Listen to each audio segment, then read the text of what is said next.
He finds the 180. The genie is out of the speaker. Sparkling stuff from Reece Robinson, who ignites all of a sudden. Change on the fourth leg, Johan Brouwer. Good morning and welcome along to the live lounge here in Portsmouth from a Super Saturday to a Manic Monday here at the Modus Super Series. 2 days ago, we crowned two champions. Gemma Hayter picked up the WADC Championship Tour title, and on Saturday evening, Romeo Gerbovac was the latest player to book his place into Champions Week of Super Series 9. Watching all of the action then and watching all of the action here is the asset Paul Nicholson. And first things first, let's go back to Saturday and talk about the superb Croat Romeo Gerbovac, who came through the field on debut to pick up the title and beat a veteran of this competition in Andy Bolton in the final. Yeah, I know Andy's going to be disappointed not to make it to Champions Week in a few weeks' time, but Romeo was a revelation last week. He started the week somewhat slowly, but the way he was able to learn so quickly how to make his way through a couple of groups and a Saturday night, it was an ideal debut because he didn't cruise, but he really did find some of his best darts towards the end of the week. Well, Gerbovac sealing the title there, getting the better of Andy Bolton in the final. You could just see the release of emotion on his face as he picked up that title. It was a beautiful moment for him. He's made his way into Champions Week in a few weeks' time. But week 10 is what we are going to focus on this morning. That gets underway in a few moments' time. We've got some big names in action for it. We're going to see, well, lively darts, I think, if the truth be told. When you've got Johan Brouwer, Richie Burnett and Reece Robinson in the same group, add in the fact Tommy Morris is playing as well, there could well be fireworks. Yeah, I think this will be quite lively. And looking at the way that some of these players have played here before, the way they have gelled or possibly not gelled with some of the players in the practice room, there's a really interesting dynamic, not just when we've got darts on the stage, but when we don't. So maybe it's a key thing if you're Sebastian Bialecki, for instance, who was playing his last week here. And I think that's almost been lost as a narrative this week. Sebastian is the kind of player that can just say, you guys, you can have your character, you can have your volume, you can have what you want, but I'm just going to do my own thing and I'm just going to try and get another weekly title to try and finish my time at the Modus Super Series in the best possible way. Well, these are the odds, and one player's going to be making a debut, then making his final appearance as a consequence is Nico Springer. He picked up his tour card via the development tour, the same as Sebastian Bialecki. We're going to see him later on this year as well at the Alexandra Palace for the World Championships. What can we expect from him later on this week? From Springer, you can expect really good focus, a great level of play, and considering what he's done in different promotions prior to coming here, because we've waited a long time to see him, and it's going to be the only time we see him potentially, I think we can expect an awful lot. He's already got a 9-darter in front of the cameras. I wouldn't be surprised if he gets another one this week. 18 plus, gambleaware.org if you're going to have a flutter on the Super Series this morning. Right, to our first game of the session, and we're starting off, as we mean to continue in this Group A, with a lively encounter. It sees Reece Robinson take on Richie Burnett, the Prince of Wales, back at the live lounge, looking to rekindle his love for the Super Series, but perhaps most importantly of all, looking to rekindle his love for the speaker on the side of the stage. He takes on Reece Robinson, looking for a hat-trick of wins this week, and earlier on, I caught up with the man from Hull. Reece, great to see you back here at the Super Series. How much are you looking forward to the next few days? Yeah, I've been looking forward to it. I've been waiting a bit for it, so I've been looking forward to coming back. How have the darts been since we've seen you previously? I've not played that much, to be honest, but when I have, they've been all right. In terms of your record here at the Super Series, it's a really, really good one. You've always seemed to contend when it comes to Saturday night, and you've made a couple of Champions Weeks before. What about this building that makes you feel so comfortable? Just the atmosphere, it's just relaxed. If you can't play darts, you probably won't be able to play anywhere. Last time we saw you at a Champions Week, you got through to the semi-finals and you came narrowly close to making it through on that Champions night. Does that give you a bit of determination when you come back here to try and go a few better than you have done in previous stints here? Yeah, I want to eventually win one. I want the Champions Week. That's my goal. You are the human highlight reel. You are Mr. Must-See. Any tricks up your sleeve today? Not that I've planned yet anyway. We'll see when we get out there. We wish you all the very best, Reece. Good luck. Cheers, thank you. Reece Robinson, twice a weekly winner here at the Live Lounge in Portsmouth, looking for a hat-trick of successes His first task is Richie Burnett, the Prince of Wales. Two players that play their darts in a similar fashion. They play with a bit of flair, they play with a bit of edge, and you don't quite know what's going to happen next when they're both at the hockey. As far as Burnett, the 1995 BDO champion of the world. He won a number of weeks back in Southampton. He actually won the first ever specials week that we held at the previous venue. But for Reece Robinson, maybe an unheralded player to a certain extent. The Sugar is looking to taste success for a third time this week. The 32-year-old from Hull, twice a weekly winner. He is hoping to taste success once more. Up against Richie Burnett, the Prince of Wales, a former weekly runner-up in his previous appearance, his only previous appearance here. The 57-year-old from Wales is hoping to be the king of the Live Lounge and book a first Champions Week appearance here at the Super Series. It could be some week. This is some way to start it. Jack Garwood is your referee for all of the action over the course of this Monday morning. And all of the action, every single dart from across 9 sessions in Week 10 is going to be described in the company of Paul Nicholson. So this is where it begins when it comes to Week 10. And before we go any further, 41. Week 10 has had a lot to say about who wins a series. Luke Littler in Series 3 won Week 10, beating Richard North in the final by 4 legs to 0. And then he'd go on to win the series, of course, against Jacob Taylor. Jim McEwen beat Jim Long 4-2 in Week 10 of Series 5. He'd go on to beat Marino Michaels in the final. 60. And Marvin Van Velsen, he won Week 10 in the previous series, beating Adrian Gray by 4 legs to 2. And he'd go on to win the series as well. So what is it 40. about Week 10 that yields champions? Well, many people point to the fact that the players that win this week are banging form when it comes to the Champions Week. And the turnover time is possibly ideal as well. You're still in form, but you do get a bit of a gap between now and Champions League, and particularly at this stage of the season where the Challenge Tour's finished, the Development Tour's finished, the WDF season's come to a close, or there was events in Killarney at the weekend. You're not playing as much competitive darts now, and so you can keep yourself fresh ahead of Champions Week at the beginning of December. So you win Week 10. 40. You don't play Week 11 or 12, but you're back for 13, so it's about a fortnight. That's a nice time frame, isn't it?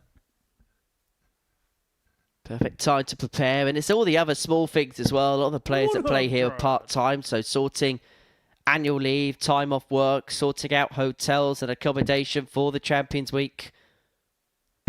You're not in a blur where we've seen in the past, and I remember being around Jérôme Mioch when he won his Week 12, where he was spending the Sunday scrambling around for hotels and accommodation for the week. It was a difficult task for him. Now, Reece Robinson has got history in this building for going tops on this 120. Require 120. But decides to go conventional. Looking to climb the ladder to take the first leg of the week. 80. It would have been a good way to start, and he wasn't too far away.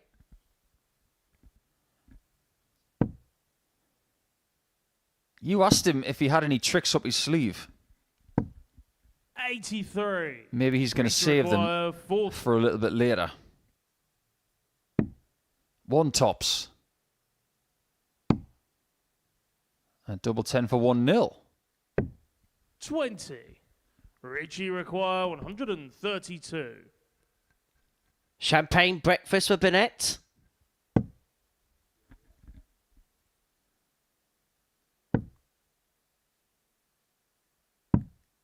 26. Richie required 20. He's had multiple chances already. But he takes the next First one. leg, Reece Robinson. Slow start from Reece and from Richie, but Reece takes the opening leg of the week. He'll be hoping to take the last leg of the week, Game on. which is something he has done multiple times before. 140. It's a very poignant time of year. And November 2024 may just be one of the most important months in darts history. 43. Because Steve Beaton will go to the World Championship qualifier at the end of this month. And if he doesn't get through it, he will no longer be a PDC player 100. and will not get that fairy tale finish at Alexandra Palace. But do you anticipate anytime soon that Burnett would do something akin to that? 80. I can see him playing darts until the day he doesn't walk. He's very much got that Martin Adams fold, that this infectious love for the sport will just 41. carry on to the point where he physically cannot play anymore. I can still play at a very high level. Of course, only dropped off the tour 100. at the end of last year. Made it through to the last 16 of the 2023 UK Open. Got some big wins en route, including against the likes of Peter Wright. And in our previous setup in our previous studio in Southampton, he did some special things, hit 9 darters, 1 weeks. And that was what kind of rekindled the form for Richie. That's very true. 98. Richie require 120. So for the second time this morning, 120 is left. Is it hit this time? 100. It almost was.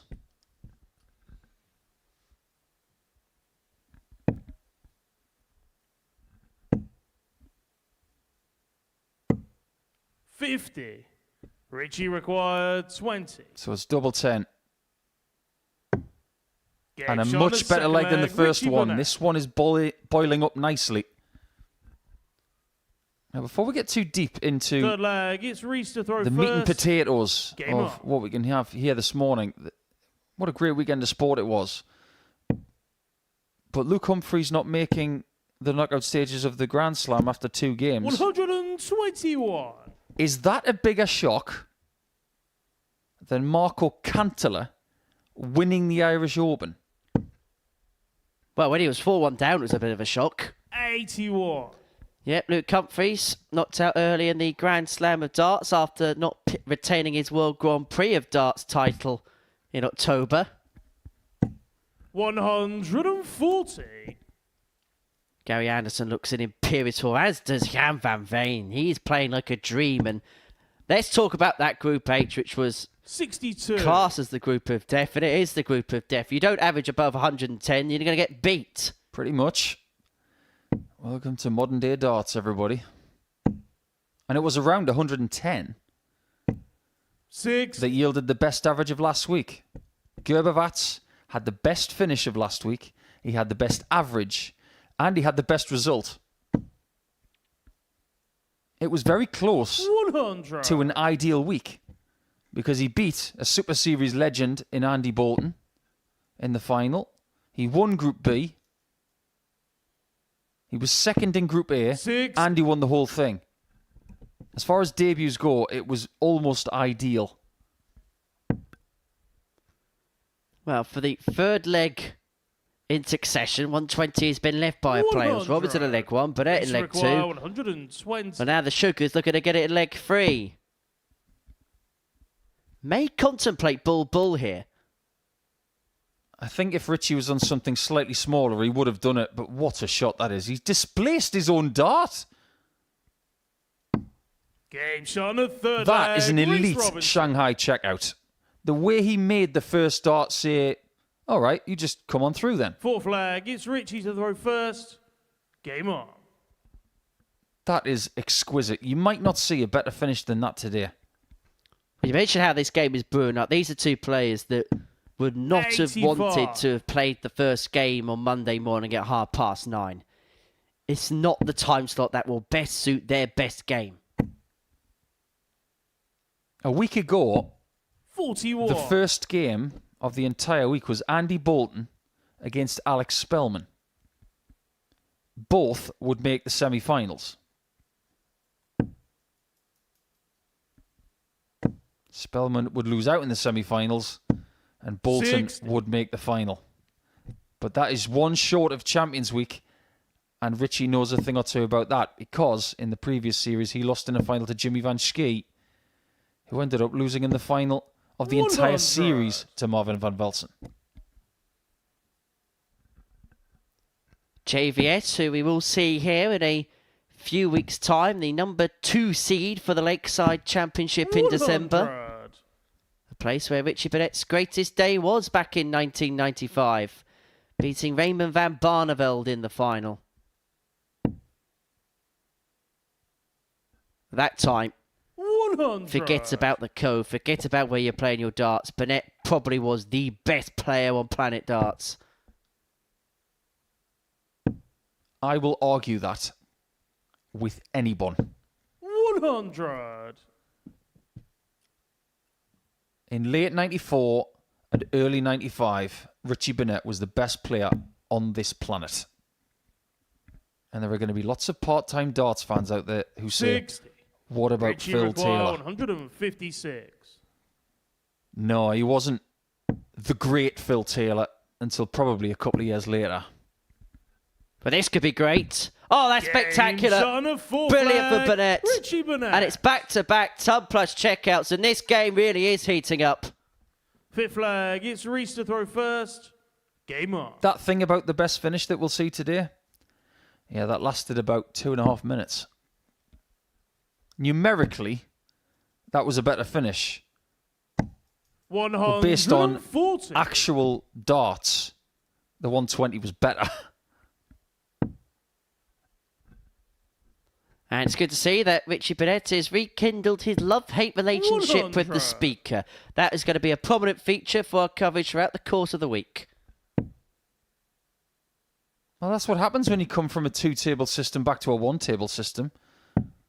57. It's almost like he's used to travelling in premium economy, and now he's back in cattle class. In case you're wondering what we're on about, there's a 40. speaker just to the side of the stage. You can probably see it in the left-hand corner. There it is, next to the drinks table. And Richie Burnett has a proclivity to have a conversation with it every now and then and give it a little bit of a pat on the back. And you could probably give Reese a pat on the back for that, Max, the first of the week.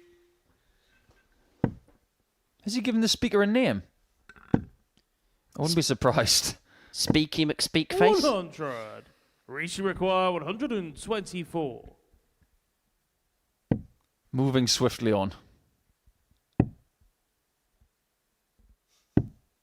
84. It's a very decent first game of the week. It's almost like they are in the first couple of rounds of a championship boxing match. They've landed a couple of blows, 100. Reach require 40. but they are circling each other, waiting to see when the biggest moment could be, and that could be it because the lead is Reese's again. 14 darter. And Sugar Reese Robinson is beginning to land some blows. He leads 3-2 against the Prince of Wales. Burnett with the darts to save this opening contest of the week. The last time Richie was here, he won Group A, 140. and it was fairly comfortable. As much as that is the ideal thing to do again, in this company, it's going to be very, very hard. 180. Somebody is starting to speed up, looking at the line and wanting to run through the tape. And his name is Robinson. 95.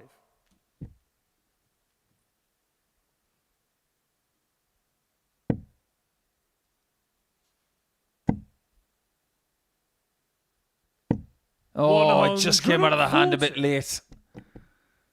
We were all pausing for breath to see if another highlight was going to have Reese's name all over it.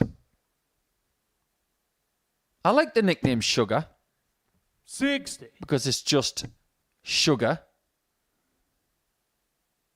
But I like Mr. Must See Better.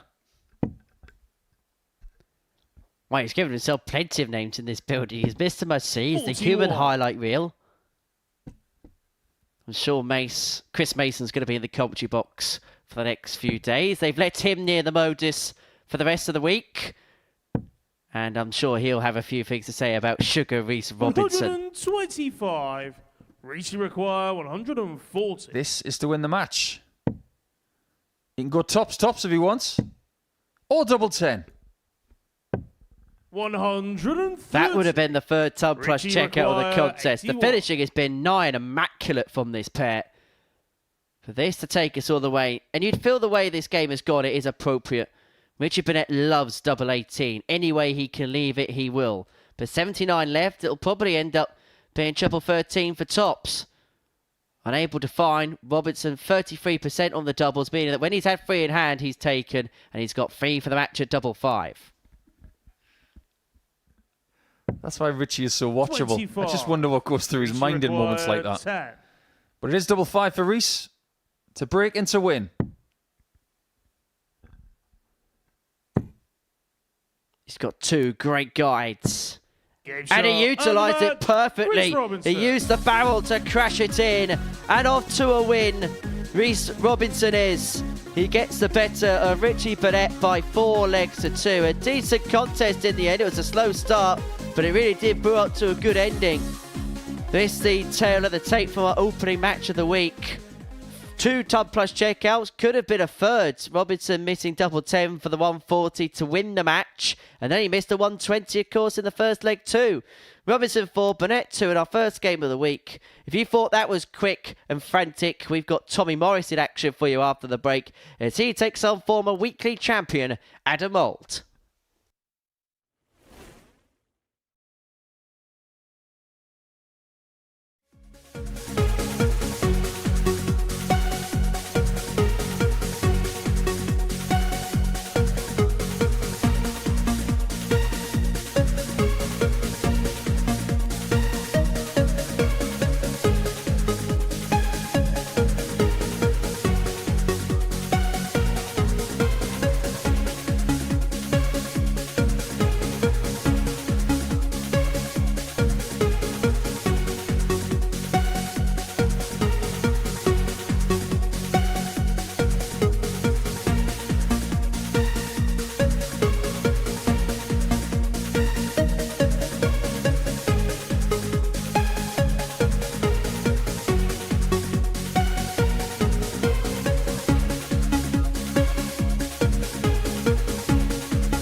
Welcome back to the Modus Super Series, where before the break, Reece Robinson got the better of Richie Burnett by 4 legs to 2.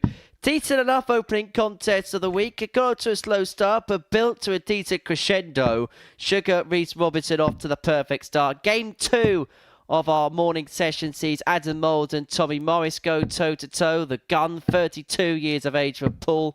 5 times a weekly finalist from his previous 8 appearances here at the Live Lounge. He takes on the 36-year-old Adam Mould from Aylesbury. He won on his debut here in this competition. He actually made it through to the Champions Night and got through to the semi-finals. However, in his 6 appearances since, he's only made one other finals night. He's looking to write that particular record. And we're going to see a lot of Mould in this building as the winter approaches.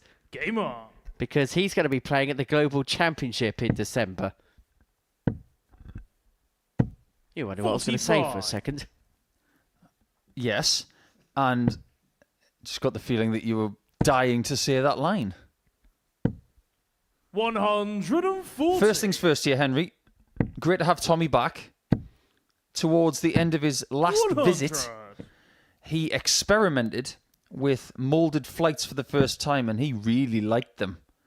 As a consequence of that, he's using them on 60. a regular basis now, and his darts are going in straighter than they ever have.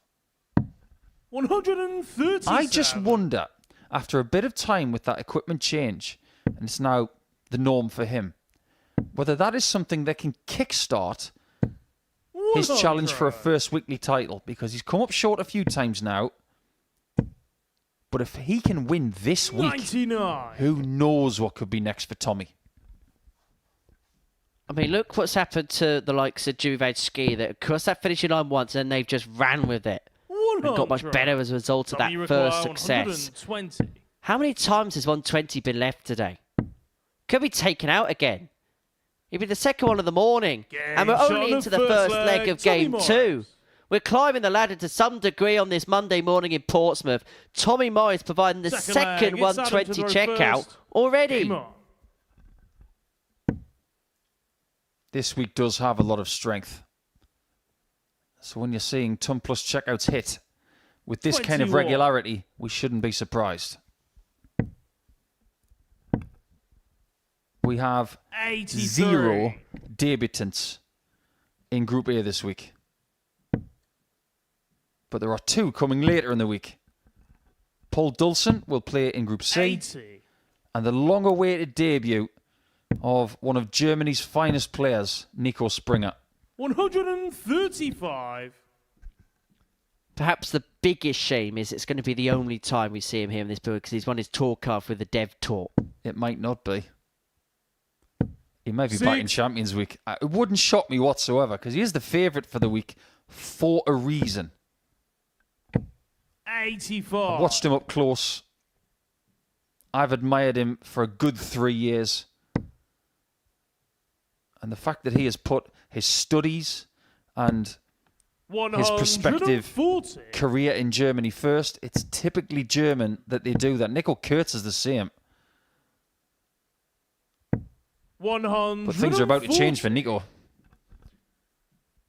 Well, the gun is firing all cylinders here. It was a 15 dart to leg 1. He's left himself on a single to double combo after 12 in leg 2. Mould has applied pressure on the throw, but this, the break for Morris.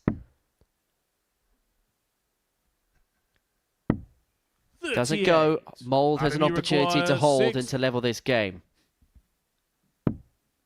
Double 10. Game shot. That'll do nicely. Adam Mould. Nice response there from Adam, who has been one of the figureheads of the ADC since its inception. Game on. He spent more time at the top of the ADC rankings than anybody. 83. But if you speak to a lot of players who go to ADC events, especially in his region, 42. he's the player that everybody wants to beat.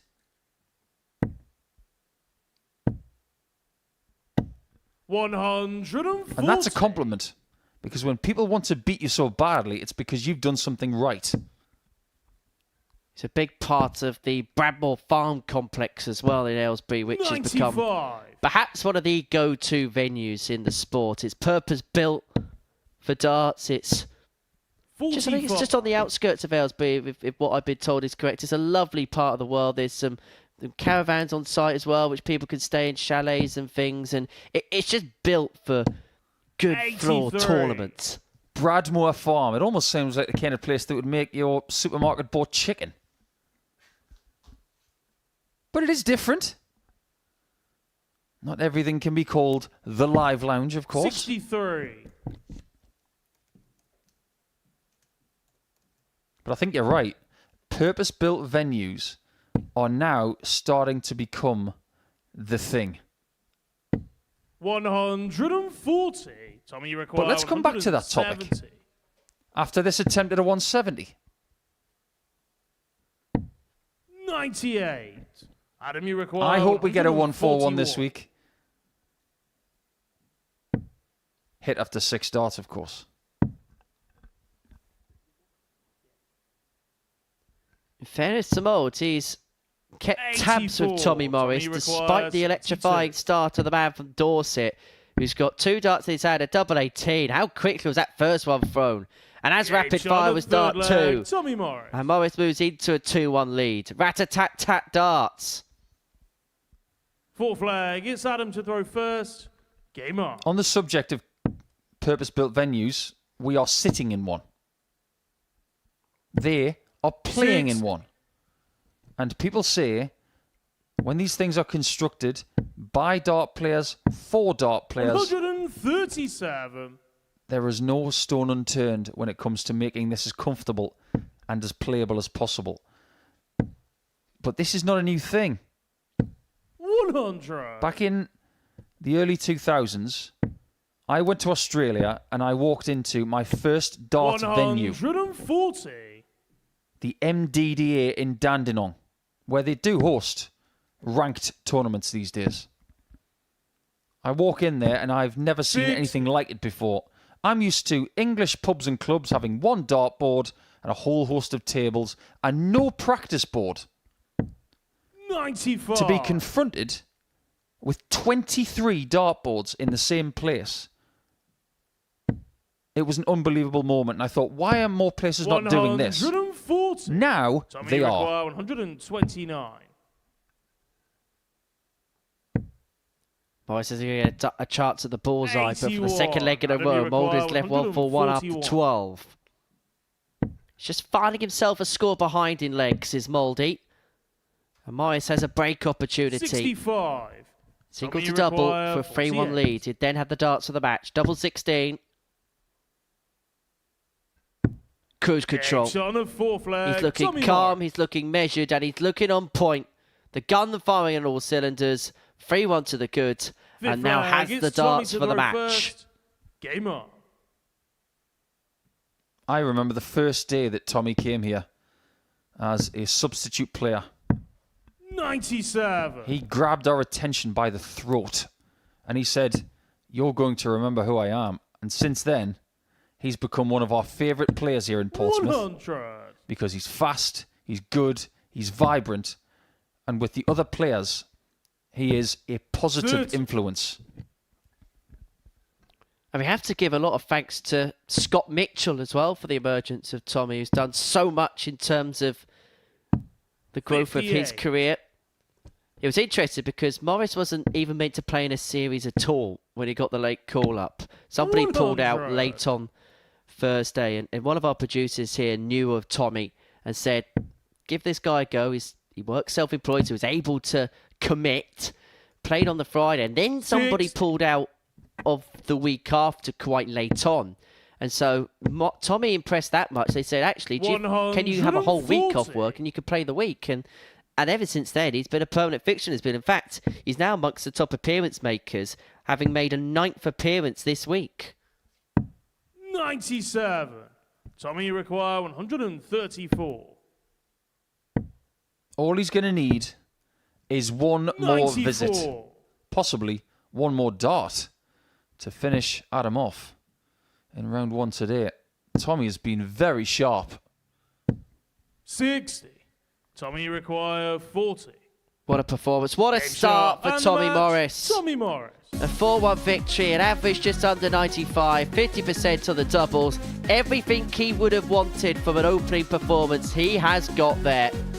As for Adam Mould, the performance was okay, but Morris just had that little bit more in terms of scoring power in that match. And that, the tail of the tape from it. In terms of the scoreline, 4-1 in Morris's favour, thanks to really good doubling and terrific scoring. He's off to the perfect start. Coming up after the break, a man that we are not going to see here next year, Sebastian Bialecki, the Pole, who is qualified for the Dev Tour Order of Merit into the Pro Tour ranks next year. He takes on the fiery, the loud, and the ever-impressive Johan Brouwer. Next year, when that decision needs to be made, he's going to be 49, 1 year shy of the age of the seniors. A very viable option. Two players who are around that age. Well, what did he say about the 9? Will we get the 141? Will the promise come true? Double 12. Shot and the match. Steve West has won the match with a 9-dart.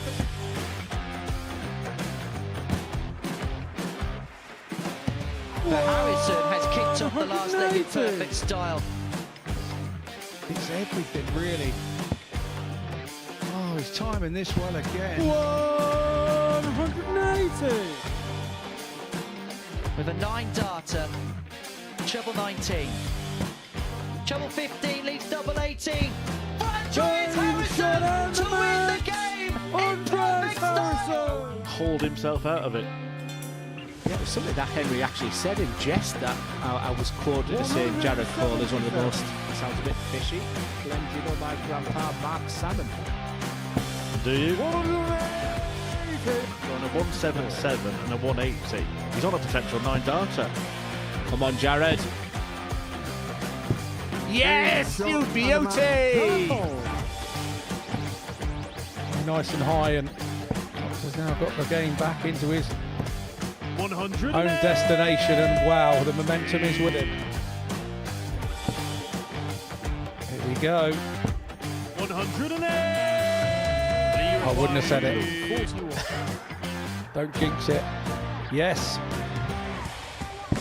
Yes! Double 12! Yes! Get in there, Lee Cox! Well, I think it's fair to say that the blue touch paper has been well and truly lit.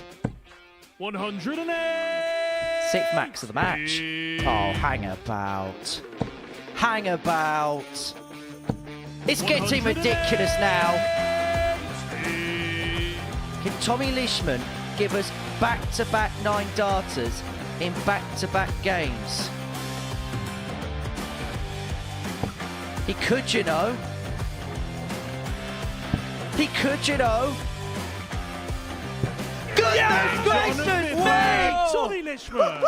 Back-to-back 9-darters! Welcome back to the Modus Super Series, where before the break, Tommy Roy's got the better of Adam Mould by 4 legs to 2. Our final game from the first round of fixtures sees Sebastian Bialecki take on Johan Brouwer. I don't think it's unfair of me to say that this is a game between two players that contrast in terms of styles. Bialecki, the 20-year-old from Lodz in Poland. It's the last time we're going to see him in the Super Series before heading on to the Pro Tour next year, up against the 32-year-old Johan Brouwer from Urk in the Netherlands. 4th appearance for him here at the Super Series for over 19-gram custom dart. Looking forward to watching him in action up against Sebastian Bialecki, who's been one of the most consistent performers here at the Super Series over the last 2 years. And that consistency correlated onto the Dev Tour, and he is going to be on the Pro Tour in 2025. So we have to embrace Sebastian for as long as we've got him here. Absolutely right. What a great servant to himself, and what a great player to have watched over the last couple of years in this building. Easy for me to sit here with you, Henry, today and say this place has had a profound effect on the form of Bialecki as he grows It's Sebastian as a player. First. Game on. But I don't think it's that simple, you know. I've been lauding this young man for years because I think he's got an abundance of great technique, mentality. He's got the lot. 108. And he has got the lot. But everything he has now got in front of him, which is a tour card for the next 2 years, and I'm sure a few other opportunities will come his way. It's about his want to play every day. No matter where he is. 85. If he gets eliminated on Friday and we don't see him again, the first thing he's going to do on Saturday is, right, where can I go next? He doesn't sit down and he doesn't dwell 41. on defeat. He's always looking for the next challenge. That's why he's been sharp enough to get a tour card via the development tour. He's got this typically infectious nature of a young player. And softly spoken, but one thing as well we've seen him 93. do is it mature as a person. I remember when he first stepped foot in this building, he knew next to little or no English, but he's improved that as time's gone along. He's wanted to try and do 100. interviews in English and try Sebastian, you and require improve himself in every 143. single facet possible. It's been a really good first leg from Sebastian. He's not going to finish it in 12. Treble 14. 83. Nothing wrong with that.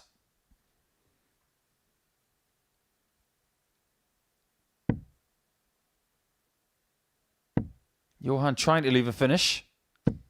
And 60. doesn't quite get there. Sebastian, you require 60. Well, this is a typically Seb leg. After 12 darts, leaving himself something convenient. Game And on after the first 15 leg, darts, Sebastian leaving Bialecki. himself on nothing at all. Bialecki, what up? I was actually Second leg, surprised it's when Johan the to throw odds came first. out this morning Game for on. Group A, and Bialecki was second favourite to win it. Burnett, with the odds compilers, 15-8 favourite to win Group A. Bialecki second favourite at 2-1. 60.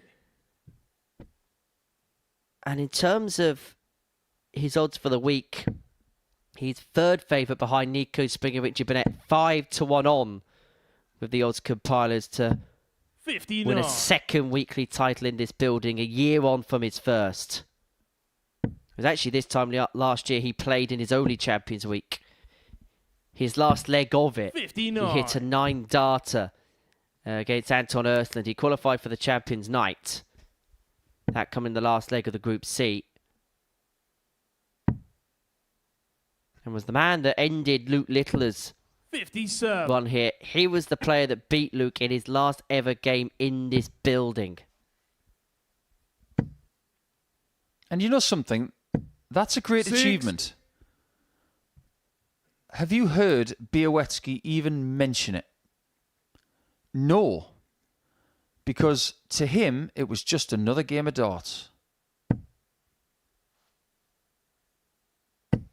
There would be other players who would walk around and say, I was the last person to beat him here. It was me. Look at me. No, Sebastian isn't built that way. Who's too busy trying to win another game of darts? 140. And in this match, he's 205 points away for getting the break and opening up a 2-0 lead against Johan Brouwer. This game kind of following and trudging a similar path to the match between Morris and Mould, where 99. one player in terms of scoring stakes is just a visit in front of the other player.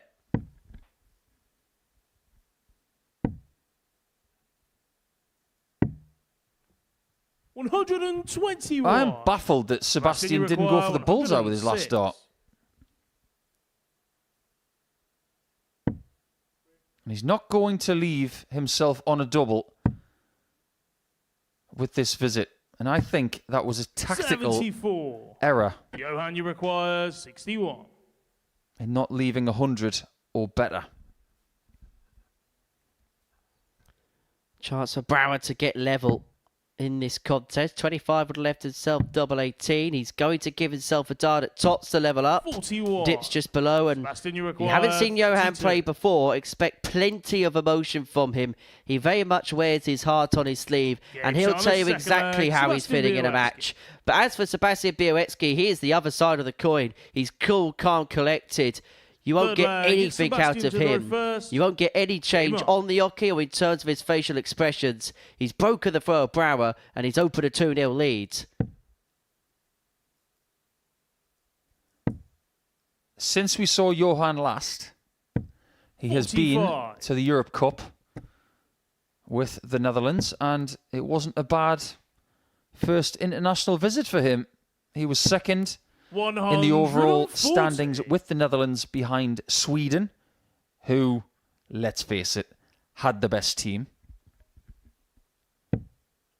But considering Johan's lack of international experience, which by the quarter is actually getting better, 46. he made the quarterfinals of the singles, losing out to Laszlo Kadar of Romania, who has got a lot of international experience. But if he won that match, he would have had a crack at the eventual champion, Denny Alderkalter. He played his home. I'm actually surprised we haven't seen him here for a little while. Denny. He was the player on 60. the receiving end of Darryl Pilgrim's record average.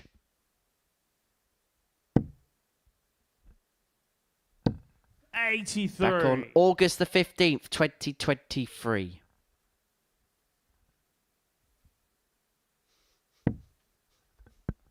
I can confirm that he didn't have that written down. 140.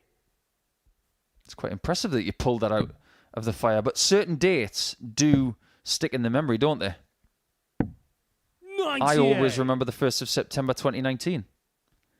Mensa Sulevic winning the Austrian Darts Championship in Vienna. It was just the most ridiculous day.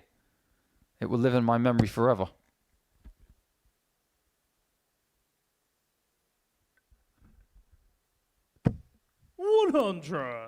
Brouwer here, looking to reduce the gap to 2-1. He's already had a dart at tops to level this match.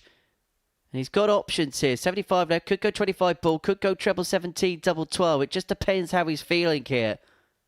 It's the first time he's outscored Bialecki in a leg.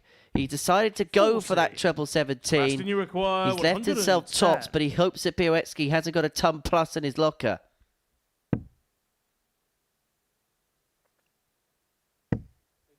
He might have.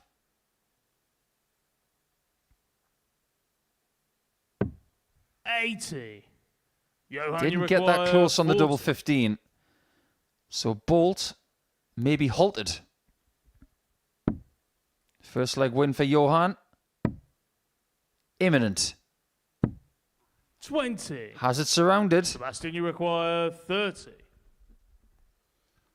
For Bialecki to get a real stranglehold of this contest. Double 15.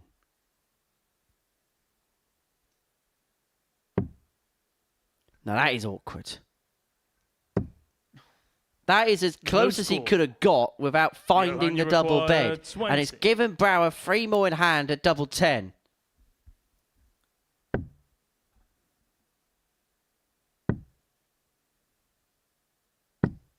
$10. Early frustration for Johan. And this is something that Sebastian has to climb all over. Usually something he's so good at. Pouncing upon opportunities. Been a bit of a off leg for the pole. One left at double 4.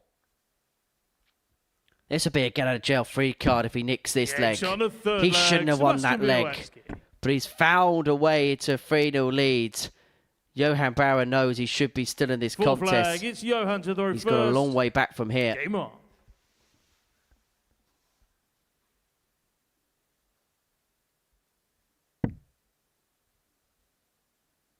If there's one thing we learnt from last week, Henry, it's that 3-0 is never safe. 5 times last week, someone won from 3-0 down. I think that's a record. Sure, if David Evans is tuning into this broadcast, he doesn't want to be told about 3-0 scorelines being overturned. You brought his name up. That's all I'm saying. Oh, I'm expecting a WhatsApp message from Dave any second now. You can forget about your Christmas duck in the post as well.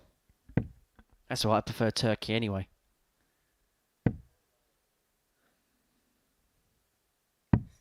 $99.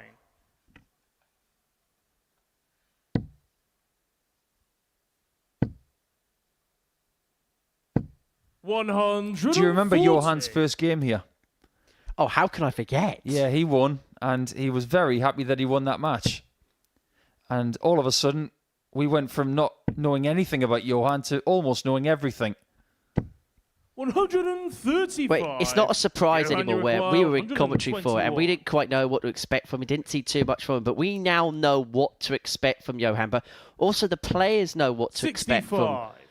Johan. He's not a surprise package anymore, which could sometimes bring a bit of a pressure onto a player. Once you're known and once people know how good you are, once people know your game inside out, you can then become a bit more difficult to beat because you haven't got that element of surprise. Players always prefer to 58. play up against Johan, you people that they require know inside out 56. compared to those surprise packages. Still 36. looking for his first double. Sebastian, you require That is now 154. quite a few dots at double that he's missed. He might not get any more. I think the big thing here is that he's coming back for a double that he's missed already. If this was a new target, 94. his mentality will be Johan, different. you require 20. To bring it back to 3-1. 9 darts missed at a double in this game for Johan. Both players have had 9 darts at a double in this match. Gauge on the Eventually, fourth Brouwer's leg. over the line. Johan And look Brouwer. at what it means. What have we said every time he's here? Fifth flag. It's Sebastian to throw first. Game on. 2 words. Energy management. It's a long week. If he goes on to win Group A, it will be one of the biggest surprises of the 96. series, with all due respect to Johan, because I expect that to come from someone like Robinson or Morris or Bialecki, if I'm brutally honest. 9. Even Richie Burnett, because he's won Group A before as well. So if Johan's going to have 5 days of darts to try and get his first Saturday this week, that energy has got to be managed 96. appropriately. Otherwise, he'll find himself too flat towards the end of certain campaigns. More energy, more 43. passion from Johan Brouwer here at the Super Series.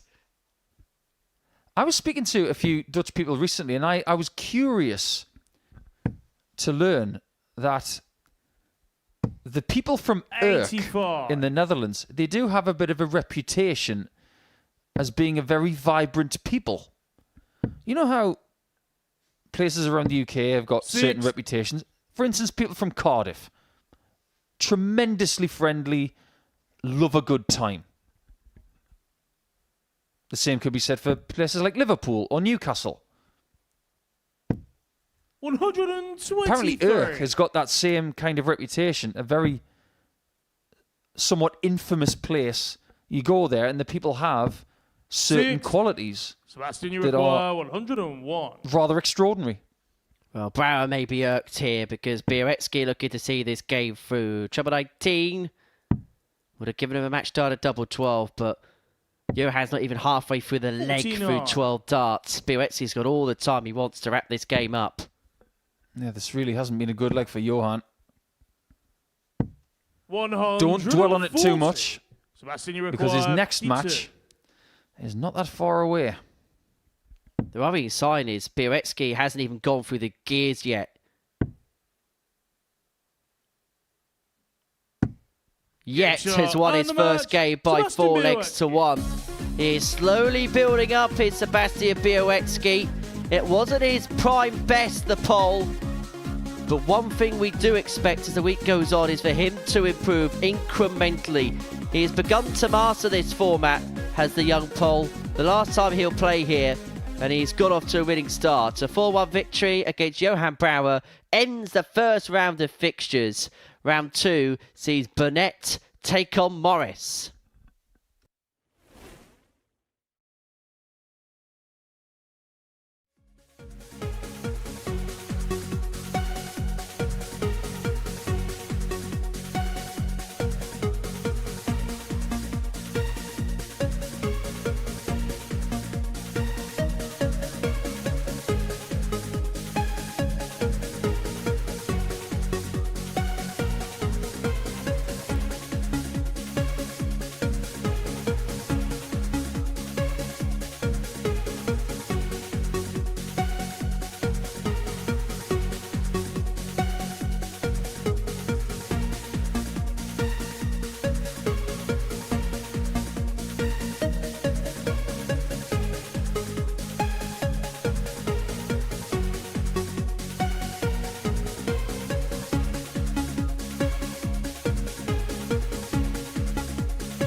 going to a very high power. To perfect power so far. You require 140. Like father, like son. Like father, like son. Double 18. Mason Whitlock hits the ninth darter. Mason Whitlock. Here at the Live Lounge. Double 19. And Storbutt doesn't need to practice. Can he do it? This time he can. And get through. But it's the only one he needs. Just needed to check that the treble was in. And the good news is the double is...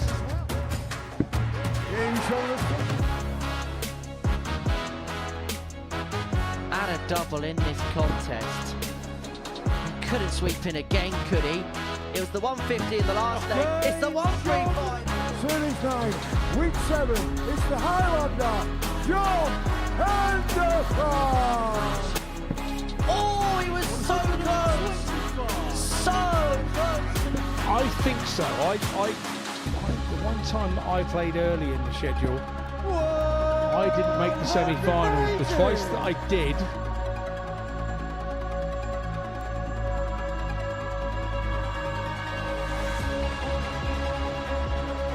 starts to get the better of John Worsley. Plenty of tungsten fun between now and the end of the year here with the Modus Super Series. And so far on this Monday morning, we have seen plenty of brilliance, plenty of big finishing, and plenty of big performances. Rhys Robertson, Tommy Morris, and Sebastian Bialecki are the winners so far. All 3 games going with throw at the beginning of this Group A campaign. 4 on the menu, Richie Burnett and Tommy Morris going toe-to-toe. We'll be playing through to around about 2 o'clock this afternoon in this Group A campaign. You saw in that VT there, Gemma Hayter hitting a maximum at finals night. We have to send our congratulations to her. Remember, she won the WADC Championship Tour finals on Saturday afternoon. She took on Fallon Sherrick and won by 4-0 in that particular final, whilst Richie Burnett is having a chat about the configuration of the board. He feels that the treble is a little bit out of place, and so the referee, Jack Garwood, is having a check to have a look at its levelness, and I think Jack is saying to Richie on the spirit bubble, it is perfectly level. And Richie is trying to have an argument with a spirit bubble. He had an argument with Speaker earlier, now it's the spirit bubble. But nonetheless, Jack is going to change and give the board a little bit of a thud as he moves it halfway up the hockey. Richie insinuating how it needs to be moved and now having a laughing fit as a consequence. It's never dull when Richie Burnett's on the hockey, is it? 2 words that I didn't expect to hear this morning were spirit bubble. There you go. Hi, Henry. Hello, Nico. How's it going? I'm not too bad. Let's talk about that final, Gemma Hayter against Fallon Sherrick, because it was a superb final, superb showcase for the WADC. And Gemma survived a scare against Angela Kirkwood, but then from that point onwards, she was immaculate. Yeah, I think that's fair to say. Gemma was the better player on Saturday. Lifting that very heavy trophy was great for her. But wasn't it nice that the women actually started a tournament before the men did? Now, this is a point that I don't think got mentioned on Saturday. The World Championship for the men started in 1978. The Women's World Championship didn't start until 22 years later. So when it comes to the WADC and the Championship Tour finals, that started last year. The men's started this year, or it will start on Saturday. So I think it's nice that the women were actually the figureheads of that particular tournament. But Gemma was fantastic. I was really pleased for her. Packed out to the rafters as well. And it was actually good to see a load of big names in. I think last year, it was the first year of it. Players were kind of dipping in and out, which maybe wasn't always represented in the rankings, whereas this time round you saw Fallon there. Lisa could have played, but she was at the seniors. Dito, obviously a massive name in her own right. And then you've got players like Steph Clark, who has used that tour as an opportunity to develop their game, get better. And there was a lot there in Steph that I was really pleased with. And maybe if we do have another Women's Week, is a player that could possibly participate in that. Yeah, I think that's very fair indeed. I think there are more ladies knocking on the door than ever before. Players like Angela Kirkwood, obviously what Gemma's done this year has been sublime. It's been the best year of her darting career to date, and I think there's going to be more on the menu for Gemma in 2025, that's for sure. But you think about Natalie Gilbert and Robin Byrne First leg, winning it's titles in the Richie to PDC throw Women's first. Series. Game on. And we haven't even approached the possibility of inviting more Japanese female players because there are so many of them who are looking to get better. 60. It's astonishing that we have not looked to that part of the world to get more lady players involved in Europe. I know geographically it's difficult, 85. but with Iwata and Sakaguchi and Miyuchi and so many talented Japanese players 100. and a lot from around the Philippines and that neighbouring area, it's the tip of the iceberg. It genuinely is. 95. Well, I believe that the talk of the tournament organisers is looking at doing more women's weeks next year as part of our specials week programme, and it's difficult sorting out schedules because you've got to road to the 13-week 43. competition and then the specials weeks comes after the Champions Week. But if at all possible, if you could find a gap for Women's Week 100. just before Women's Series, possibly you could have more players on that part of the world participate. And I think it'd be a great bonus for the Super Series if that was the case. It is difficult to schedule these kind of things because these players are now 96. putting things in their diaries 6 to 12 months in advance, if not longer. 100. Richie hasn't played his best stuff so far today. There's been a few little moments. The 156 checkout, of course, that was a big moment. And this could be as well. 136. It's not bad at all. Tommy, you require But Tommy 121. has been the best player of the day. The best performance, 43. real measured Richie performance for requires Morris. 66. 94.37, 4 from 8 on his doubles and a 4-1 success against Adam Mould. Richie Burnett actually looking to pick up his first win of the day here, and he's got off to the on the perfect first start. leg, Richie The Burnett. 66 goes in 2. Burnett 1-0 to the good, looking to avenge his 4-2 loss Second leg, to it's Reece Tommy to Robinson throw in the first. opening Game on. match of the day, as his love affair for the speaker is rekindled. Maybe they're back on the happy side of one another again. Is it something to do with the texture of the speaker that he likes to... I'm not going to answer that. 85. Dart players are very fiddly when it comes to things like the texture of something to wipe their hand. Towels, 45. residues, that kind of thing. He's probably inadvertently at one point when he first came here thought, I'll just wipe my hand on that. And oh, that feels all right. Some of the greatest things in history have been by accident, Henry. 46. Like the chicken tikka masala. Right, you need to tell me more. It was created by someone in an English 40. kitchen for someone who requested a curry, and they just put a mishmash together, and it's become the most ubiquitous curry in the country.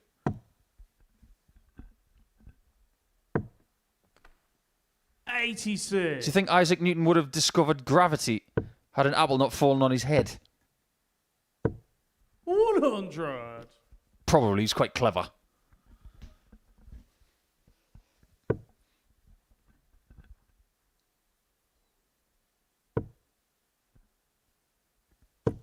Oh, Morris was hoping for 6 and 176. He may feel like he's got that allocation to level up, but Burnett's already taken out a 156 this morning. Richie require 144. On a Monday where ton plus checkouts have come left, right and centre.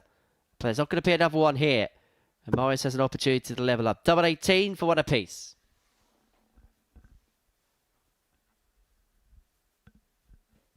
Now, this is a double for me that 40. Morris Tommy should now be require better at than he was 46. before. Because in Eggs on times the gone second by, leg, Tommy if he Morris. misses that double 18 on the outside, he would cover the bed because his darts would lean Third left. leg, it's Richie to throw first. Since his equipment Game on. change, the darts going straighter. As a consequence, he'll have better markers for double 18, double 4, 100. possibly double 13 and double 6 as well. 140. And look at the way the darts hit the board. They go in, they don't wobble. It's such a beautiful attacking angle that is almost mirroring what Richie does here. 140. One thing you'll get from Tommy Morris is energy throughout the course of the day. He actually showed me his shopping bag as he walked through the building this morning, and he's got packets of sweets everywhere. He's got Starburst, he's got Haribos. In fact, the Starburst 96. came in a security protected case. Say you're in North End Ports without saying you're in North End Ports. 132. Don't ask me why. Sweets in a protective case. They're not surrounded by unpacked Pokemon cards, are they? Yeah, the sticker on the packet said security protected. Oh, now I get it. 132. Tommy require 90. Bullseye. Potentially could be the last destination here for Morris for a 2-1 lead in the breaker throw. Burnett shakes his head in the background, and he's got reason to. That's perfectly pinned by the gun. An acknowledgement from his opponent, the Prince of Wales. Morris 2-1 up, the break in hand. And he really is looking in cruise control. A man on a mission on this Monday morning. You don't see many dart players wearing a massive sweatband on their throwing arm either. 100. He's got a lot of things about him, Tommy, that are quintessentially him. His style, the sweatband, the energy. 78. And, yes, I'm being completely biased here. The friendliness. You will not find one person who's got a bad word to say about Tommy. He's a genuinely incredible guy.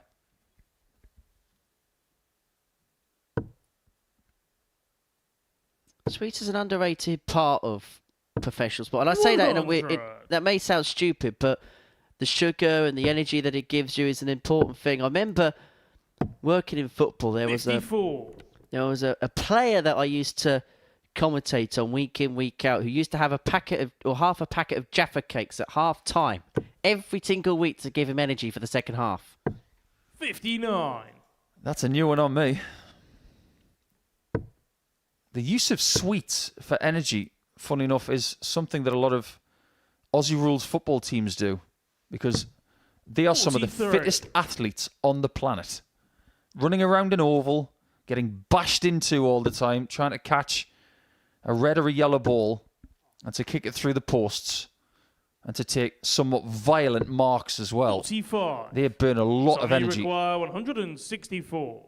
And it was actually Scott West, one of the greatest Western Bulldogs players of all time, that I first saw him chewing on some snakes. And I thought, that's a bit strange, but after speaking to Will Minson, a rooker at the Western Bulldogs once, he said, yep, that's what we use for energy at half-time. 100. Tommy require 32.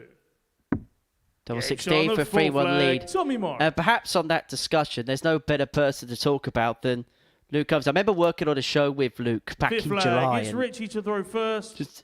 He'll just have like a couple of Haribos here and there just to replenish the energy levels as he went up on stage. And particularly when you're playing in big events where you might have the odd 2-minute break here and there. Just something that can give you a quick burst of energy for short sprints and stints is so important. And these games are kind of played to the distance that you would play 97. during a session in a televised event. Yeah, everything in good measure. Making sure you get the balance right. Anyway, enough sweet talk, Nico. That wasn't sour at all, was it? 44. Whatever Gian van Veen is chomping on this week, it's definitely the right thing. He's averaging 112 in the Grand Slam.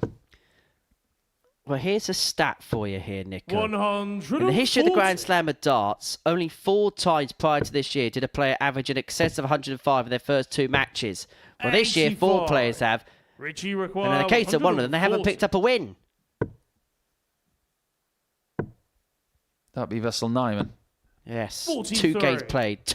105 average across 2 matches. 106, 105. Hasn't picked up a point. Jan van Veen, Gary Hans and Luke Nicola also averaging excess of 105 for both of their matches. But this is to stay in this match. Now, Richie's countryman, Gezi Price is not even in the Grand Slam, and neither is the Welsh number 1, Johnny Clayton. Illustrating just how hard it is to get into it. And we have that situation every single week here in Portsmouth, because making Saturday is a very hard thing to do. Double top for Richie. Game shot on the fifth Like shelling leg, peas. Richie Burnett. Well, this is the leg for Tommy Morris. This is the one that he has the darts in to get this contest won. Game on. Have I ever told you my Richie Burnett swimming pool story? 82. Please enlighten me. It was just over 10 years ago. We were at the Maritime Hotel in Dusseldorf, and they had this beautiful infinity pool next to the health suite in that hotel. And I was lazing there with James Hubbard. And we were just contemplating preparation and things like that. 140. And somewhat covertly, in walks Richie Burnett. Hey, Rich, how are you doing? And then Rich gets in the pool. 108. And as he gets a maximum right there to leave 261. 121. When he got in the pool, he disappeared. And he was under the surface of the water for about a minute, thinking, is he all right in there? 100. He's like a Navy SEAL at the bottom of the pool, just swimming on the bottom from side to side. It was unbelievable. Like this, from Tommy Morris. 120. That was to win. 161. And this is to stay alive. If he's underwater, he can still smoothly find his way through. Bull. Bingo! Game shot on the sixth Well, that's leg, some way to make a Richie splash, Burnett. isn't it? Burnett with a 161 to take us all the way to a Seventh and final decider. leg. It's Richie to throw first. Game on. So needless to say, Richie Burnett can still do incredible things like 156s and 161s. He can swim like a Navy SEAL. 45. But he might lose both of his first games today. Sink or swim for Burnett. Sink or swim for Morris, who's had a match start at the double 18 on the back of the 158. Imagine hitting a 156, a 161, and having two decent performances and losing both of your games to start a campaign. That is something 100. that Richie desperately doesn't want to happen. Well, he's been thrown in the deep end, isn't he? 100. I'll stay in my own lane. But Burnett here for a couple of throws each has retained the darts. And that first dart, usually such a good guide, but sometimes that hop, skip and jump of his could just lead to one or two going awry. But he's in control of this last leg. 60. I can imagine Richie being a triple jumper. He's no Jonathan Edwards. But I bet if he had not taken up darts and been a world champion and a brilliant 40. personality, he would have been world class at something else. I think he was destined for that. 140. I'm only going to say this once. When Richie is finally done with darts, get him in the jungle. Get him in the jungle. It would be unbelievable. 83. Better than half the lineup Tommy there. require 141. Morris for the match. 141. He's already missed a dart at double 19 for the 158, but it could be a game that slips from his 105. fingers. Richie He's left require himself on a 93. double, but is he going to get a go at it? Burnett looking at 93.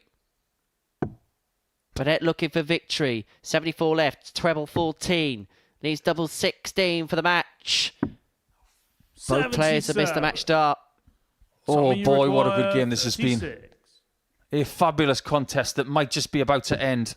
And Tommy Morris takes it with a break of throw, played in a brilliant spirit and a brilliant standard as well. Richie, he gave everything he had and he only missed one dart at a double in the entire match. And that was to win the match. 3 out of 4 on the doubles is never good enough to win a Super Series game. But Morris, he goes up a notch. After beating Mould 4-1, he's beaten a former world champion 4 legs to 3. That was a fabulous performance with that 90 on the bull and 67% on the doubles. Well done to Tommy. He's on to 4 points, and we'll be right back. Welcome to the party in Portsmouth here at the Modus Live Lounge. They've both got the talent where they can just reel off leg after leg and dish out a heavy defeat. And what a way to start the day. We're up and running here on Champions Week with a maximum. But what a way to finish. A 12-dart leg. Beautiful check out there from Cam Crabtree. Only needs the one. Game shot on the second leg. Darius What were you saying about efficiency? on the third leg. Reece Is that Robinson. the moment that Reece Robinson comes alive in this crucial clash? Looks like he's going to go for it. And it is right next to his favourite double top. And he gets the job done at the earliest possibility. That is Cam Crabtree through. Case not so. Harrison gets the all-important win. Game shot on the second leg. Darius Labanowski. Game shot. Smith, is it Darius a Labanowski. 9? A long time. And that clenched fist.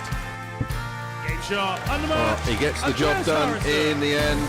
He's nodding in total agreement because Game shot on the fourth flag. Just Darius like that. Labanowski. he needs the one. There you can see. That she can unlock at any moment, but that is quality from Harrison. This would be a wake-up. Welcome to the party in Pompey.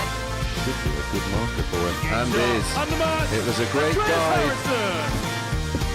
Game shot on the first leg. Andreas Harrison. It's a breaker throw for Andreas Harrison. Game shot on the second leg. Cam Crabtree. Consecutive breaker throw, double 16 is found. And he does lead. It's not an 11, but it's a beautiful 12, treble 17, which he gets. Bullseye for the win. Absolutely incredible by Andreas Harrison. He's Andreas Dirty Harrison.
Welcome back to the Modus Super Series. This is what we've seen so far this morning. Tommy Morris has gone 2 for 2 in this Group A. Victories against Adam Mould and Richie Burnett sees him as the early pace setter. We've also seen successes for Reece Robinson and Sebastian Bialecki on this Monday morning. So early days in this Group A, but Tommy Morris has ascended to the top of the pile. 2 wins from 2, 4 points to his name. Sebastian Bialecki and Richie Burnett, the other winners on this Monday morning. Richie Burnett, Johan Brouwer and Adam Mould yet to get on the board. We've been watching all of the action on this Monday morning in the company of the asset, Paul Nicholson, and Tommy Morris has been a seemingly immovable object so far. So far, so good. A great start, something to build on. And it's not just 2 wins, though, Henry. It's 2 really good performances, too. So he's setting the pace. And I know that some players have got a game in hand, but they're now looking at Tommy slightly differently than they were this morning. Someone who is out of the traps, hitting shots like that 120, but things got harder in his second game and he was still up for it.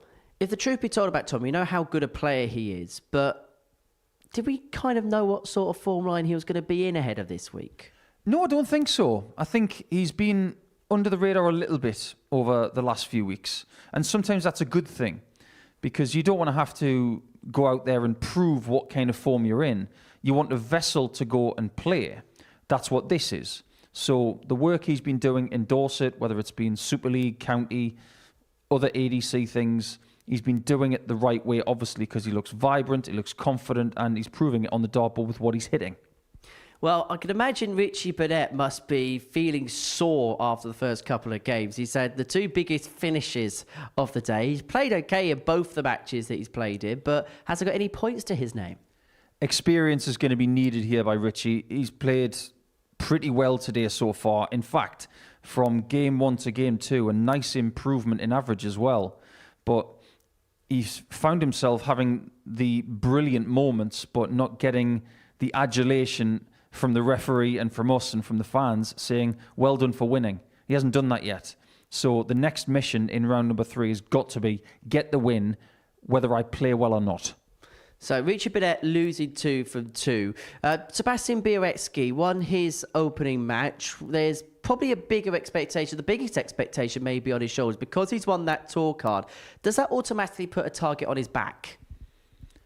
I think you'd have to ask Sebastian that. I'm not sure it does this week. I think there will be a few people who don't even know that he's got a tour card because he's done it via a somewhat, I'm going to use that phrase, under the radar again, because not everybody's on social media. Not everybody's looking at stats and things like that. People know who's got a tour card because they pay attention to Q School and they talk about maybe the Challenge Tour as well, the top 2 spots in that. And they focus more on the top 64 in the world, the World Championship. So him getting a tour card might be news to some people. But I don't think it puts a target on his back. And I don't think he looks at it that way either. It's just another day of darts for Sebastian Bialecki, another chance to prove where he's going. I think we should just treasure him while we've got him here because he's been an ideal servant to this place and to Polish darts. He was the first Polish winner here, and there are other people trying to do what he's done. In terms of Reece Robinson, we saw that 120 finish, a decent opening display against Richie. Very much so. Playing Richie Burnett at any time is awkward and difficult, but Reece, over the years, I think we've forgotten just how experienced he is. He's been around for a while, and he's done some great things. So, is there any possibility that he can get a 3rd weekly title this week? Can we put him in the same sort of mould as Scott Taylor, potentially? Maybe not to the same degree, because Scott has got a series title, but anybody who's got 3 weekly titles or more, they are elite, and that is what Reece wants this week. He's played really well today in his first game, and he'll want to keep that going. Feel like more of the same as the day goes along? Yeah. I think Reece is probably the one person I'm more interested in seeing for the rest of the day, because at times, I think his biggest Achilles heel has been him trying to replicate performances for the 5 matches. Starts well usually, towards the end, somewhat tails off. I hope for his sake that doesn't happen. Well, that's the action for today. This Saturday, we open up the doors once again on a Saturday afternoon for the Tour Championship Finals. This time, it's the men's turn to fight for a £2,000 jackpot. Andy Bolton is the number 1 seed, and it should be some afternoon.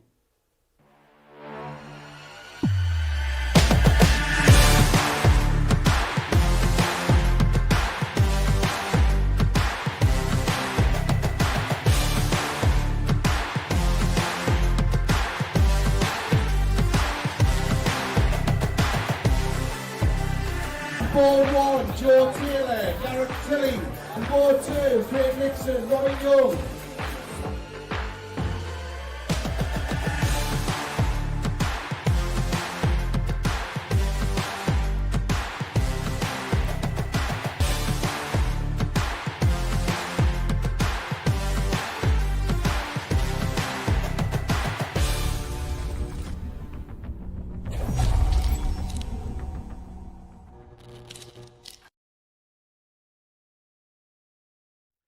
And this is how Saturday looks at the ADC Tour Championship Finals. Andy Bolt and Neil Duff kicks off the programme. Then we got Gary Stone, Darrell Pilgrim, Thomas Banks against Bradley Brooks, and Joe Croft against Charlie Martin.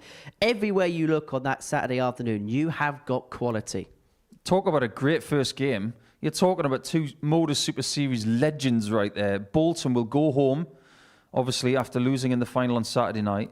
But he comes back. And Neil Duff has got a really interesting dynamic this week because he's in Group B. So he's going to finish up at around about 1 o'clock in the morning on Friday. He's going to play Saturday afternoon and he'll be hoping to play Saturday night. I hope he's got his energy tablets because he might need them.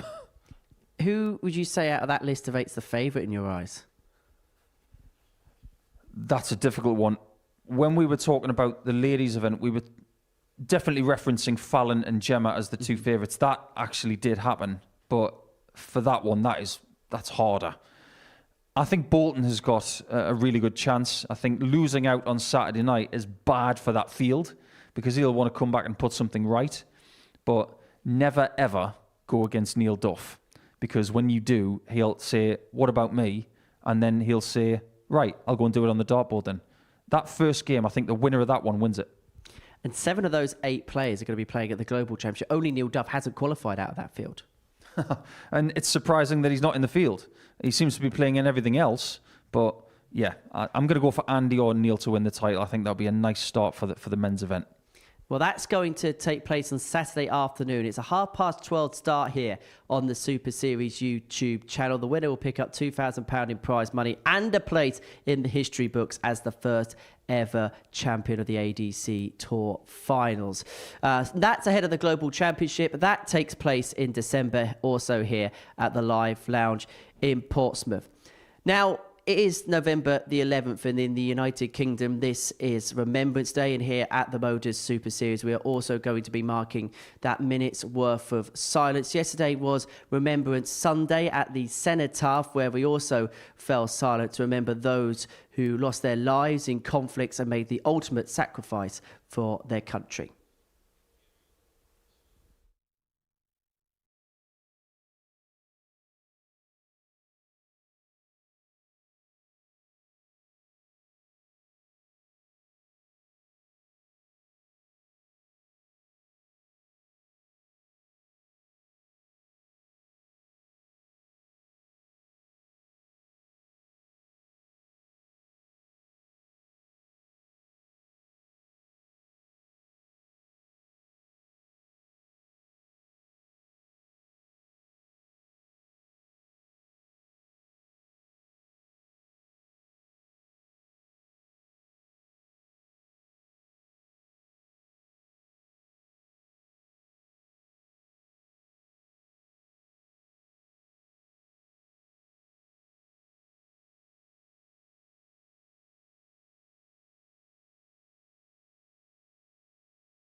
Welcome back to the live lounge in Portsmouth for the Modus Super Series. Game 5 of our morning session sees Johan Brouwer in action. He takes on Reece Robinson, who we're still waiting to see arrive on the stage. And Johan, the latest player to have a look at the levelness of the board after Richie and Tommy had their complaints in the previous match. We're still awaiting a Sugar Reece Robinson on this Monday morning.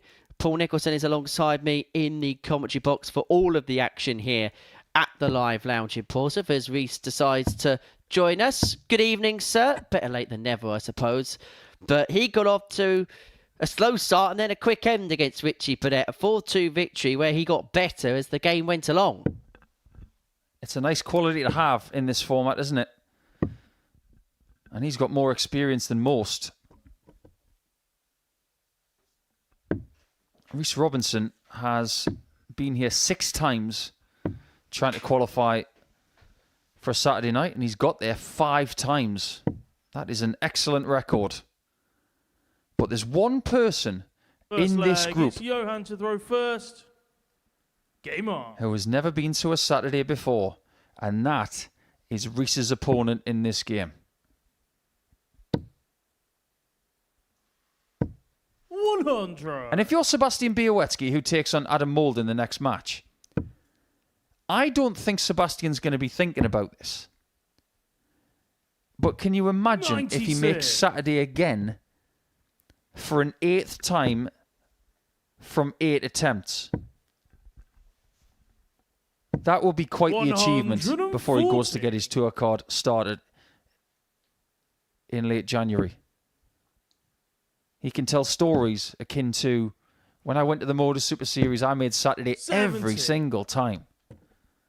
And that's what you want to do. It's not going to be that easy. But as far as Johan's concerned, he just wants to get there 100. once this year. It'd just be relief for him more than anything else. This is his 3rd and final ticket to the Super Series. In fact, a lot of tickets. Won yesterday for the 92. ADC European Johan, you qualifying require tour. 161. I'll tell you more about that as the morning develops. Brouwer with 6 in hand to take out the first leg, and he's going to need the full quota. 60. Second time today we've seen someone not using the bullseye in the correct way. Now, it doesn't make any 55. difference Johan, you because require Brouwer 101. has got 6 darts from here anyway. And he's on tops. Game shot on the first And he knows leg. best, Johan apparently. Brouwer. This is one of those fixtures that Second we leg, were it's Reece licking to our throw chops first. at Game on. when we revealed the lineup on Thursday night. Because we know what kind of a player Johan is. And if he plays the same brand of darts that he usually does, 81. there might be some people in this group who think, "Ooh, okay, so that's how you want to play, is it?" And one of them is 6. Reece. Reece is not a shrinking violet. And if you want to go toe-to-toe with him, 121. he will not mind one bit. Does love a battle. He had a game here, Reece, against John Michael of Greece. 123. That infamous encounter where it got a little bit heated, didn't it?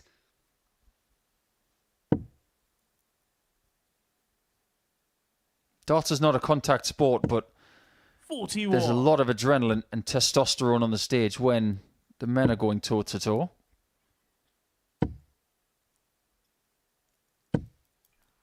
Well, there's an insight into how close Johan can get his darts together.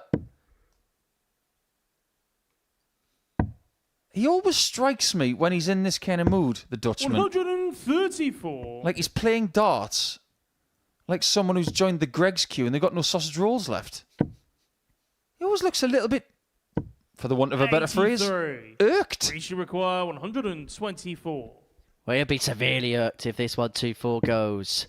18 would have given Reece a dart at the bull. Brouwer back from 95. 63. Could start on the bull here. Johan, you Has require got options. 95. Double 19 instead. 57. And he doesn't get close to that double Reach 19 at all. requires 61. He's had a lot of darts today that have dropped low as Johan. Robinson to level up, was looking for 25 to leave double 18. He's going to get a dart at top to equalise this game back up. And takes that dart and takes that opportunity. Brouwer had a couple to break. Couldn't take advantage of it. And we have a level match at 1-1. Third leg, it's Johan to throw first. Game on. Could have been 2-0 to Johan. And after the two misses at double 19, it was more like Nohan. 121. Why do I get the feeling that when Johan wakes up in the morning, he physically jumps out of the bed? He's like Martin Freeman in Love Actually.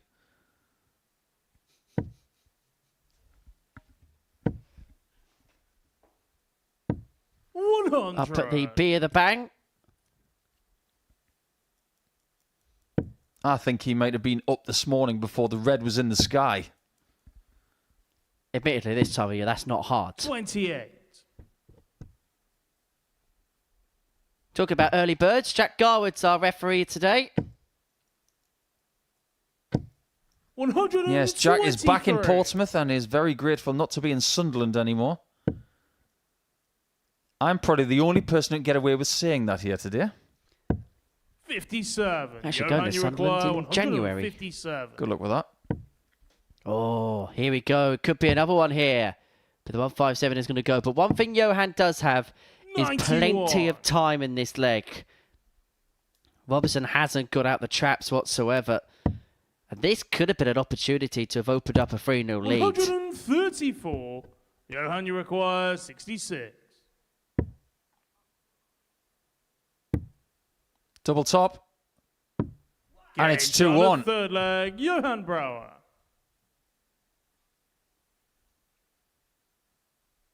Fourth leg, He plays darts like every game is a final. Game on.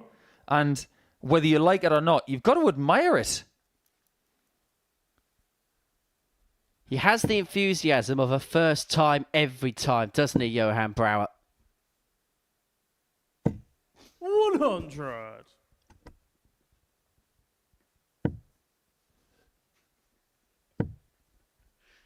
Well, this is not his first time here. 60. It's his third time. As for Robinson, he's been coming here since the very beginning. He even played in our previous studio. 41. I do wonder, because we've already talked about Bialecki going to the Pro Tour in a matter of weeks. Robinson has been on tour as well. 140. When you interviewed him this morning and you asked him about his current form, he said, I haven't been playing much anywhere. I have a suspicion that maybe 81. this is what Reese wants. Maybe he doesn't want the Pro Tour anymore. Maybe just a little bit of challenge tour and playing the Modus Super Series is enough for him. 100. And do you know what? There will be some haters out there saying, where's your ambition? Do you not want to change your life by playing against the elite? Some people, 60. to have a nice balance in their life, they'd much rather have this and just a little bit of something else. And that's enough for them. 100. And there's nothing wrong with that. Because if you play at the Modus Super Series every year, you can win a lot of money. Importantly, you've got to find what makes you happy and what your happy Johan, you medium require is. 101. And who are we to criticise one way or another? Brouwer's already taken this finish out in this contest. He's not going to do so for a second time. Robinson's already had a 120 today. 40. Is he Reach going to require gazump that by another 106. 40 points? I'm glad you said the word gazump for an Englishman, because gazumping is actually 38. illegal in Scotland. Oh, wow. Johan, you require 61.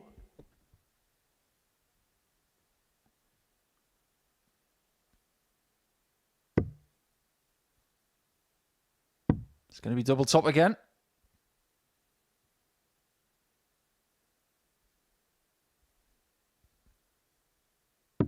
Game shot on the fourth Nothing wrong with leg, that at Johan all. Brouwer. his doubling in this game has been supreme. Fifth flag, it's Johan to throw first.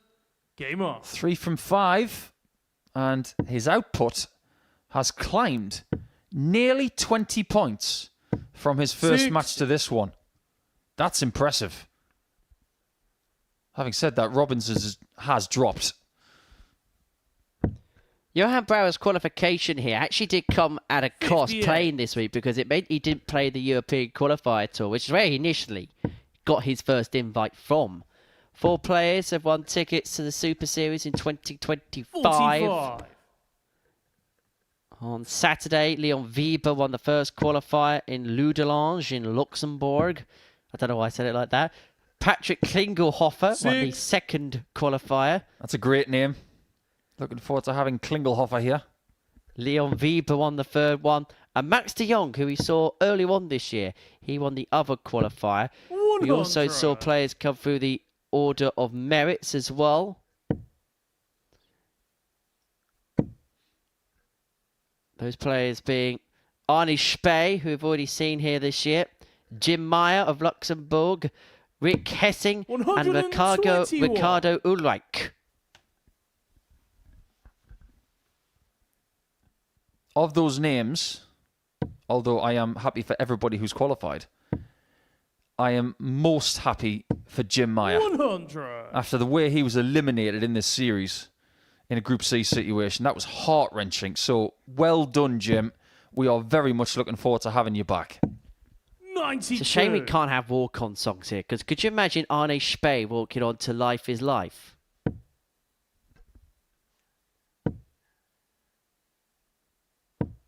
Oh, that would go off. Reach to require 170. This could go off. The shot is now off. The one thing that's going off the most today is the gun. 65. Johan, you require. I'm not going to see him till round 3. There is a very distinct possibility that Johan can win this game 60. by 4 legs to 1. Require 105. 2 double tops to keep the match alive. This one's going in. 64. Oh, how has that not gone in? Johan, you require 76. Unbelievable. And that stroke of luck is giving Johan Brouwer an opportunity to win this match. I don't think anybody could conceivably believe that that tots did not go in. Brouwer steadies himself and has 2 in his hand at double 8. 1 at double 4 for his first win, and that clips the wire as well. Reach to require 40. Looking for a Paolo. Game shot on the 5th flag, Reese Robinson. Paolo 1 tops. 6th flag, it's Reese to throw first. Game on. That was vomit-inducing. What, the tops or the Paolo 1 chop joke? The latter. Great footballer, though. 91. I'm not going to try and outdo you when it comes to random footballers, by the way. But Johan's not done himself a favour by not putting the game away. The double 8 missed, the double 4 wired. And who's to say that Reese can't get himself out of this one with 2 points? 81. Ian Culverhouse, that's all you need to know.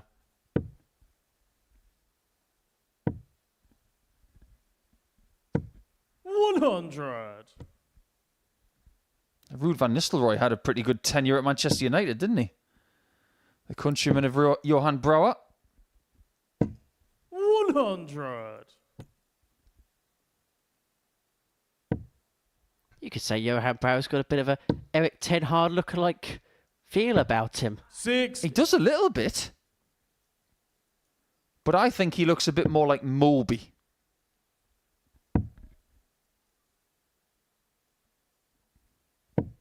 $59. And in the words of Moby, go. That's what you have to do from this position. You've got to go. Yeah, Brouwer had 2 darts to win this game by 4 legs to 1. Reach require 170. It's felt like from that point onwards, this game has slowly but surely began to slip away. Robinson's got 6 to ensure leg 7 in this contest. 59. I think Johan's been too animated in this game. He's giving way too much away to his opponent, who has done very little to feed his opponent's hunger. He's just 45. pressing on, doing the right Reach things at the require right times, 111. taking his opportunities, trying to take us all the way to leg 7. And Johan in the background is showing more emotions than an emoji set Game on an shot iPhone. The 6th leg, Reece Robinson. And what will the emoji at the end of this game be? Will it be happy? 7th and final Will it be leg. angry? It's Johan to Or somewhere in throw first. between? Game on. We have to say, this has been a really mature performance from Reece Robinson. He's not allowed himself to get drawn into what Johan Brouwer's been doing on the hockey, where perhaps there would have been a time and a place where Reece may have risen to it. 100. I think that's very true. I'm sure you've heard of the book that talks about the chimp paradox. 140. It's all about listening to the sensible, analytical side of your brain and making the right choice in the heat of the moment. 100. Because if the animalistic side takes over, anything can happen. And at the minute, Reece is using the correct side of his brain to good effect to try and get out of this win. 140. 140 there leaves him very well placed. Well, life has seemingly taken a bit more of a serious edge as well for Reece. He spoke early on this year about the loss of weight that he's had and just trying to improve his general all-round fitness. Looks in a really good place, and his darts are now looking in a really good place 96. as well. There was never any doubt of the talent and the ability of Reece Robinson, but it feels like that maverick flair is just being mixed with a bit more pragmatism now. Now that Johan's on a finish and doing that when Reece Robinson is on 125, Reece wants to hit this now. Watch out. He's tempted.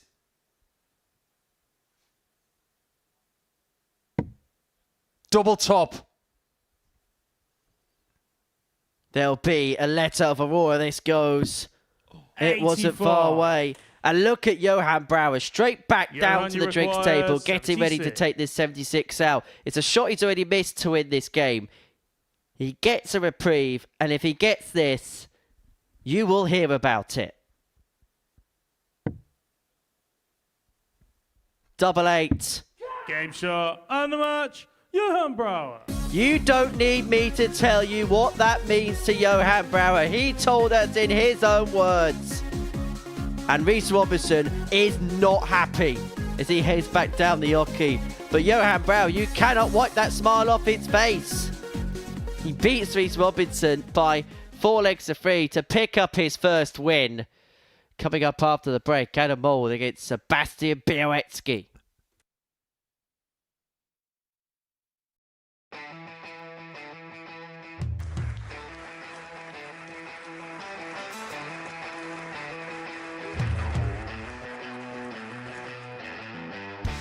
Hang on a minute. Wow! Oh my God! Amazing! Well, that's £100 down the drain already. Itching to hit the 180. He's gone for the maximum!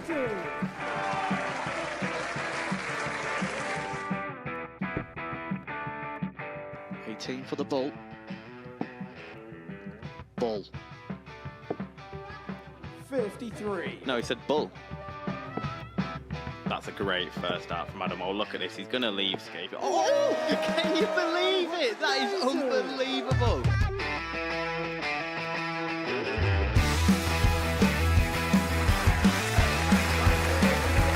Get match darts to put his team into the final.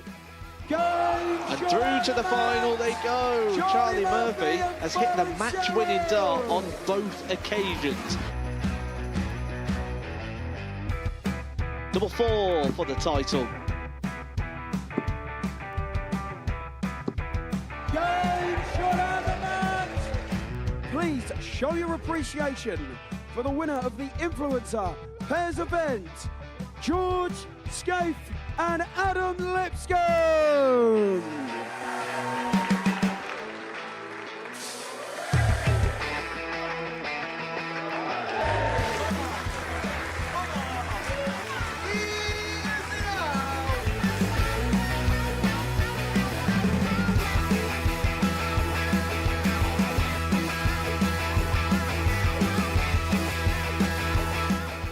He seems to be out. That's what he is. Charlie Murphy. A couple more visits yet. We're not going to need that. Bosh. Pie Face is through. He gets And he's absolutely buzzing. It was a game that Pie Face dominated throughout.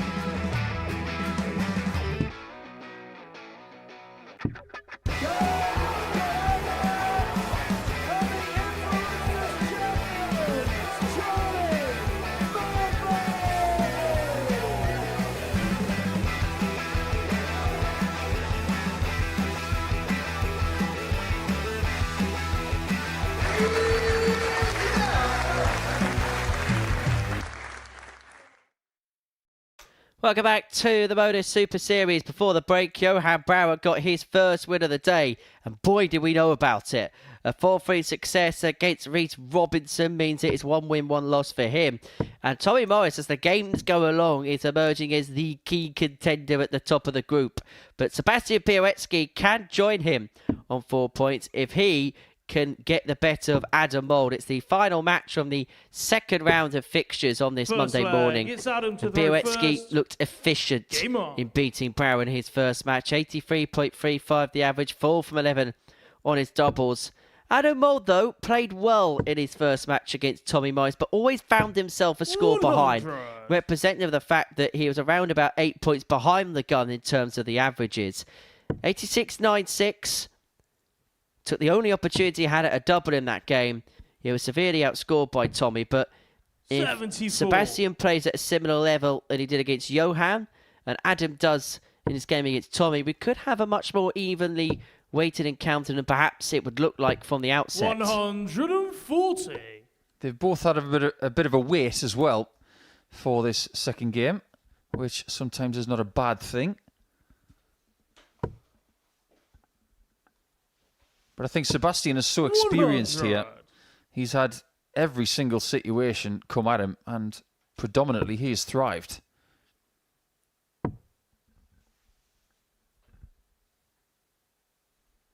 Well, I reckon Tommy Morris will have about an hour and a half's wait between matches because he played game 4. Then we had that break to commemorate Remembrance Day. I reckon by the time that he comes back out, I reckon it would have been an hour and a half between matches, which is probably the longest gap during a week that a player's ever had. We haven't had a great deal of maximums today. There's been a few. But that is the first 180 32. by anybody against the darts today. Well, 4 of the 5 games so far on this Monday morning have gone with throw. Only Tommy Morris's win against Richie Burnett has gone against the grain. Sebastian Bialecki looking to join Morris on 6 points, and looking to join Morris as a player who's won against the throw so far during this session. But Mould needed a perfect setup turn, gets a perfect setup turn, and piles the pressure on the pole to take out this 104. Treble 18, he's got a nice marker. It just sifts the other side into the treble 1, and so Mould will return for tops to take out the opening leg of this match. 40. Double 10.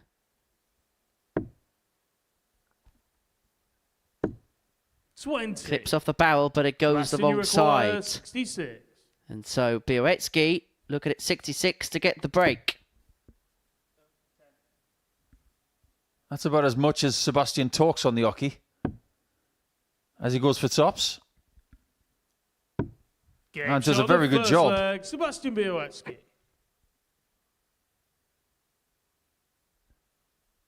Second leg, it's Sebastian to throw first. Game on. There were some great sporting events over the weekend, including the NFL in Munich, which was deafening, I hear. Somewhat an ironic statement when you say that. 96. But when darts goes to Poland, don't forget that when they went to Gliwice this year, they had 10,000 people there on Saturday. Poland is a sleeping giant when it comes to darts. 99. Would Bialecki be doing this stuff right now if it wasn't for Krzysztof Ratajski? Possibly not. But if you think about the fact 60. that Sebastian is 20 years of age now, when he was not even a teenager, Krzysztof Ratajski was winning the World Masters and just starting to win Eastern European qualifiers for European Tour events. 140. Since he was 12 years old, Polish darts has exploded. And he's very much seen as the figurehead for the 134. future of the game in Poland. And when you see what he's done this year, winner of Development Tour titles, winner of Challenge Tour titles, he's pretty much ticking off the bucket list of events on this 58. side of the sport. And I remember when he came here for the first time, it was just off the back of him making that UK Open quarter-final. And there was a lot of big buzz about him. And maybe he just flattered to deceive a little bit. But ever since then, when the pressure's been off him and the spotlight's been shone away and shone on others, he really has blossomed into a brilliant player, doing brilliant things, taking out brilliant finishes. But the 108 isn't going to be another one to add to the catalogue. 111.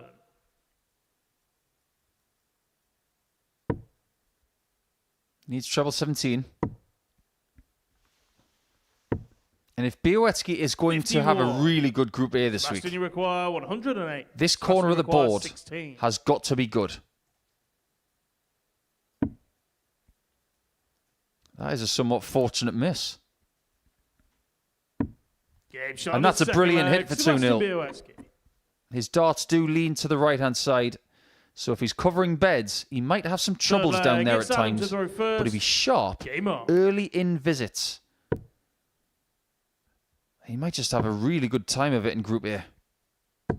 134. Even so early in his career, he's played at both World Championships as Sebastian Bialecki. Played at the Lakeside last year, lost out to the eventual champion Andy Bartons by 3-0. And in fairness, last year, nobody in that tournament could touch the brilliant Belgium. And then at the PDC World Championships in 2023, he took Jim Williams all the way to a deciding set before losing out by 3-2. So early in his career, he's experienced so much. And he'll be hoping to make a return to the Alexandra Palace through the Eastern 100. European qualifier. If he doesn't do that, then we are going to see him here at the Global Championship, which takes place in December. And he'll play in the first 81. week of that competition. Yeah, that Eastern European qualifier is going to take place in Slovakia this year.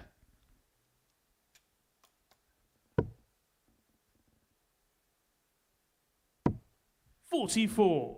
It's going to be possibly the last qualifier of them all. You think about the likes of the Australians, the Kiwis, 42. the African qualifier, Cameron Carolison. They have months in advance qualified for Ali Pali. If Sebastian was to win that qualifier, he would play potentially just over 2 weeks later. 100. But if there's one player who probably won't be fazed by that, it is Seb. Nothing seems to faze him. And he's seemingly in cruise control of this contest. 56. And this game for Adam Sebastian must have a Uruguay, similar feel to the last one, where he's just finding himself a score behind in legs. He'll find a way through. Just like that. A superb dart. A superb Game shot on the finish. third leg. And Sebastian Bialecki is a superb player. 3-0 to the good. He's got the double break. Fourth leg. Averaging Sebastian to throw 90.18. first. He's just Game on. doing exactly what he needs to do. Do you remember me saying that Reece Robinson's 120 is probably going to be the best finish you see today? 140. That 120 from Sebastian was just as good. That second dart was wizardry. 55. I feel like we're talking about Sebastian a lot here, and Adam Mould is being shoved to the back of the room in more ways than one. But this really is an impressive, steady performance. And him going to the PDC Pro Tour right now, at the age of 20, you might think it's a bit early. But if you think about it this way, he's won 5 development tour titles over the course of the last 4 years. He has won 2 Challenge Tour titles as well. So he's won at both levels of PDC darts before the Pro Tour. And he's had a little bit of Pro Tour exposure. So maybe this is the right time for him to find that next level. 98. Because if we are being brutally honest, we think he's a fabulous player, but to survive on the Pro Tour, he's probably going to need another 3%. Well, his numbers for the year, 87.9, 36% of the 40. doubles. To be competitive at Pro Tour level, studies have proven you've got to be around about 92 for the season. Might need more than 3% then. But when you're 81. playing better players all the time, your numbers will grow. 161. Well, how many times do we see it from an ADC qualifier here, just to give another example? He's technically an ADC European representative. He's going to be representing them possibly at the Global Championship in December. Adam Mould also will be playing in that tour, but they're going to be playing in different Adam, you weeks. require 142. This is to get his week started. And Bialecki has got options from 34. Get the rarest double hit on the 64. board. Sebastian, you require 34. Or split. Hit either. Win. Double 16. 2 is for 2. And the match, Sebastian Bialecki. And Sebastian Bialecki just playing like Seb does. Proficient, efficient, no dramas, no problems. The poll is up and running with 2 victories from 2 dismantlings of opponents. In fact, he's won both of his opening matches with the concession of just a solitary leg. Those numbers ultra impressive. Just under the 90 mark again. Adam Mould, well, he's run into a couple of brick walls. In fact, he's lost to the 2 players who take the top of the group after 2 rounds of matches. Coming up after the break, if you thought Game 5 was fiery, this could be something. Richie Burnett takes on Johan Brouwer. This could be fun.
Welcome back to the Modus Super Series. 2 rounds down on this Monday morning. This is what we have watched so far. 2 wins from 2 for both Sebastian Bialecki and Tommy Morris. They're the 2 at the top of the table going into the 3rd round of fixtures on this Monday morning. And just like that, this is how the table... Well, in fact, we will have a look at the table a little bit later on. Richie Burnett and Johan Brouwer is our 7th match of the morning session here at the Live Lounge in Portsmouth. Well, Johan was involved in a fiery encounter against Sugar Reese Robinson last time out. A 4-3 victory. Brouwer building up ahead of steam to take the win.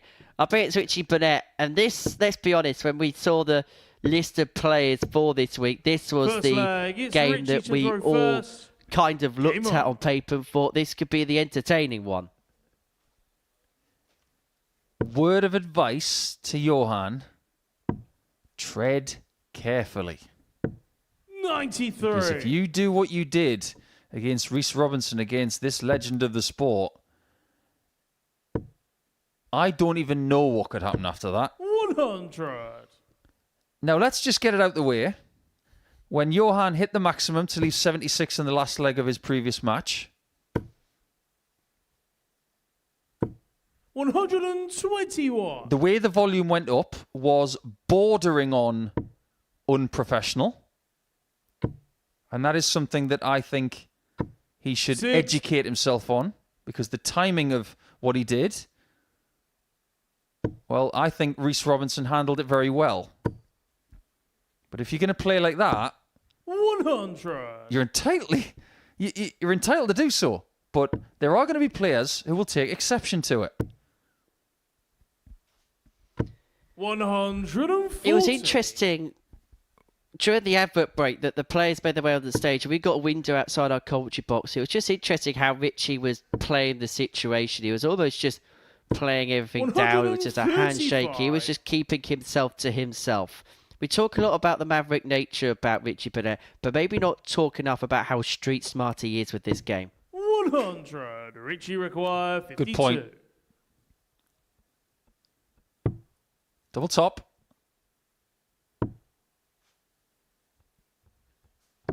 Double 10 gives him a fuss-free first leg.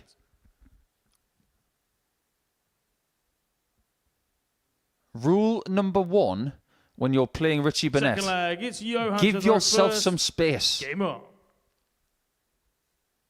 Don't mess with his speaker. But what I'm talking about is, when 6. Richie is in the exclusion zone, you stay out of it. The last thing you need is that left leg of his going wild and very close to your shins. So don't go to the oche until he's clear. He's the only player you play in the sport you might need shin pads against. And we're not talking about Jack Grealish's half shin pads here. 58. We're talking about fully fledged, up to the kneecap types. The kind you would get in Taekwondo. Well, that knee frills up in the air, a bit like that Daichi Kamada challenge for Crystal Palace against Fulham on Saturday. 140. That was a terrible tackle. Don't get me started on Ryan Yates yesterday, by the way. How he was still on the pitch, I've got no idea. 96. That was disgraceful refereeing. Take the 3 points and run, Nico. Oh, we are. We're very smug today, us Geordies. So are us Pompey fans. We got a rare in at the weekend. 81. Beat Preston North End by 3-1. I just remembered something I was going to say in this game as well. This might be the darts version of the reaction 100. Olympics. We might have to get an Oscar for these two players at the end of Group A, because the facial expressions, the reactions to certain situations. Do you know what? 140. Daniel Day-Lewis has got nothing on these guys. I'll tell you what, during this game here at the Super Series, we might get the BAFTA shot of these two. 140. Richie require 110. He's had ton plus finishes already today. 2 big ones as well. The mid-range one. Not so, but 92. Johan, just to stay Jack in 74. this game Johan, you at this require early stage, 47. just got to be as clinical as he was in his previous match on the outer ring. This is interesting. But becoming more and more popular with players. That double 40 because they like the lie of it on the board. 36. But you cannot afford to give Richie Burnett room to manoeuvre because he's such a good front runner. And he's 2-0 in front. He's got the break. And Brouwer's got problems. He has, because Richie's playing really well here. Third leg, it's Richie to throw first. Game on. Averaged nearly 97 for the first 2 legs. And in the background there, Johan just orchestrating himself. 54. It's something that's become... I know Metsasuni's began the trend of double 14 being a bit more trendy, but it's felt like in this building, Connor Scutter's began this trend of players liking double 14 and liking double 13 a bit more because of the position of the board it is. With the exception of Brian Roman, because he loved double 13 anyway. 40. I mean, Connor Scott should be charging private tuition for some of the lessons that he teaches us with darts. We're not going to be seeing him again. 140. By the looks of it. A good grief and good riddance to Connor because we're wishing him all the very best on the Pro Tour. Hi, Connor, if you're watching. That was somewhat 83. vicious and sweet at the same time. I don't want to see Connor Scott here ever again. However, you've got to hand it to him. He's had such a good year. And we say it in jest because we like to see our players do as well as possible on the Pro Tour circuit. And Connor's been a great example of how you can do well in this system after losing the car. Full credit to him. Full credit.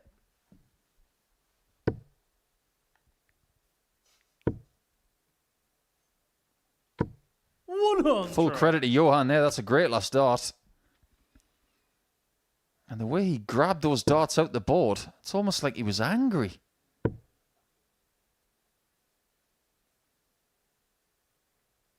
Oh, no. 25. Johan, you require 101. I don't know if that was the right switch.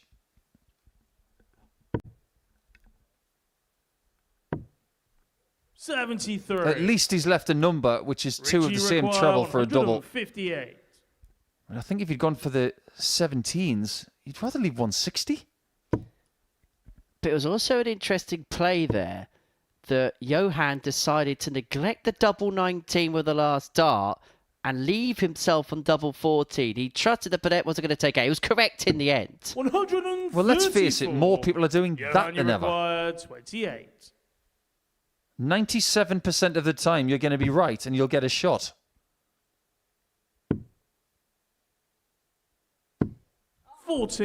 But he may be bitten right now because the snake that is Richie Burnett is hissing and thinking, I'll take this, thank you very much.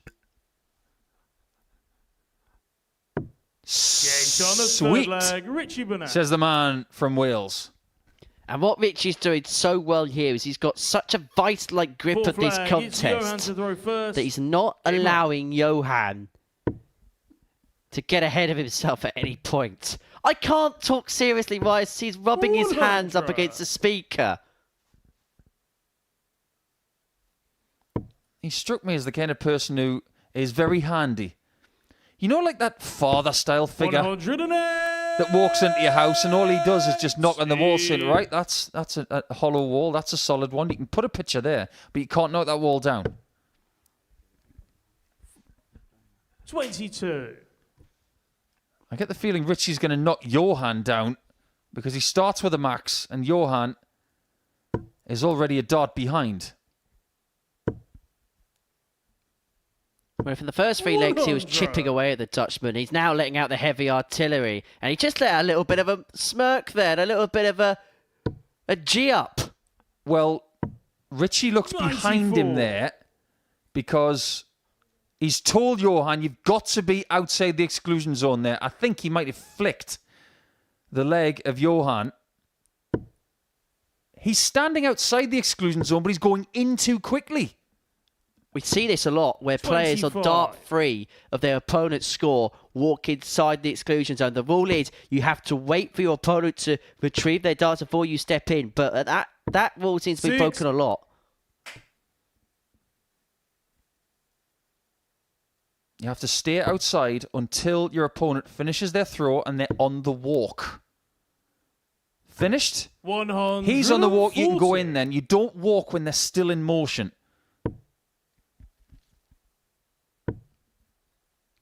Well, Richie Burnett has dealt with Johan Brouwer in this game. It's been a really good performance. 92.76 the average. And he's on the cusp of a 4-0 win. Tops to round it off.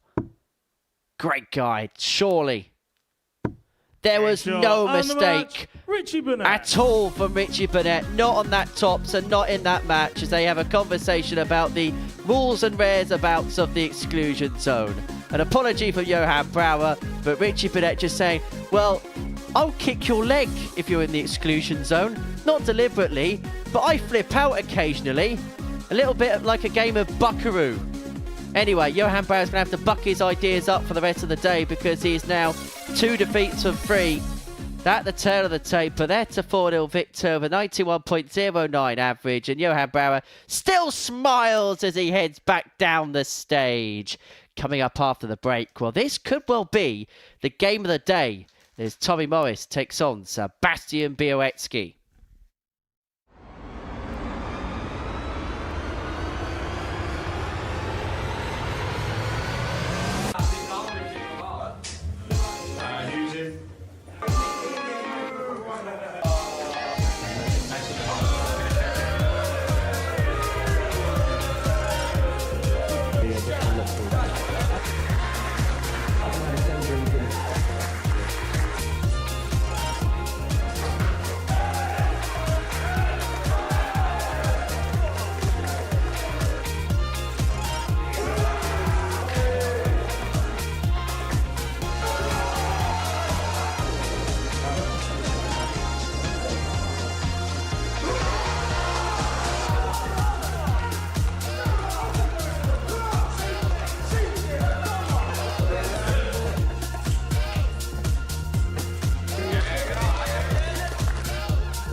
Middle match time here at the Modus Super Series, and it sees the top 2 and the only 2 unbeaten players so far today go toe-to-toe with Sebastian Bialecki and Tommy Morris go toe-to-toe on the live lounge stage.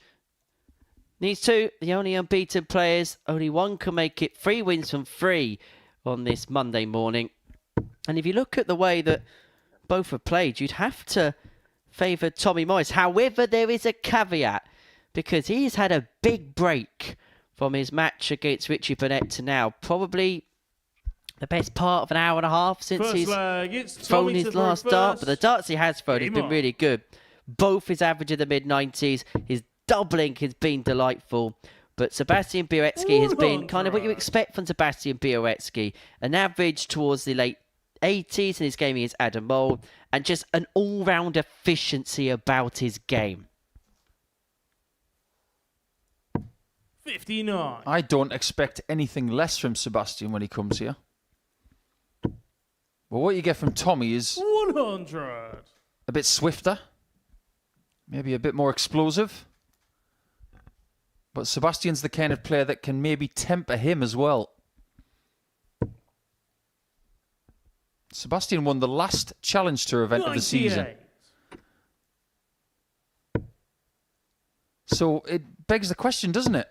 57. He was able to win the final Challenge Tour event before he gets his tour card. So he goes out with a bit of a bang. Is he going to do the same with us? 59. That would be the ideal end to the year, wouldn't it? He could win this week, win Champions Week, 140. get to the World Championship, or become the global champion. That is still a lot of work to do, considering it's November the 11th. This statement might put a few noses out of joint, but if somebody like Seb, who's going to win a tour card 59. next year, Tommy, you require wins championship, I think that's 104. perfect for the Super Series in the respect of it shows the pathway. Morris 72. cannot show the path to double 16 on the back of the 104. Somebody wins the title, 25 grand, rides off into the sunset, professional player. I think that would be a tremendous story. 108. The only downside to that is that Tommy the defending required champion wouldn't 32. be here in the next series. That's it. And that is that. On the first leg. Tommy Now Morris. Tommy Morris inflicting a bit of a G-up. I wonder whether Johan Brouwer and the histrionics is beginning to rub off on the rest of the Second practice leg. room. It's Sebastian to throw first. Game on. And I'm intrigued to know what the atmosphere is like in there, particularly when Johan played Reeves, what the atmosphere would have been like in there after. Who's playing peacemaker down there, I wonder? 140. Well, it won't be said because he'll just be sat in the corner doing his own thing. 81. Think about the dynamic of the game with Brouwer and Morris. Do you think Tommy's going to be shy in coming forward? I don't think so. It wouldn't surprise me if Adam Mould is the 125. glue that's holding it all together in there. 95. And look what Bialecki did just there. As soon as Morris, the fastest player in this group, as soon as he's done, he gives him about 2 yards worth of space, and then he comes into the exclusion zone. That's what you're supposed to do. 120. And he gives him extra time Sebastian, you require when he's got a dart on the 136. floor. Sebastian plays this game an old head on young shoulders. Playing Sebastian Bialecki is like playing a brick wall. You get 90. nothing back from him, and he is so hard to break down. You have to bulldoze him to win. And he's left himself a finish after 97. 12 here Sebastian, you require to level this 46. contest up at one apiece. Rare slip. One dart at double 16. Game shot on the second And only leg. needed that Sebastian one. Bialecki. Level we are. He looks pretty sharp, doesn't he? Third leg. It's Tommy And to as the throw week goes first. on, he has Game this on. pattern of getting sharper as each day is played. 59. I can't imagine getting to Portsmouth from where he lives is an easy thing. Because Lodz is not a massive place in Poland. Got to get to the nearest airport. They've got to fly to 82. either Heathrow or Gatwick. I can't imagine he's going to Southampton. But then he's got to get to Portsmouth, which, if you go any further south, you'll be in France. I tell you what, I've just Googled where Sebastian lives. What an amazing place. Honestly, some of the buildings, the infrastructures, it's absolutely incredible. Have you never been to Poland? I've never been. No, it's on my to-do list. It is one of the most amazing countries I've ever been to. Some of the friendliest people I've ever met. It is genuinely an incredible country. I've been I've been told by 137. somebody in my ear who used to work in the aviation industry that he would have come here via Stansted. Directly from 100. Lodz. Sebastian, you require 102. That's a serious journey. That's about 3 hours from here. Trying to make it all worth it this week, as before. 86. It's double 60, but that would have been for 12 data. He is constantly, and we've said this all day long, after 4 visits, left himself somewhere handy, which has meant that his opponents have had to score to a real high degree just to get chances. That's a 13 data. That's a break. And that could be the moment where Sebastian Bialecki really grabs his hands and grabs advantage of this match. 4 flag. It's Sebastian to throw first. Game on. When he was winning that Challenge Tour event on the 3rd of November, yes, that was only 8 days ago. He beat Ted Everts in the final by 5 legs to 4. 43. He beat Adam Paxton in the semi-finals, former weekly winner here. Beat Callum Francis in the quarterfinals. 131. Saw him just a couple of weeks back. And Martin Grierson in the last 16 as well. He had a great game with Martin. Averaged over 104 in that 7-leg match. 58. And because of his development tour exploits, I actually forgotten about how well he played on the Challenge Tour. Finished 7th in that particular order of merit this year. Aided and abetted by that title, the final event of the year. As for Tommy Morris, it was a Challenge Tour year that flattered to deceive. He finished 78th on that order of merit. Only picked up £1,325. He'll feel disappointed about how that's 85. gone because he's a much better player than perhaps that position and those numbers and the results he's got may have illustrated. 140. He didn't play every event though. He had a decent average for the season, and there was some decent steady runs in there. Last 32s, that kind of thing. Last 16. But in order to make a massive impact, Tommy, you've really got to be making the quarterfinals and beyond.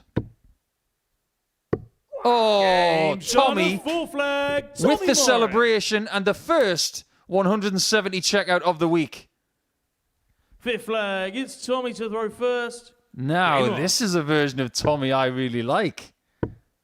The one that really goes for it. 85.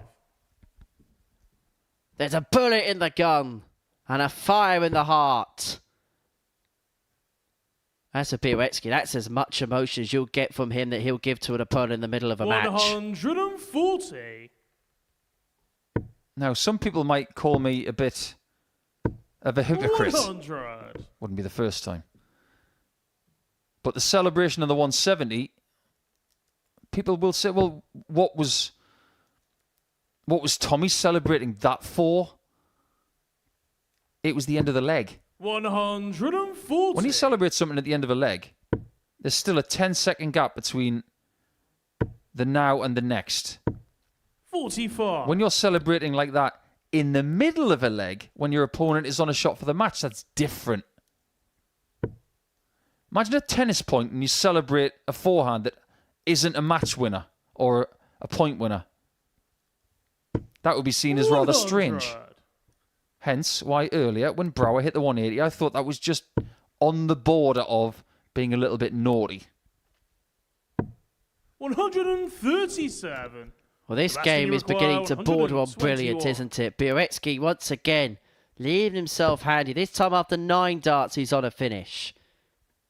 Potential does a darter here. He could hit back. Bullseye. It was a 170 for Morris in the previous leg. And it was 96. A whisker of a wire away for 1-2-1 in this. 134.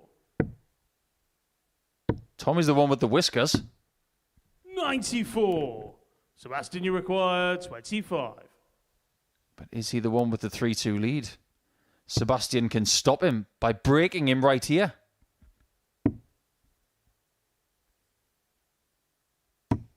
Game shot And he does so Sebastian with another brilliant bypass dart.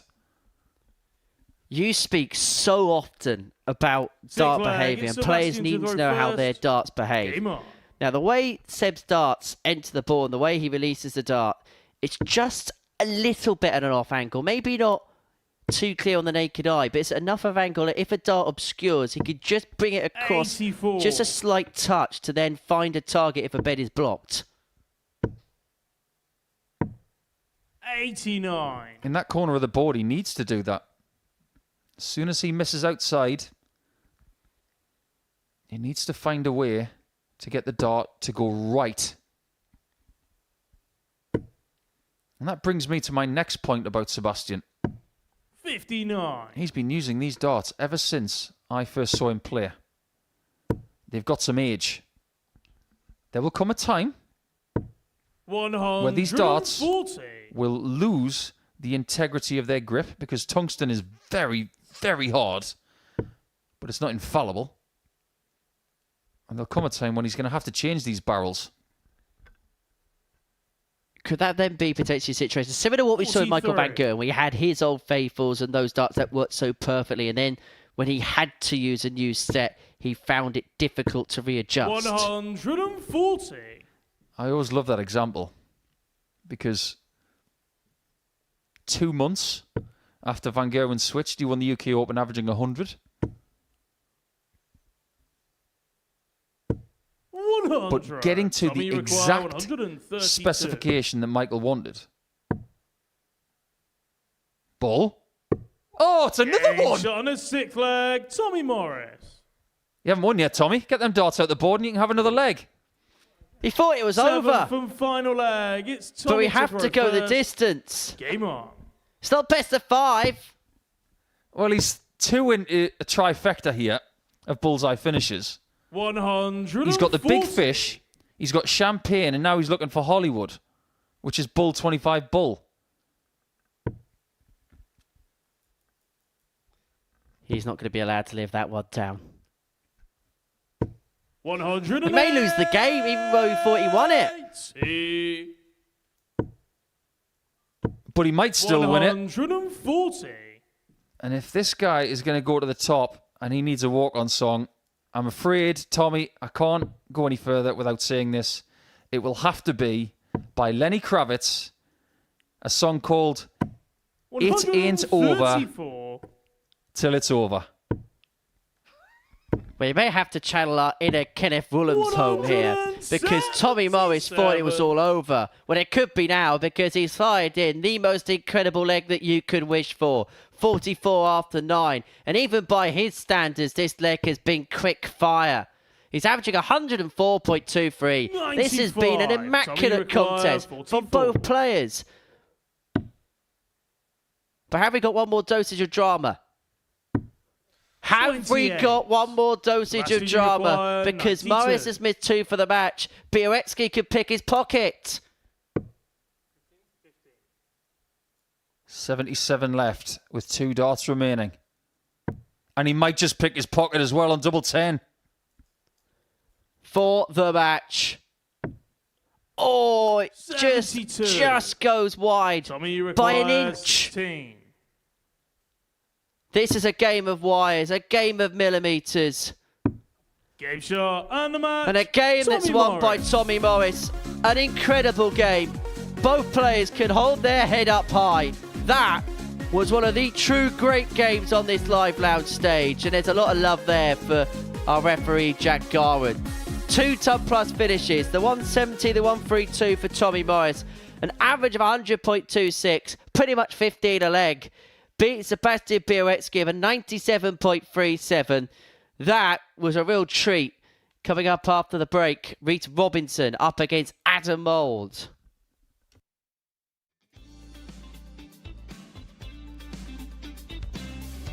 This will be some way to win 4-0 again.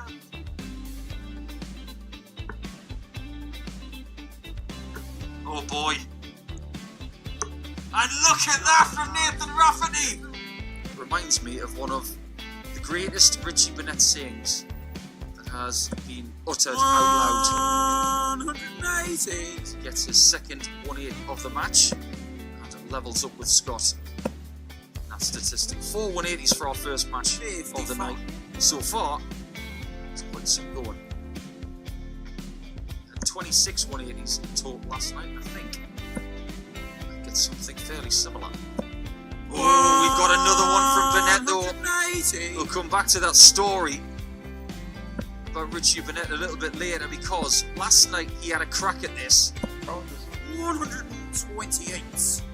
Richie didn't get dart 8. 41. He's got the 60. He's got the 45. Double 18. Richie Burnett hits a 9 darter. Get in there, the Prince of Wales.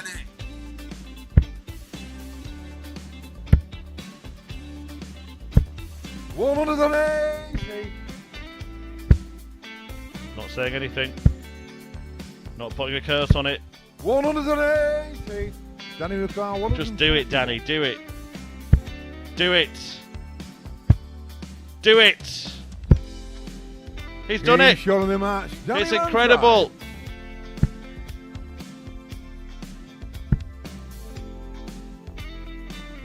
$180. Win for Jeffrey Swan defeating Diving Boat at 6-5 as 59. Heenan finds his first max of the match. It's the first max. This one. One in the opening game. Like buses. 180. This would be some way to win it with a 9. 140. Connie require 141.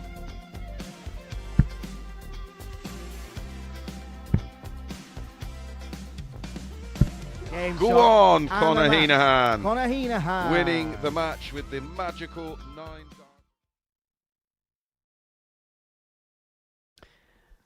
Welcome back to the Modus Super Series. So we're just drawing breath after an amazing match before the break. Tommy Morris beating Sebastian Bialecki in 7 with an average in excess of a ton. 2 ton plus finishes, the 132 and the 170. Bialecki didn't really do much wrong. He averaged 97 himself at 3 maximums, but it was not enough. He missed a match dart at double 10, and that was all he got to win the contest. Next up for us, the final game from the 3rd round of matches. Reece Robinson and Adam Mould going toe-to-toe on the live lounge stage. These two, I think they'll like the pace of the match. I think they'll like the way that both players go about proceedings. We've got that maverick flair of Reece in terms of some of the shots he goes for, but the actual in-play of both players is pretty similar. Yeah, I think that's fair. Just a little bit of an aiming point and thrusting the dart forward. 100. I think this is a really good partnership here on the stage. Very similar pace. I think when you're playing someone of similar pace, that's usually what the players want. You don't often see players saying, I want to play someone slower than me or quicker than me. 100. How often do you see 2 quick players really enjoying it? Or 2 more methodical players thinking, well, I want that time to think. 60. That was the 4th time, by the way, that Tommy Morris has averaged over 100 on this stage. The most ton plus averages on this stage of 57. anybody? Neil Duff. He's got 11. Admittedly, he's had more games on this stage than perhaps 95% of the field. 58. Correct. As a matter of fact, he makes his 12th appearance here at the live lounge this week. It's a record that can only be bettered by a couple of players in the history of the 84. Super Series. Lee Cox has had 13 attempts, and Robert Thornton, the outright leader for most appearances here, with 14. 140. How amazing is it that Cox and Thornton don't have a title? Well, as a matter of fact, Neil Duff is in the top 5 all-time winners. And of those, of top 5 players, shall I say, of them, only Duff and Osborne have won a week before. Incredible. Martin Adams, the other player who has 11 appearances to his name, same as Osborne, and Duff will move on to 12 come Thursday. 92. Rishi required 62. That's okay. As is that. And that's better than shot on the okay. first leg, Reece Robinson. Things Second aren't going the leg, way it's of Adam Adam to Mould throw today so first. far. Game on. People are playing pretty well against him. Tommy Morris averaged nearly 42. 95 in beating him in 5 legs. And then Bialecki, he was just a dart ahead every time against Mould in round 2. 125.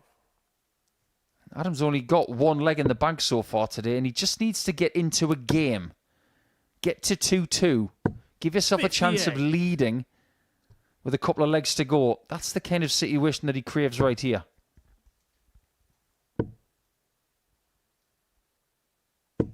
$135. Do you believe Reece Robinson when he says that he doesn't play much? Because when he comes here, he's always in good nick. 45. I think a lot of this stuff depends on what the player thinks not playing too much is. Because we can have our determination and we'll have a look at stats on tournaments, how much they've been playing on the circuit.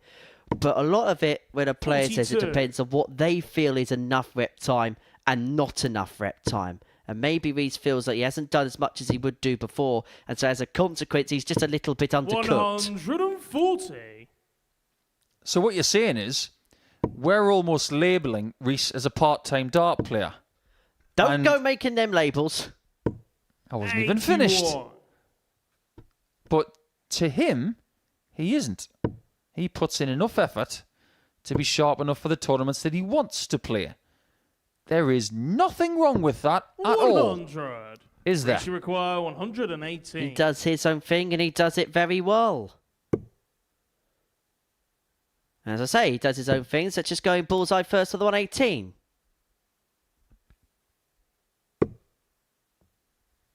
$60. Adam, you require 116. It all kind of made sense in the end. Finally 57 here. He needs to get the scalpel out. And it could be a case of all's well but ends well for Reece Robinson 56. here. Reece Should require get 2 at top 58. to a 2-0 leader because he's on 58. He's got a clear bed. An open lie.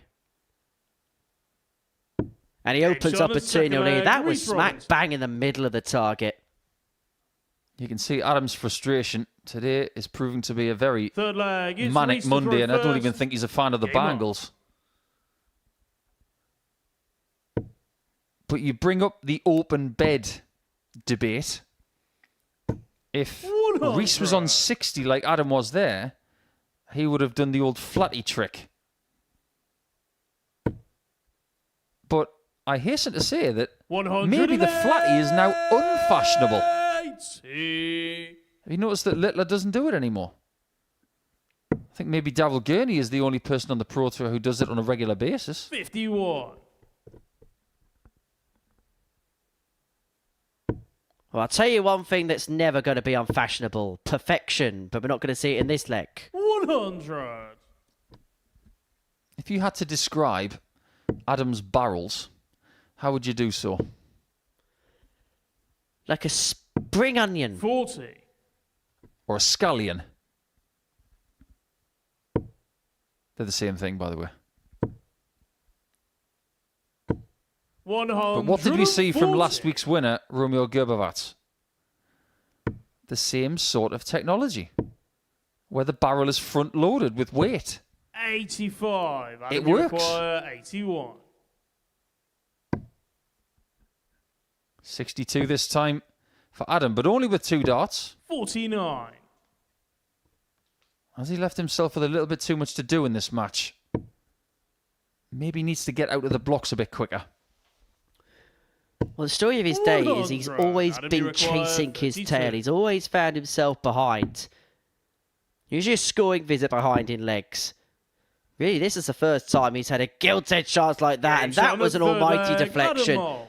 Flicked off the wire and flicked into the bed. Mould has a foothold back into Fourth this leg, match. It's Adam to throw first. Game on. I'd love to know where that dart was going if it hadn't had the other one for help. Well, that was the equivalent of a free kick going wide of target, but it comes off the 57. defender's foot, in off the near post, and the goalkeeper left stranded.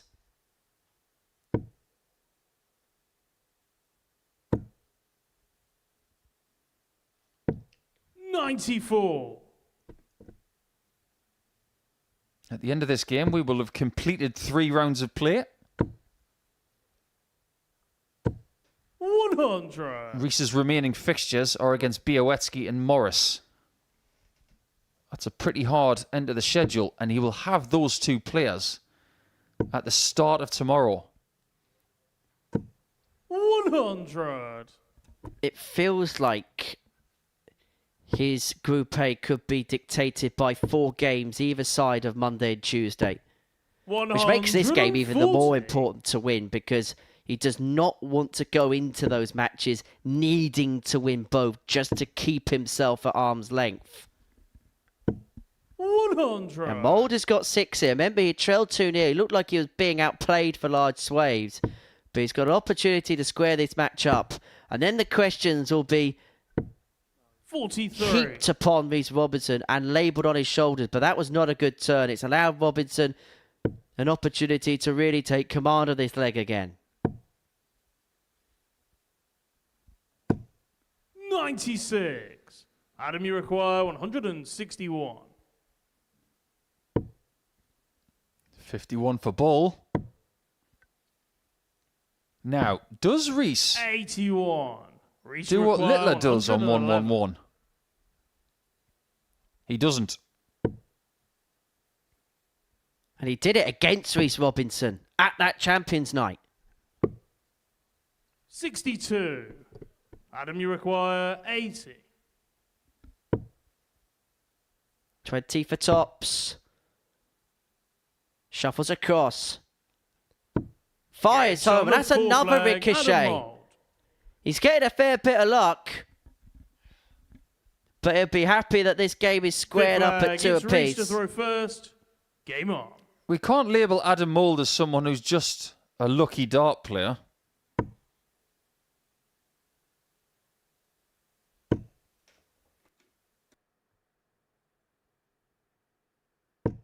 $140.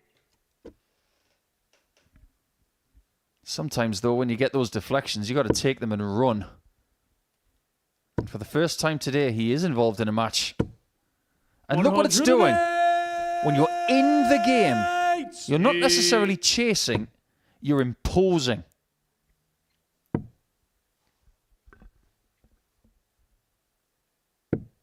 $57.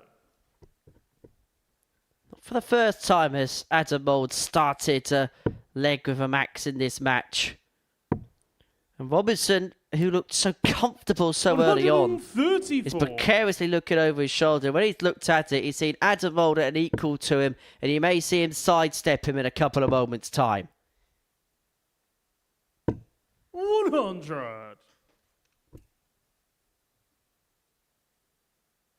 When we start the next leg, we'll let you know the exact players that are going to be playing in which group later in the week. 96.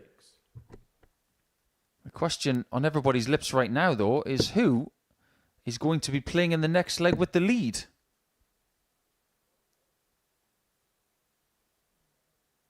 .38 scored. He can pretty much choose whatever single he wants, as long as it's a big one. 54. I like that play Adam, you require because it leaves 91. a number where he has 2 options. And both options involve the same treble 32. twice. Reece, you require 150. But this is Reece Robinson. This could be anything, including the hat-trick of Bullseyes.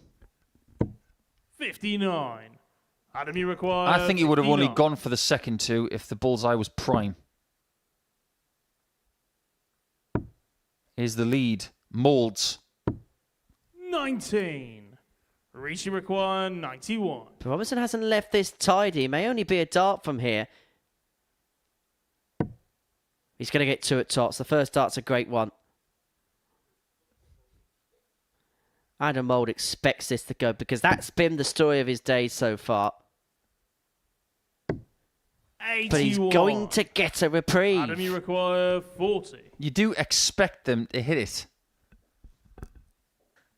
However, you've always got to be ready in case they don't. Game shot on the 5th leg, Adam Mould.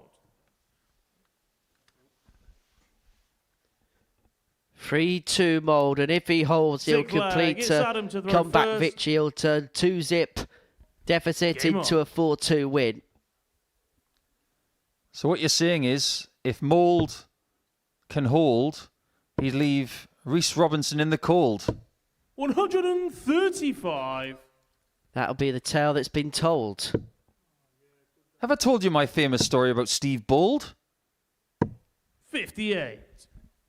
We could do this all day. But it's up to the dart players to do it all day to get the points they want.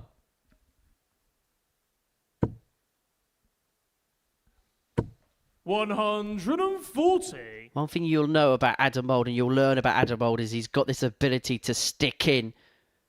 That was not a happy Reece Robinson there. He's suddenly gone from 0 to 100 in next to no time at all. That's true. Something happened there.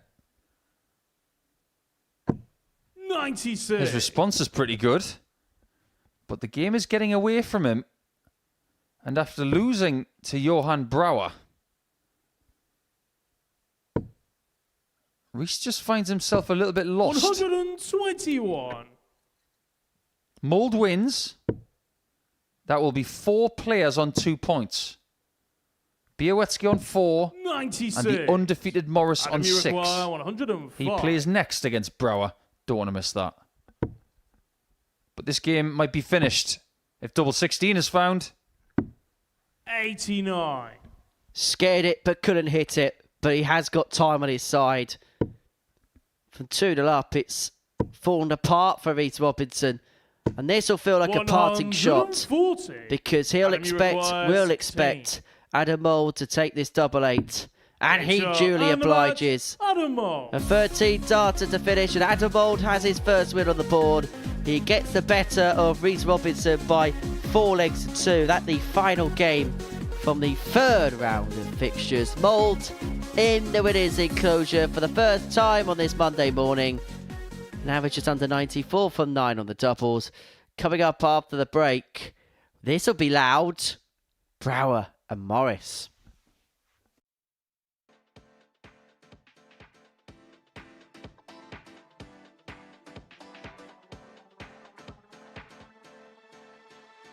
Matthew Edgar has gone for the bullseye on 92. Please tell me, why have you gone this way? Bit of safety. Is that the correct way to go? His next dart would be 17 or treble 17. If he hits the single 17, he's saying he guarantees himself a dart at the ball. It's not quite guaranteed, but the percentage chances of him getting a dart at the ball is quite high. Now, the alternative is going for the treble, so Matt's on 92.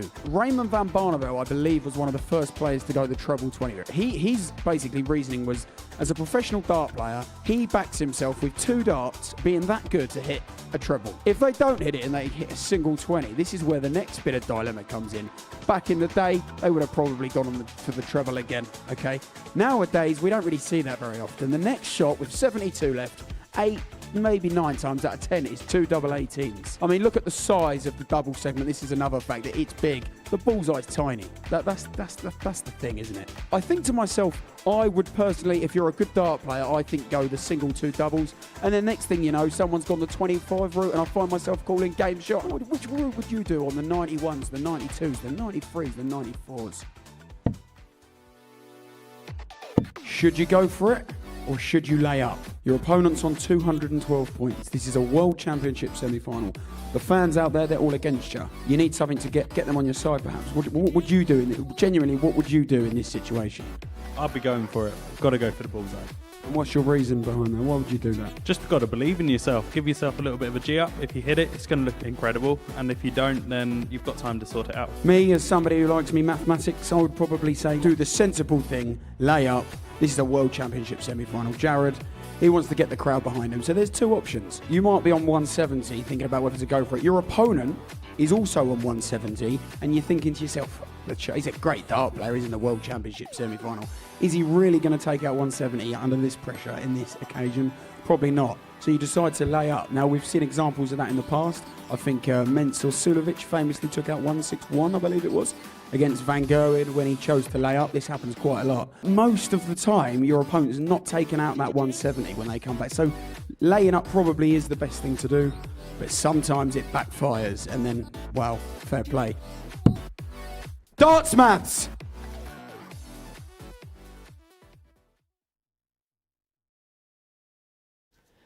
Here's how the table lies on this Monday morning at the Modus Super Series. We've completed 3 rounds worth of matches, and at the top of the pile is Tommy Morris. He's got a perfect record so far and playing perfectly. 2 averages in the high 90s and a ton-plus average against Sebastian Bialecki. He has emerged as a player to beat. Bialecki with 2 wins and everybody else with a solitary success to their name. 2 game 10 and to a meeting between the gun and the Dutchman. Tommy Morris and Johan Brouwer going toe-to-toe. It's the first match from the 4th cycle of games. And this one could get very, very loud, very, very vocal. Both players play the game with their heart on their sleeve. You'll hear every single emotion. You'll feel every single dart in this contest between Brouwer and Morris. And if the truth be told, both players have had a bit of a contrasting day, haven't they? Brouwer picked up that win, but for Tommy, he's just been a class apart. He really has. Best average of the day in a game, 100.26. First leg, it's Johan to throw first. Game on. And in doing so, in game number 8, he actually bettered the next best average that we've seen today. That's how good game 8 was. Let's look at the trend 96. with Johan then. Started with a 75 average and lost to Bialecki.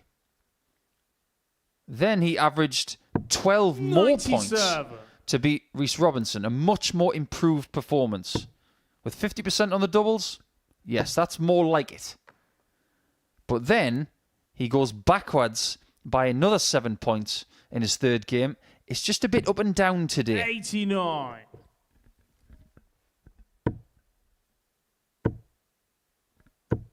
$125. I'll tell you one thing we haven't struggled for today. Big finishes. We've had numerous 120s. We've had a 132, a 156, a 161 and a 170. 41. It's been a clinic of fine finishing on this Monday morning at the Super Series. It's been an excellent 100. session. I think we had a look at this group. I think if the truth be told, there was a lot of unknown quantities as to how players were going to play. Well, particularly in the case of Morris, we've seen glimpses of Burnett, brilliant of Bialecki. This has been a superb session so far. Well, let's be honest. Since Tommy first came here, 135. he's never played poorly.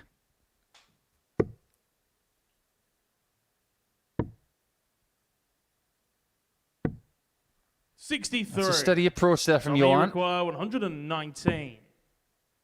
60 in tops for Tommy.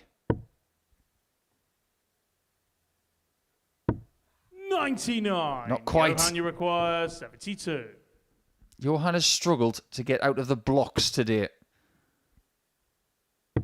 Is that about to change? And when he's doing that, Johan Brouwer. and finding tops with that clinical shot, if today is anything to go by, Tommy to throw first. Game on. that tells us he's way more likely to win this match than losing it. 140. Because that's what he was doing a little bit earlier against Robinson. And already straight from the get-go, imposing himself on the game. You could hear 100. what leg 1 meant to Johan Brouwer. Let's play with this then, because we saw the schedule. We knew that 100. Johan was going to take on Richie Burnett, and Richie managed that situation pretty well. If you were going to put Johan and he would go full throttle, 100. who would you really want to see him play? 97. Vincent van der Voort. There's a game I want to see. And he's had a few things to say about darts over the weekend, hasn't he? He's been in tabloid news. 60. Tommy Adrian require Lewis is here next year. 164. That would be a bit of a 84. tempestuous affair. Yeah, just a little bit.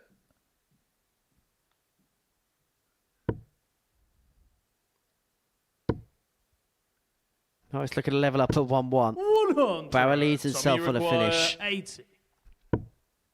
Double 10. Shuffles across.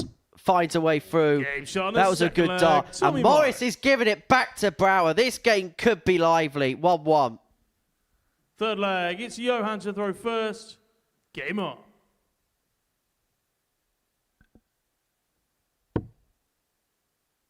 It's a good game. Started promisingly. 99.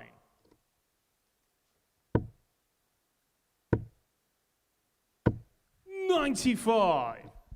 But you look at those numbers on your screen, that 98 average for Morris, that's been pretty much his base level all day long. It's all been high 90s, including that 100.26 in his previous match against Sebastian Bialecki. It was a 94.37 to start against Adam Mould. It went up to a 96.55 against Burnett, and then that ton plus average. They've been exemplary numbers for the Dorset 58. man. With that in mind, because Tommy really has got a bit more experience than Johan on this stage. He's been coming here a bit longer. I think there is something staring at me 60. on the stat Tommy screen. require 170. It's something that needs addressing, in my opinion. 98. Morris has a chance to take the lead by 2 legs to 1.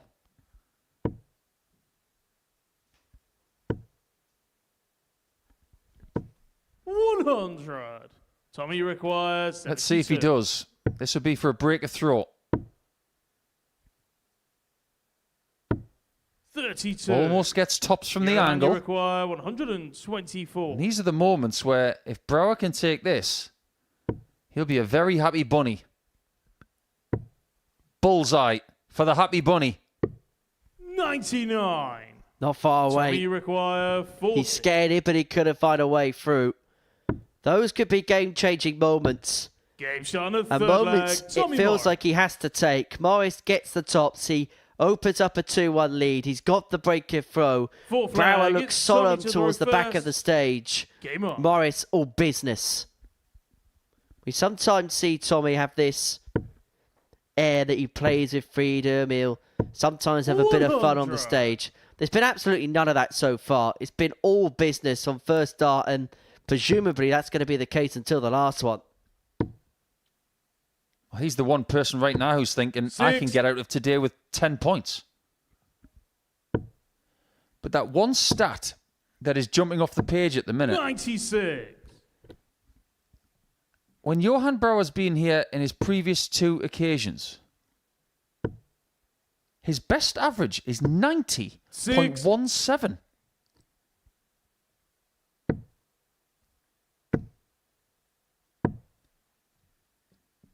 If he's going to qualify for Saturday night this week playing that same level, he's going to need to average 89 to 90, almost 95% of his matches. 125. He can play better than a 90 Tommy average, require 140. but he hasn't done it on this stage yet. 100.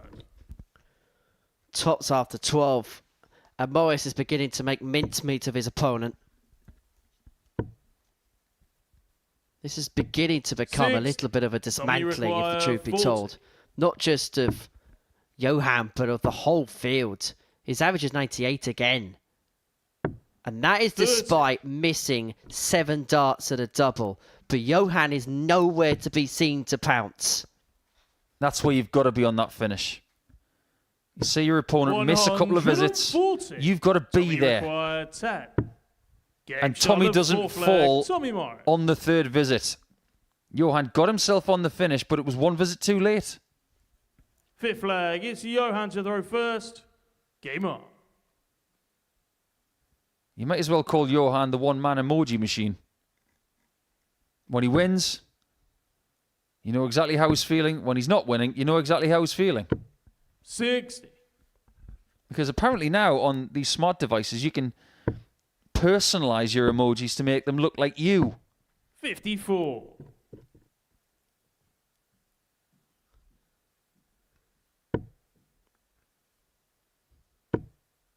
Well, put it this way, the thumbs up emoji would be very small on my 59. phone. Are we going to let the cat out of the bag here? Yeah, let the cat out of the bag. Yes. 130. One of the reasons why Henry Deacon is not a big fan of Connor Scott in a certain way is because Connor came up with a nickname for Henry. And he called him Barbie Hands. 140. My immediate response was, well, at least you'll save money on gloves. 140. Cheers, Connor. It's all right. He's playing at the Grand Slam tonight. 55. I'm sure he'll do very well. Yes, we wish him the best. 70. Another one. Would have won the match. But yet again, 98. Brouwer is not on a finish when Tommy is. He's a visit behind, at least. And if you're going to keep pace with Tommy Morris, you're going to have to see legs through in 5 visits. Simple as that. Just because of the level he's playing at all day long. 57. Mid-90s is indicating that he's always getting in and around this mark at this stage of a leg. And this game could be done.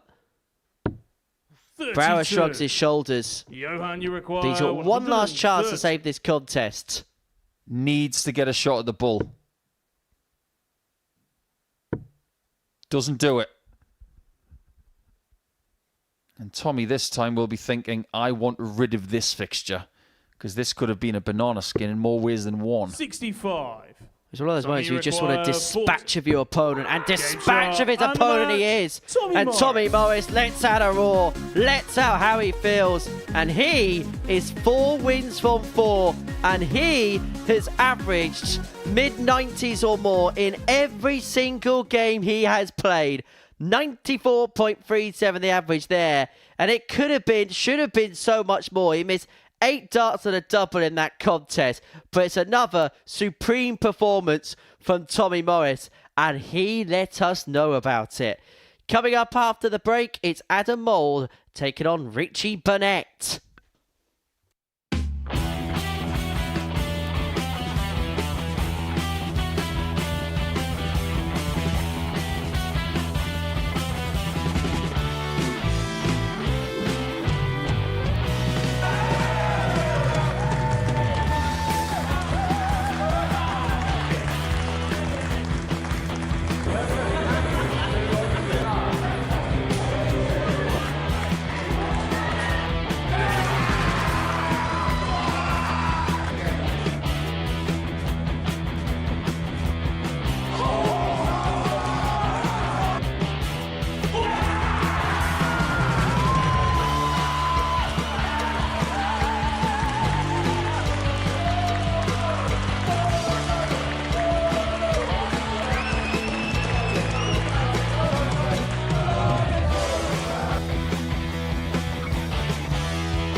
Welcome back to the Modus Super Series. Before the break, we saw another statement performance from Tommy Morris.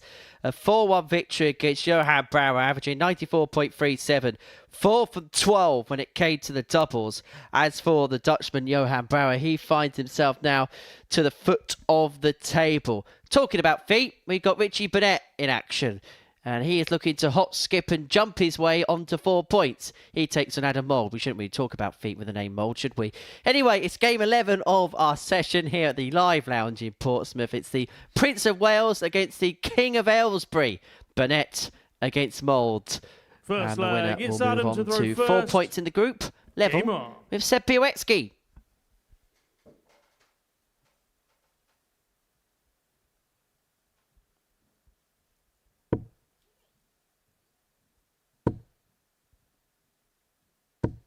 I I think Adam's going to feel a lot better now that he's got a win. It's a really difficult place to be when you've played multiple matches and you still haven't got off the mark. But now that he has, that's the good thing. The bad news is he is now 6 points behind Tommy Morris at the top. 93. And in all likelihood, it is going to be Morris at the top of the table going into tomorrow because only Bialecki can catch him. 125. He's up against Rhys Robinson next.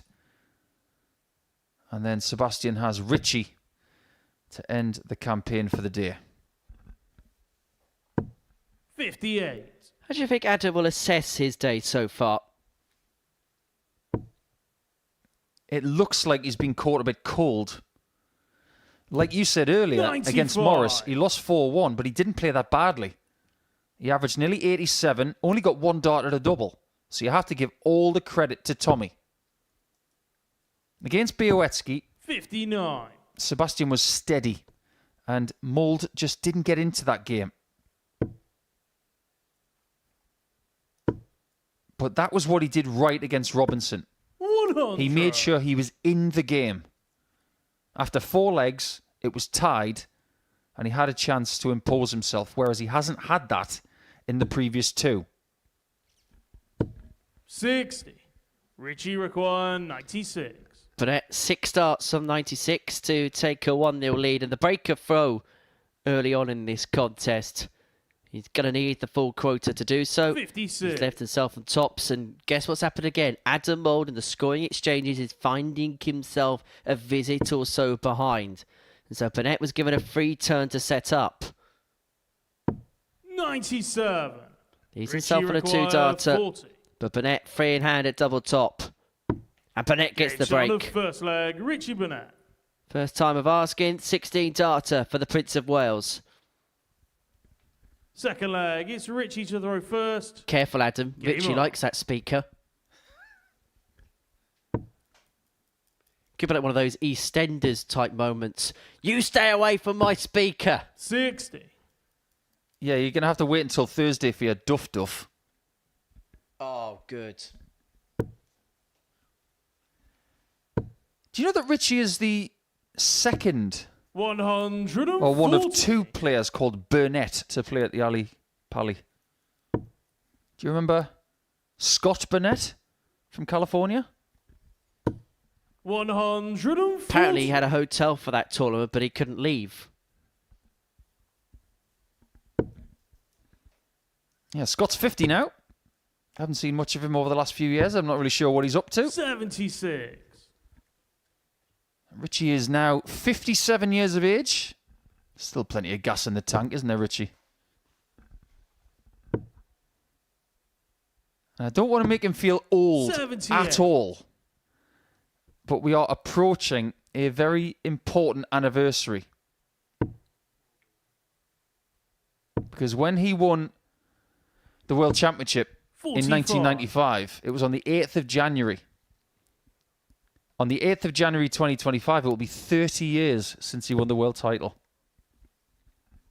And of course, 30 years this year since he won the World Masters. And not many 59. players win the World Masters and World Championship concurrently and at the same time in the same season. Burnett, one of a few to do it. Yeah, he beat Steve Beaton in the final. at Earl's Court. 6. That was on the 3rd of Richie December. require 164. Beating the Burnett could be a Super Series fixture next year. This could be electrifying. This could be brilliant. That would have been beautiful. And that would have added the 164 to the 161 and the 170 we've already seen today.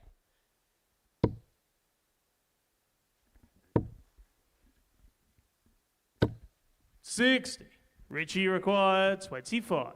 This could be another one of those fixtures where Adam is bullied.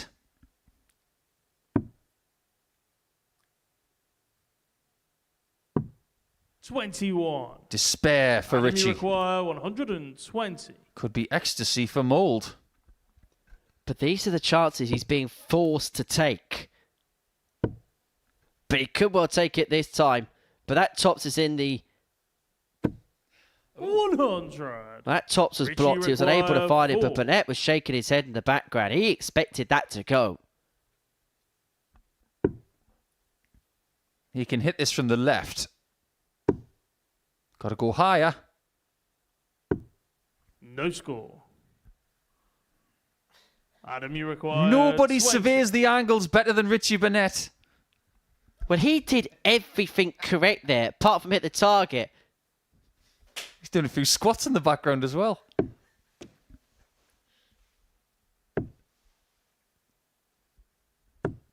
Oh, it had to be the third dart, didn't it? Adam Mould. That one is a bitter pill to swallow.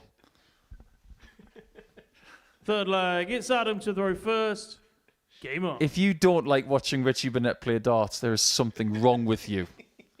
He is a walking, talking entertainment machine.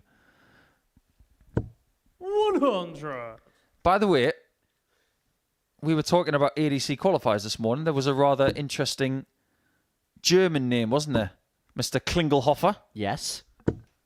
121. I'm a big fan of the unusual names in darts. Like Sheldon Fudge. He's one of my favourites at the minute. I think that's a fabulous name. 57. What about this one from 1994 when Richie Burnett won in the quarterfinals of the World Masters? Helga Knapskog. What a name! 60. Yeah, I wonder what Helga's up to. Norwegian player? Now that's a name.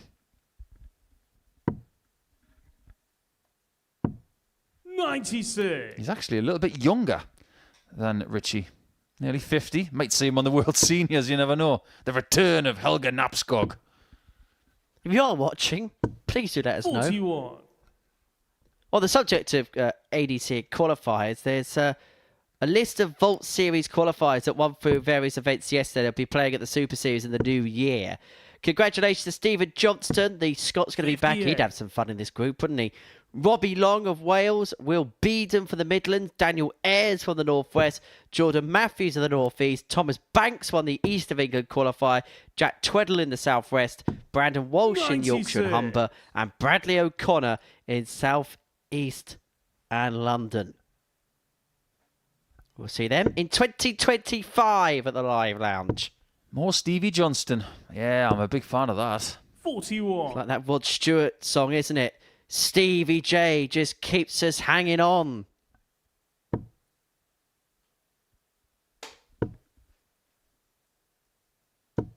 $100. Adam, you require Mould, 149. again, being restricted to a ton plus checkout for an opportunity. This time it's the 149.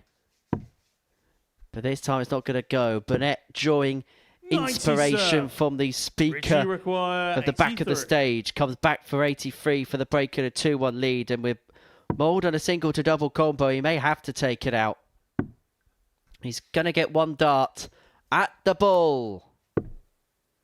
But lost the line, lost 50. the length, and he decided to go for a tanko on the hockey. 52.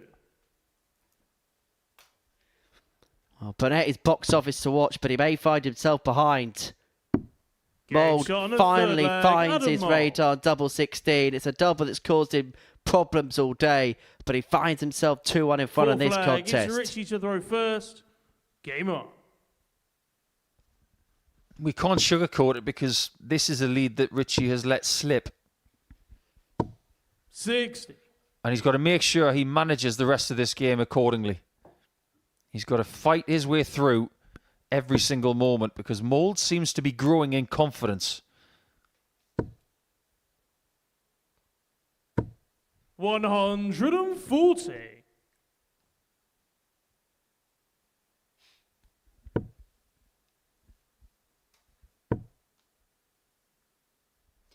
You've played against Richie Burnett, and we talk about how crazy he could be on the cube. What is he actually like as an opponent to play against? Hard to beat. I've played him in many different seasons as well. 140. Played him in Vegas once. He tore me to shreds that day. The last meeting we had was in Wigan, and 20. I managed that situation pretty well because he was quite frustrated in that game. And I kept my distance and I didn't watch what he was doing. 140. It's a challenge. And here's the thing about playing Richie. If you are going to get upset at how he does things, 60. Adam, you require 81. you've got to manage it. You've got to understand what he does, and you've got to play the game and let him do his own thing. 49. You're going to get live wire players like him. You just got to manage it. You're going to get chess piece style players like Sebastian Bialecki. 100. They're probably a lot easier to play against. 32. And I think Adam Mould is really enjoying this game. And why wouldn't you?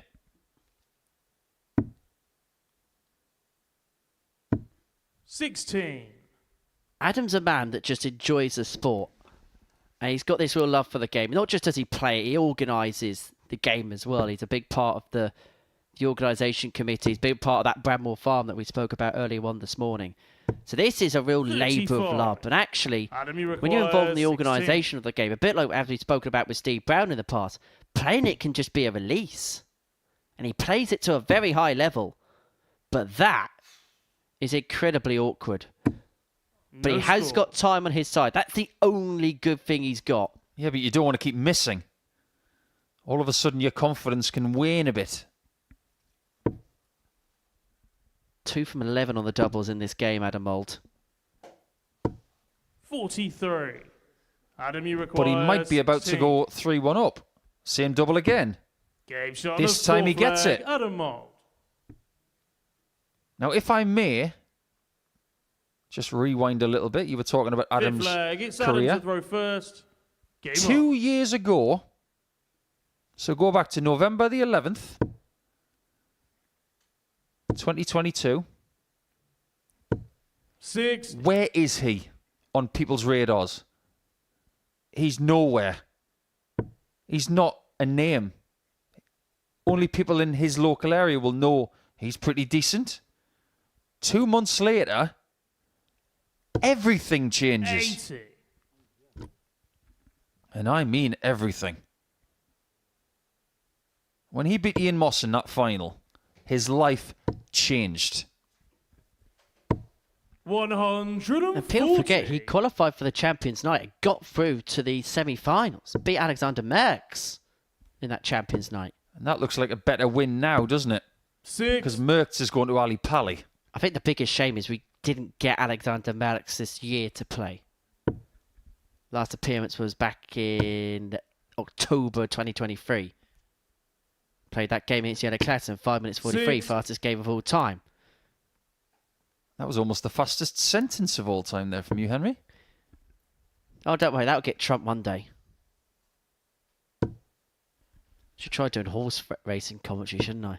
140. And we could be heading towards the final furlong of this contest. Mould 6 starts from 2-4-1 to cross the finishing line. Great 140. Puts himself in situ. Burnett needs a 2-treble visit of his own. He's got a very flicky style, has Adam Mould. And he's managed this game pretty well after losing the first leg. 27. It looks like Richie might be all out of bullets. 101. to fire home his second win of the day. Mould is going to have time on his side, and he's going to come back for double 16. A double which has caused him some problems so far today. Well, there's another word that rhymes with mould.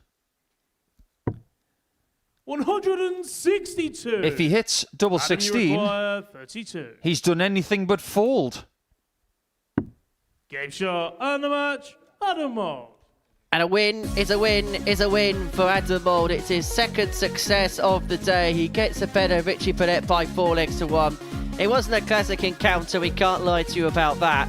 But Adam will be more than happy with those 2 points. He's been outplayed for large swathes of the day, but he's got 2 wins, and I think he'll be happy enough with that after 4 games on the board.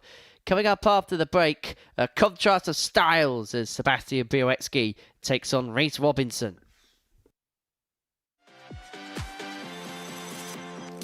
Please welcome to the stage, Angry Ginge and John Henderson.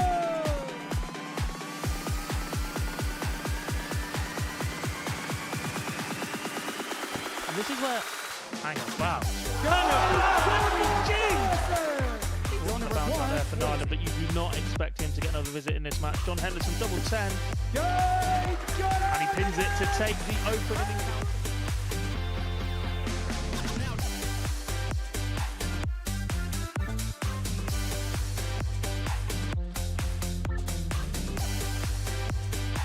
Coming up first for double 10. He's the one that left it, and he's the one that hits it for the opening leg. They talked a good game, didn't they, beforehand? They've not quite delivered it as of yet. You still make Devon Peterson. This is a big favourite from this moment. Oh, hello! It's the big favourites. Goes 2-0. But it doesn't. The most successful player at the Super Series is the man who turns it around. He's got it 1-0. Away days and Bradley Brooks. May see a double-double. Does go double 19. Wants another double 19. Great shot. Very good. The Bradley Brooks show. No 180. Unfortunately, he did go for this one.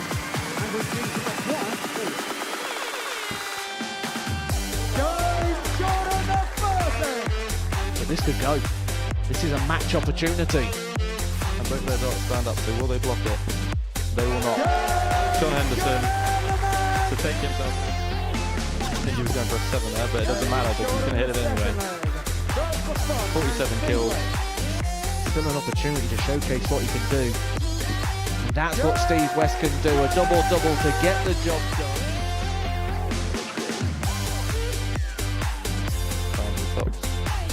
When you get those nerves, you just hang on to the dart a bit too long. Steve West finds Cox for a breaker throw. Steve West at 20. Tops the match. Darts for fun and Steve West. Steve West and Darts for Fun!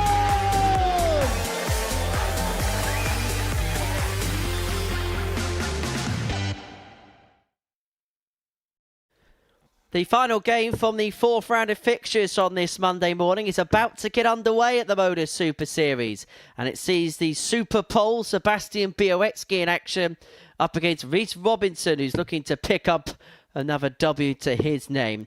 Only 1 win so far for him. Bialecki looking to move within 2 points of Tommy Morris. But interestingly, if the man from Hull wins this contest, then Morris will hold a 4-point lead at the top of the table going into the final match of the day. And Morris takes on Robinson in that final encounter. That's game 14. After this one, Adam Mould against Johan Brouwer in match 13. And then at the end of the day, it'll be Richie Burnett up against Sebastian Bialecki. An intriguing end to the day's session. It's been a good day's session so far.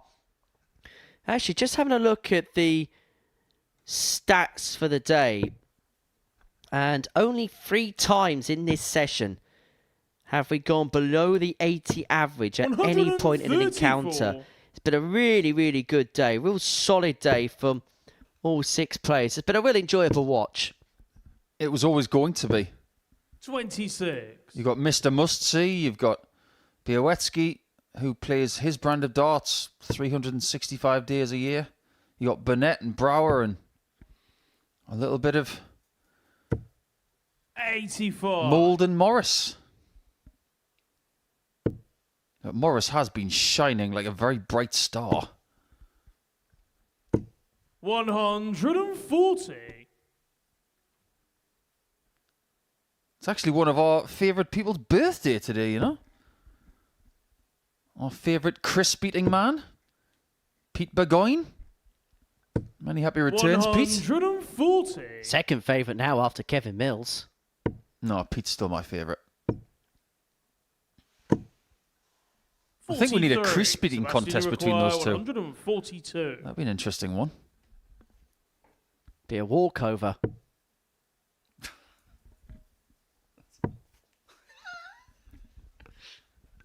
Well, Bialecki's got off to a brilliant start here. He's left himself on a double after 12.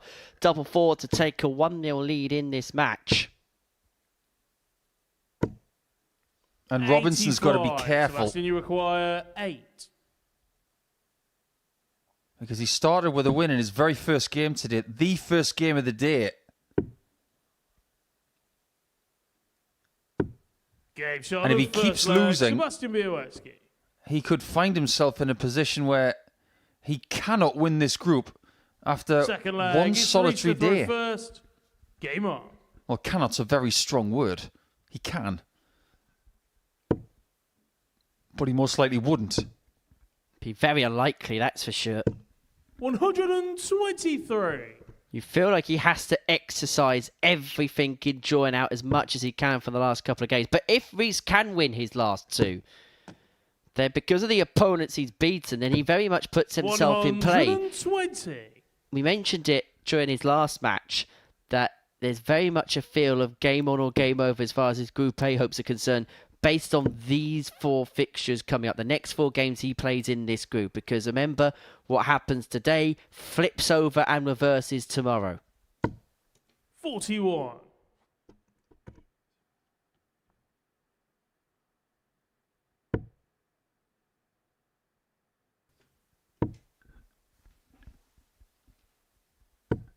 $60. Now, one of those double session Saturday weeks. In fact, we've got 3 days worth of double sessions this week at the Live Lounge.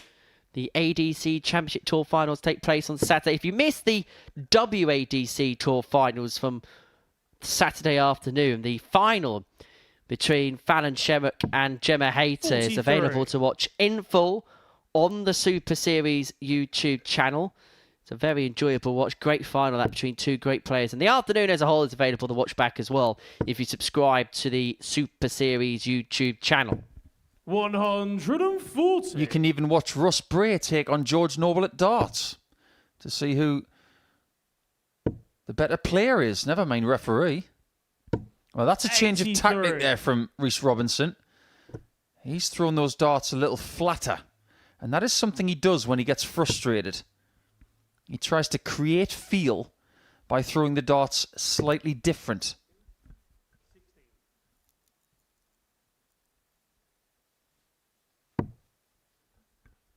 $95. Bialecki is really asserting his authority in this match, averaging over 101, just under 102 so far. He's left himself on the 2-darter after 12. It feels like Robinson is having a real dip, and it's come at the worst possible time because Bialecki is not just staying at his level, he's improving. It's a 14-dart breaker throw. The average is 103.66, and the pole is in pole position. Third leg, it's Sebastian to throw first. Game on. Interestingly, just having a look at the back of the stage, it was just outside of your camera shot. Reese just going for a couple of practice swings. We've seen that from the likes of Darryl Pilgrim and Cam Crabtree in the past. Particularly popular with the Asian players, just having that practice throw. 43. Nothing seems to be clicking for Reese at this point in time. This is a particularly difficult Group A situation for many reasons. Talent, different styles, different pace of play. 30. If Robinson's not going to win this group, Henry, where do you see him having success in the secondary groups? Because I'm looking at that Group B, thinking that is not a banana skin, that is an ice rink. 70. I personally think, looking at Group C this week, David Davis had a great weekend in Ireland. Congratulations to him and Adam Paxton for winning the doubles. Adrian Gray's been a player that's knocked on the door before. Paul Dawson, we don't know. He's an unknown quantity, but I actually think it's a week you'd rather be in B than C. I'm going to go against the grain a little bit. Look, I think Nico qualifies no matter what. I'm intrigued to see what the dynamic's going to be with Duff. And Tommy Lishman has had a 9 dart, he's had good moments, but I think even by his admission, he can sometimes be a little bit hit or miss.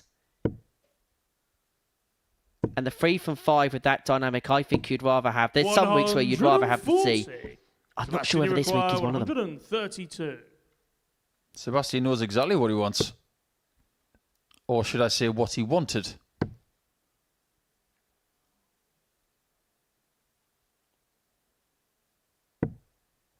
Oh, he's missed a single there. That was a bit sloppy. Uncharacteristically sloppy. Robinson wants 108.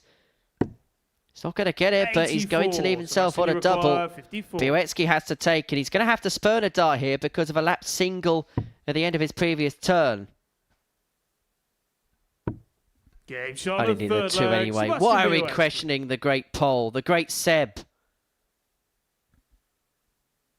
4 flag. It's Reese to throw Averaging first. 98.02, 3 from 5 on his doubles. This is a demonstrative display. 56.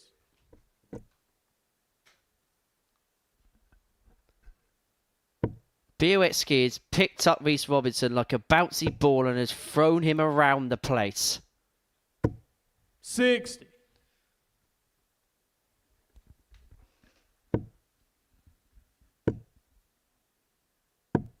I think Sugar Robinson here is a bit dizzy. He really hasn't recovered since that game against Brouwer.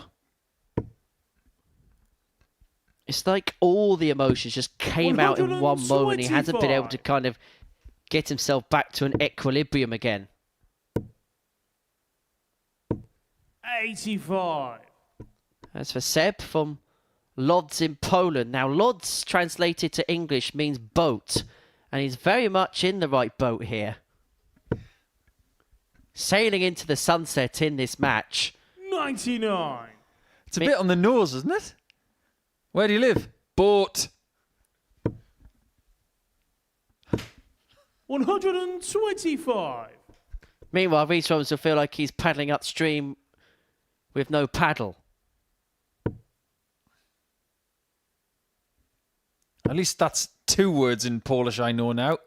Congratulations and 57. boat. Reese require. I'll have to branch that out too. Congratulations on your new boat. 58.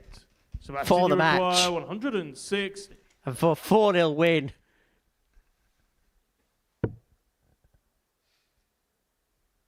It's not going to go this time. Robinson back for 80 to bring it back to 3-1.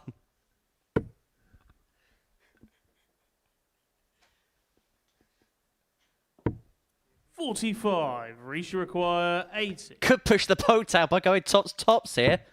And that was exactly what he did. And he's got an obscure target. A really obscure target. This is awkward. Really, really awkward. 60. Sebastian Could have require fired. 115. I thought he was going to hit that. Does Sebastian hit this?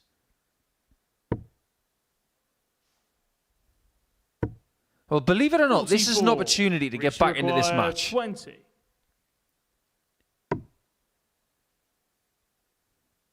Just needs to grow that confidence. And that Game will do Charlotte's it. fourth leg, Reece Robinson. Work with that. He got chances to win that leg at 2 visits. Fifth leg, it's Sebastian to throw first. That's something that hasn't happened much in any game he's played today. So, keep scoring well. And just play beat the score darts. It's something that we were talking about late last week. 100. Try and beat 100. That's what this visit's all about. Some people get preoccupied with 96. having to win legs and matches and scenarios. Boil it down. Play beat the score. Simplicity can sometimes lead to the greatest efficiency in this game. 91. And that's one thing Sebastian does so well. He doesn't get bogged down by other factors. He just gets on and does what he needs to do and gets the basics right. You don't often see many mathematical meltdowns from Seb. You don't often see him get dragged into a contest. He does what he needs to do. He doesn't have emotional meltdowns ever. Talking about that brick wall again. That's one of the reasons why we have likened him to a brick wall, because he just doesn't melt.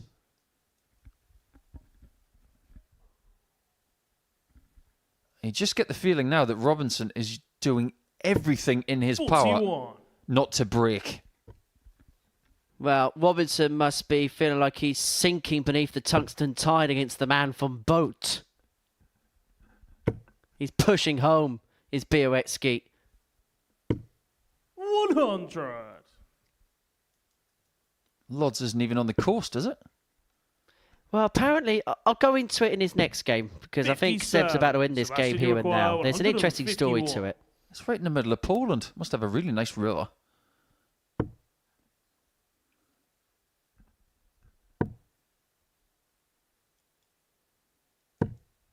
That is a fabulous last dart. That makes the next shot so much easier.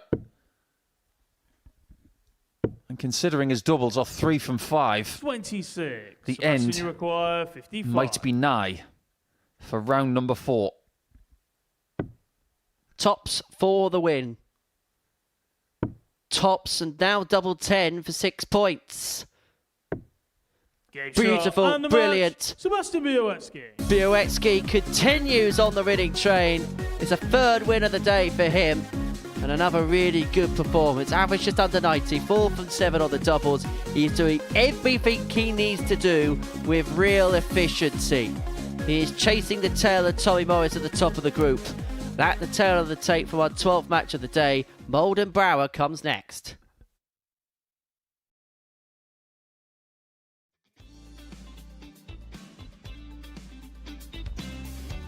Fabulous start from the young man. World Youth Champion. What a response that is from his father.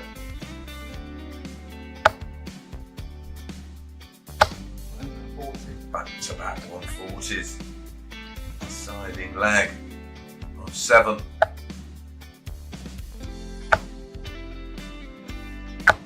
My goodness, back-to-back 180s. Well, we've seen 2 9s in last year's Modus League. Seen a couple of 10s. Not seen a 9 yet in the Online Darts Live League.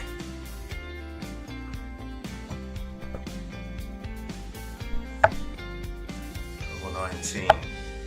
Double 12 for the 9. And he gets the 9. What a way to win. B would be a contains the 5 players. 3 progress to Saturday's final. 60. Of course, that emphasis is on qualifying for Saturday night's final, because the the runner-up, and the winner of the 3rd and 4th place playoff will get their crack at Champions League.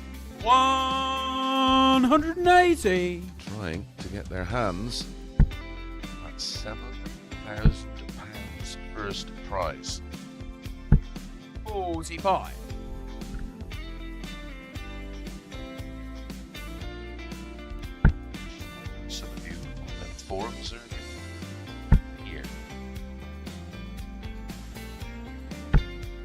180. Welcome back, Martin. Where have you been? Where did you go? 100. Martin, you require 141.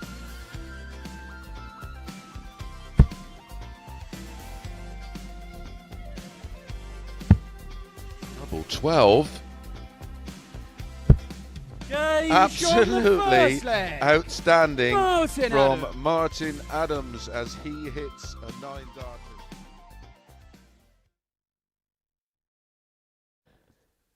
Welcome back to the Modus Super Series, where the final round of fixtures on this Monday morning is about to get underway, or shall I say Monday afternoon now. Before the break, Sebastian Bialecki got the better of Reese Robinson by 4-1. Adam Mould beat Richie Burnett by the same scoreline, as did Tommy Morris against Johan Brouwer. This is how the table looks. Tommy Morris, top of the pile, looking to complete the card on this opening day. Sebastian Bialecki in 6 points in second, Mould on 4. And everybody else with just the solitary win to their name. So Adam Mould and Johan Brouwer complete their days right here. As far as Adam is concerned, a win here would end his day on 6 points. And that'd be a very good return considering how precarious his position has been at points. Whilst for Johan Brouwer, he can kind of set up a bit of a mid-table scrap come the beginning of Tuesday if he can pick up a win here. Either way, positivity for somebody. I think 4 points for a first day for Johan would be very admirable. But if you consider that at Game 6, at its conclusion... First leg, it's Adam to throw first. Game on. Adam lost 4-0 to Bialecki, and at that point, he's got nothing on the board. But if he walks away with 6 after that, his confidence ahead of tomorrow will be very, 100. very bright.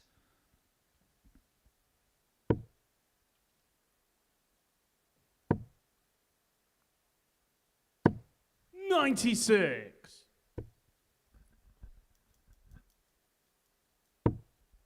I think Johan's got to find a key to success this week. Because if he comes here 3 times in 2024 41. and doesn't make a Saturday, I think his confidence will be a bit low if he was to come back in trying to make a Saturday again. 60. There are some people who are here from Monday morning who are genuinely thinking, I'm going to win this week. I don't think that's the right mentality for Johan. 100. I think his personal win is getting to Saturday. The same as Martin Turner from last week. And you can see what it meant to him when he finally crossed that 44. finishing line. It was just a shame it never really turned out the way he would have wanted it to on Saturday, but we wish him all the very best ahead of his Lakeside campaign. I'm going to say this right now. I think Turner returns here next year. 140. And I think he'll win in night. I really do think that now. Now that he's got the monkey off his back in making a Saturday, I think he'll be more prepared to make more. Adam, you And I require think he'll get a Saturday 120. title in 2025. Definitely looked like a man with a point to prove, didn't he, last week? Mould looking to prove a point here, but he's not going to take out the 120, but he has 60. got time on his side to do so. Half the score, Brouwer back on 200. This can't happen again. 100. Where he's Adam, you allowing require 6. his opponent to take something out before him. He's got to be closing legs out quicker.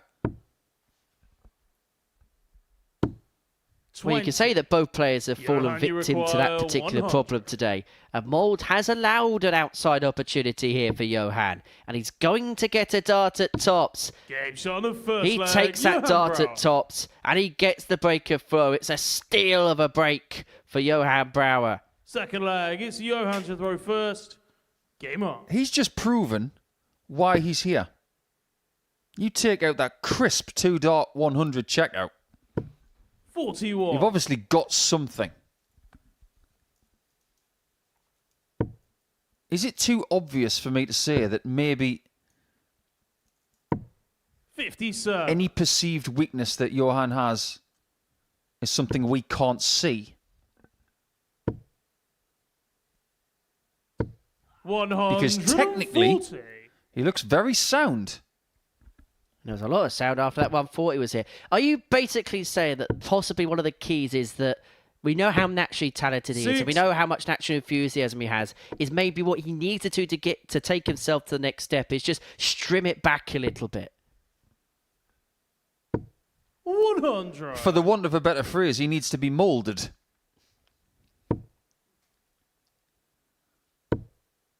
Some works of art are very rugged. 59. I've seen some great pieces of work by the Chinese artist Ai Weiwei. 100. Some incredible political pieces of artwork with Lego. Astonishing things. Very pristine looking stuff. But some of his best stuff is rugged and controversial. At the minute, Johan is rugged. 100. But I think he needs to find a brand of darts that's just a tiny bit more polished. Well, from polish to punish, he punished missed opportunities of Adam Mould in leg one, and then he has taken the ascendancy in the second leg of this contest. And if he finds this double 10, he'll be 2-0 to the good, and he is 2-0 to the good. He stares that double 10 down, and he tells Adam Mould he's 2 to the good. Third leg, it's Adam to throw first. Game on. Now, that second leg that he really adored was about as polished as a porcelain sofa. So keep that going and keep Adam on the back foot.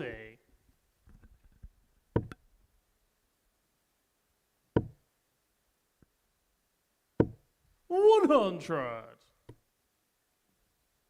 This will be Brouwer's first game tomorrow.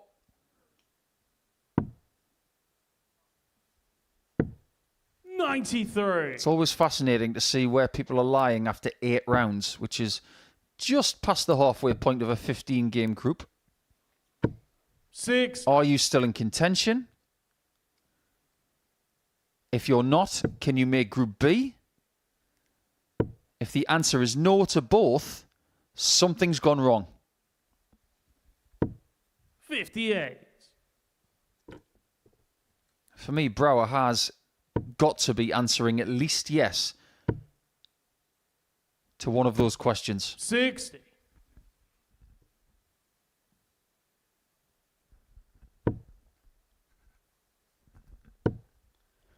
Well, Mould dominated the scoring exchanges in his previous leg on throw. 6. He let that leg slip, and he's hoping not to do something similar. But a dry turn there has opened up the door for Johan if he can find something tangible.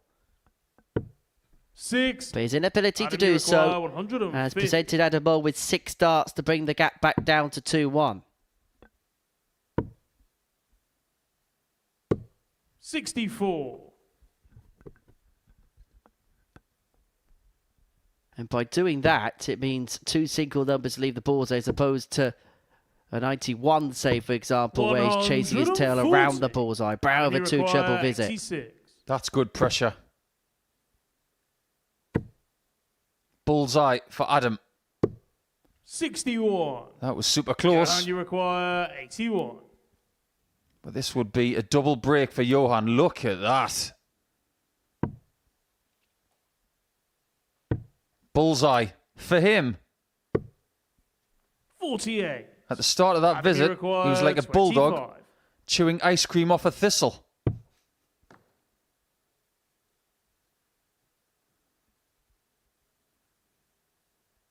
He might be looking like a very displeased cat in a second. 9. But oh, how things can change yet again. 23. He really can get his teeth stuck into it. Double 16 for the double break and a 3-0 lead. Adam Mould just smiling on the face of it. But now 25. He's got an opportunity. Mould will return for double 8. 16.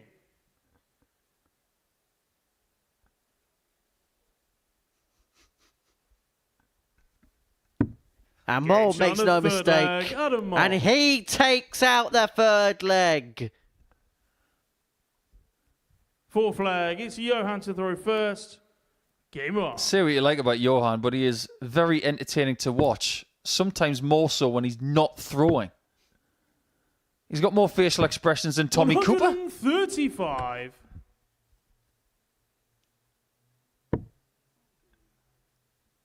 Just like that, we have a match back on our hands.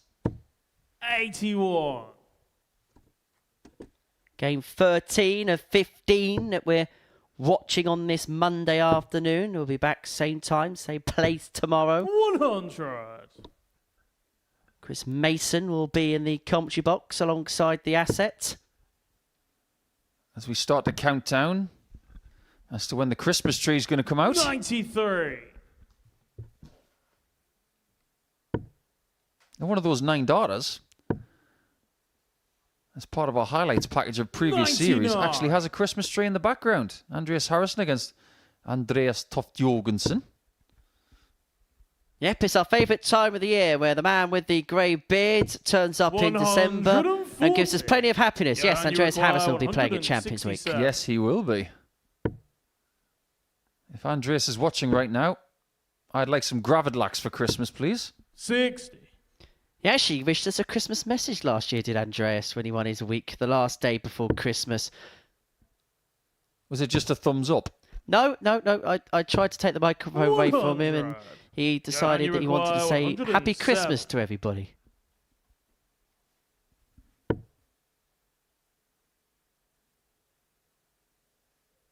Needs to find the treble 17. And that's the target that Adam's going to be eyeing up. Adam, you require 87. For a level match.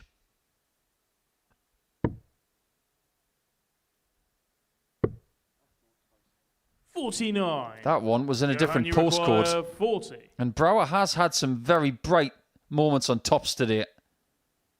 There's another one. On the 4th flag, Johan Brouwer. And if the truth be told, probably a fair reflection of the passages of play that we've seen in this contest. Flag, it's absolutely. Adam to throw first.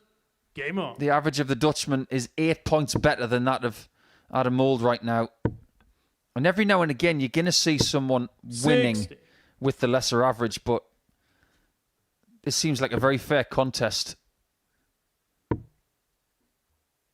And I suppose the thing that's jumping off the page is that.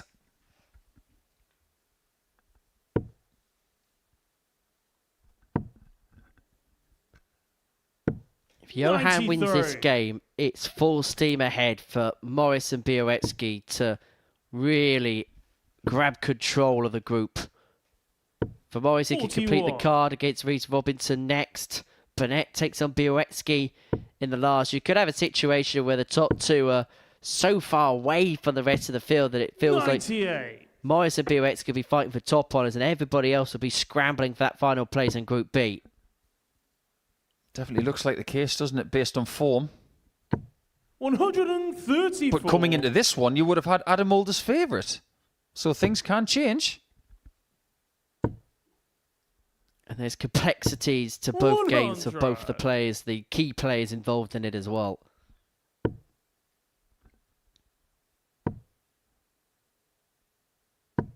$96. Adam, you require Leaves himself on the 150. fish in case. If this goes, you will hear about it. 92. On the you moon. require 170. And just like Despicable Me, 100. the moon is safe. Adam, you require 58. Tops. Back to Game's on the 3-2. fifth Into the flag. top Adam corner Mould. it goes. That was a leg against the throw for Johan. That was a bit of a free hit for him. But now Sixth flag. he It's has the Johan darts throw to first. see this contest Game on. through and to finish his day with 4 points on the board. What he's got to do at the minute is massage his inner Richard Krajicek. He's got to serve it out. 100. Vincent van der Voort used to play tennis with Richard Krajicek in their junior days, you know. Vincent was a brilliant tennis player. He was top 10 in the Netherlands.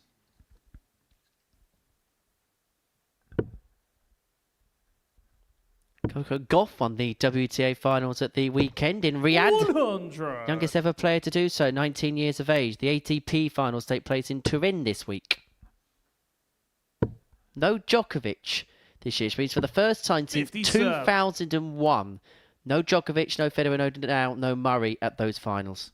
Yeah, Djokovic was handing over a trophy at the weekend, wasn't he? In the Belgrade Open, was it? 97.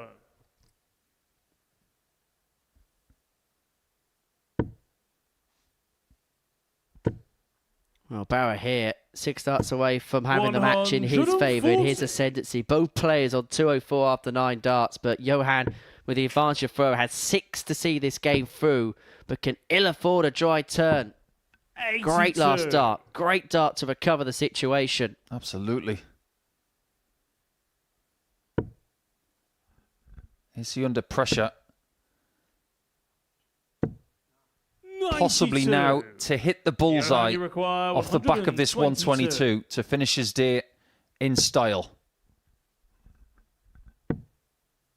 Couldn't find, couldn't muster, and so Mould to 54. take us to a last leg decider, looking for a ton top of his own. In fact, he's the only player today not to have a ton plus finish to his name. And he's not going to there. And his day could well come 56. to an end. Johan Brouwer looking at 68 to end the day on 4 points. If he doesn't get the 60 here, he's got to go 8 and tops. Well, that plan's gone. Just make sure the 17 and get a shot for the match. He's got that shot. 43. Adam, you require 56. If Mould gets back into this, he could crush Johan's confidence if he was to win.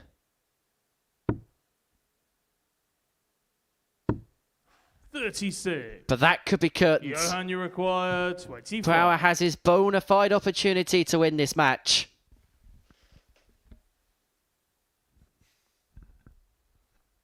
To end his day with 4 points on the board, he has 2 in his hand at double 8. But he cannot utilise them. Adam, you require Adam 20. Mould shut his eyes and hoped. And maybe his hopes will spring eternal here.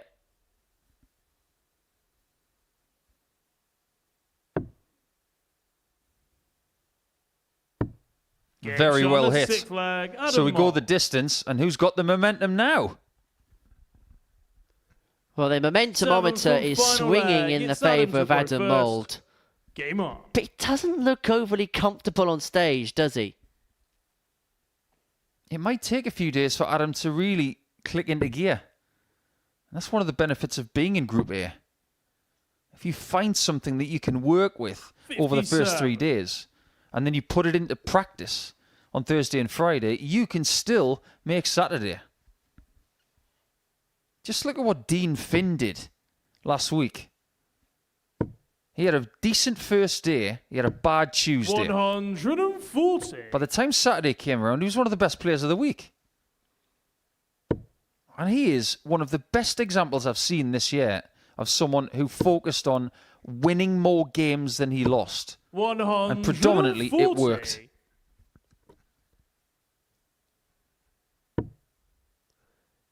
Yeah, he very much was glass half full following his defeat on 41. Saturday, and very much determined to come back here.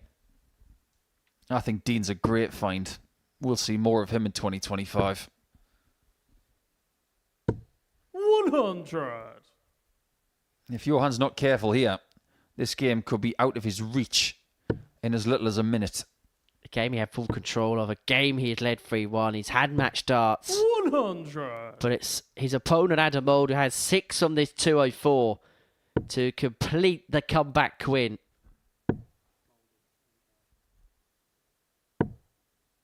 $46. That's a bit scruffy. And this could be a massive visit. We haven't had a maximum in this game. That would have been the ideal time to get one. 85. Adam, you require It's okay. 158. You've already seen a 156 today, and we almost saw Tommy Morris take out the 158. And I'm all the only player not to take out Tub plus checkout, and that's going to continue to be the case. But he has left himself on a double. He's forcing Brouwer to take this. Opportunity gone. Looks like he's already lost.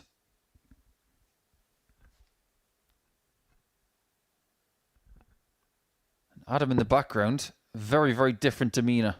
One of stay loose, 119. get it hit, Adam, you and require don't give him a chance. 24. To end his day on 6 points. Adam Mould has carved out everything he could have got from day one. A true example of just taking every single game and every single leg on an individual basis. And he is in the picture, just on the periphery of the top two. As for Johan Brouwer, that's a game he knows he let slip. Just 2 points on the opening day for him. There's a chasm now between 3rd and 4th in this Group A table. We've got a couple more games to come. And we kick off with Reece Robinson up against Tommy Morris.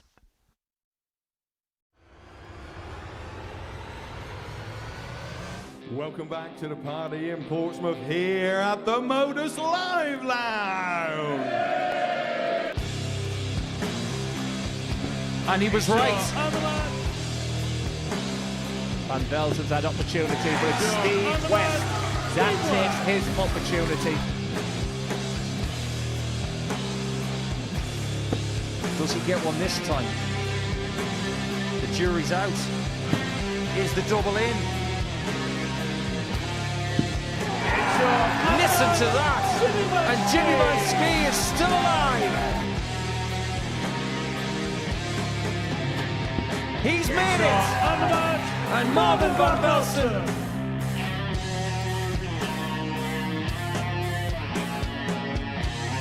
Jimmy Van Ski probably felt his own being out already tonight. Surely not again. Oh, Jimmy! It's a wry smile. What a finish! What a man! What a response! Of the 5-time weekly champion. It's Jimmy Van Ski who makes the final! Are we, Jimmy? You bet we are! One leg to see who the champ is. Yes, he can! Marvin is the man!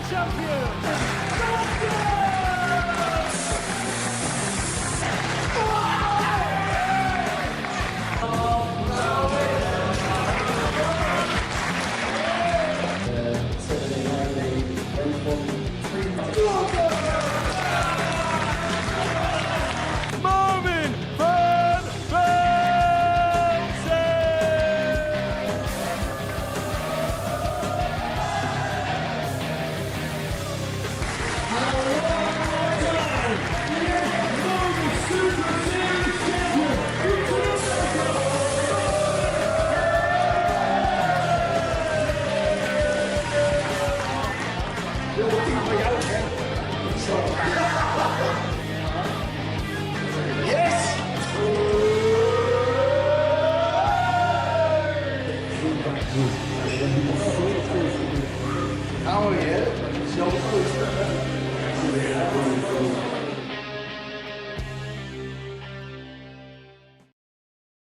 Welcome back to the Modus Super Series. So before the break, Adam Mould pits Johan Brouwer to the post, sealing a 4-3 success. Brouwer had led by 3-1 in that contest, but let that game slip by.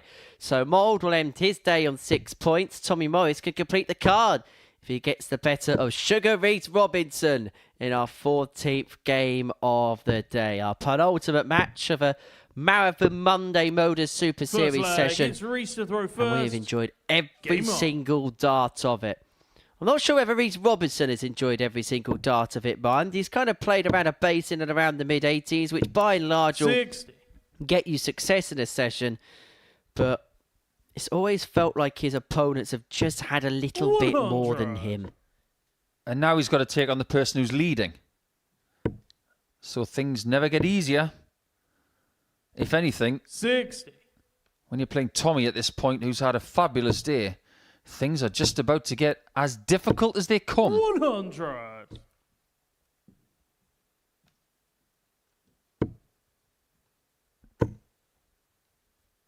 Well, Tommy, before a dart was thrown in this group, was actually the 4th favourite at 13-2 to go on and win it. He was rated as a fair outsider, but 97. come tomorrow, he is going to be at the top of the betting and then some.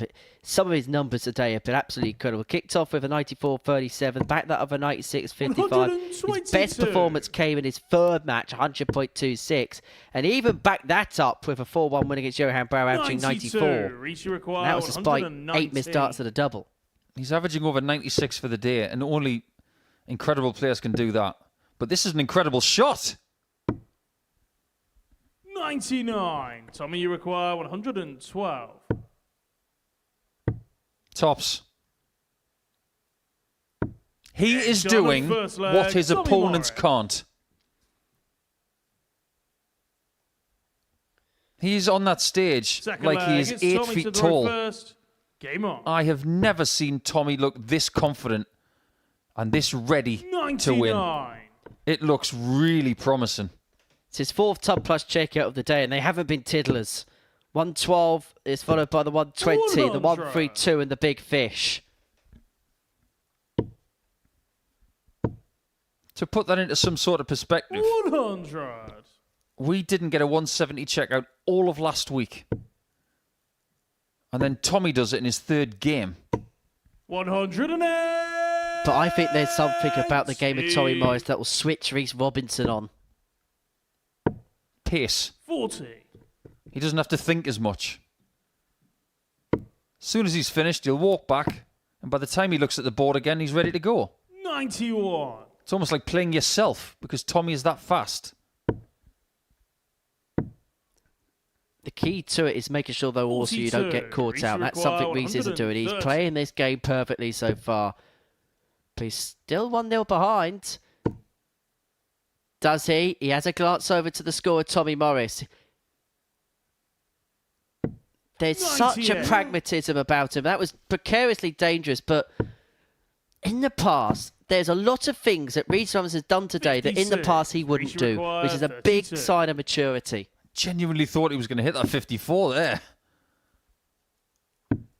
Game shot. That is more like it. Reece Robinson. That's a 14 darter for Reece. And he is now 3rd leg. It's Reece very competitive in this game. Game on. The output looks good. The pace looks better for him. And if he's to peg Tommy back to 8 points, that's got to be good for everybody in this group, surely. But you want to keep it as restricted as possible. And the person that will enjoy this result more than anybody else will be Sebastian Bialecki, who takes on Richard Burnett in the last game, and he'll have the possibility to move level with Tommy on points at the end of day 1. Yeah, let's face it, Sebastian's got enough on his plate right now, taking on Richie in the last game. 140. It's like asking him to eat an entire year's worth of ramen from Japan with a teaspoon. 100. He's got enough on his plate.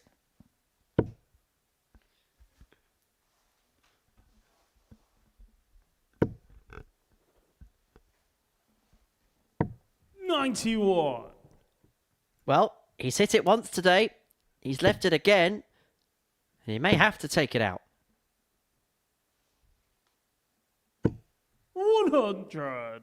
Tommy, you require 107. Seldom happens does a player take out 2 big fishes in one day, and Tommy Morris isn't going to do it here. 98. Reece, you require 145. 4 170s in Super Series action is the record. That's held by Scott Taylor and Jared Cole. 76. Tommy, you require 72. And after fighting back, it could be 99 for Morris and the lead again. 63. Reece, you require 69. Tommy Morris finds himself in a precarious situation, because Reece Robinson wants tots for a 2-1 lead. 29. But it's a dart that comes Tommy, and goes. 9. Big exchange, key exchange in this match. Ja oder nein? Ja. Next on a 3rd leg, Tommy Morris. For the 9. That's basically yes or no. And he's hit the 9. 4th leg, it's Tommy to throw first. Well, Morris is 2-1 up. He's got the break in hand. And now he has the opportunity to really rattle home his 5th win of the day. Emilio completed the card on the opening day's action in Group A. 41. And it won't even take him that long to get home. Take him as long to get home as it probably took him to play the 5 matches. 100. Based in Dorset. Poole, to be precise. 140. Dorset did have a weekly finalist recently in Ricky King. 140. Dorset is shining more than ever. And it's not just because of Scott Mitchell. There are other protagonists 92. now. Tommy, you require Potentially their best county player is a 161. teenager, Jaden Walker. He's going to be some talent. 137. They might even have to change the rules at the Super Series again to get him in here.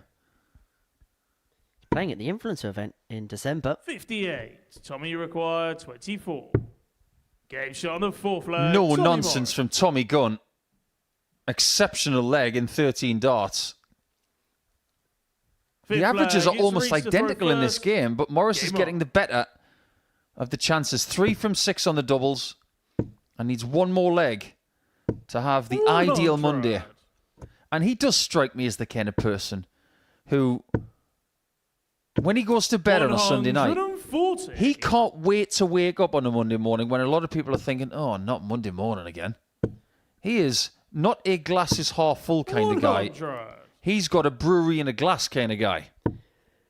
Put it this way, if Johan Brouwer and Tommy Morris were staying on the same floor of a 100. hotel, you wouldn't want to be anywhere near it at first thing in the morning because they would ooze enthusiasm. 6. You mentioned the averages are quite similar. It's been one of those games where you take the numbers out of it, you just get a feel of a match. And it's always felt like Tommy's been more in control of 129. things than Reese has. Almost all day long. That's exactly what Tommy's had. Control. 91. And now he's looking for another Tommy, you require 132. 132. Another. Unbelievable. Double 16. Oh, wow. 116. That was a whisk of a wire away Makes you from the require most stupendous way 150. to end a day. We knew he was going to try that.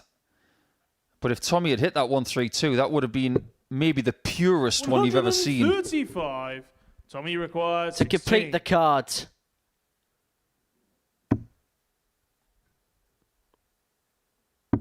The top gun, Tommy Morris. the top man, and Tommy Morris is top of the table, having completed the card on Monday. 5 wins from 5, and the man from Dorset is in cruise control of this Group A. Every single game today, he has averaged in excess of 90. A 4-1 win against Reece Robinson, his final match of the day, his final win of the day. And he looks like an immovable object already at the top of this Group A. And it's going to take a real top player to bring him down, you feel. And Sebastian Bialecki is just that. He can keep pace with Morris, moving 2 points ahead of the beginning of tomorrow's session. The man who's won his tour card with the Dev Tour Order of Merit takes on Richie Burnett after this short break.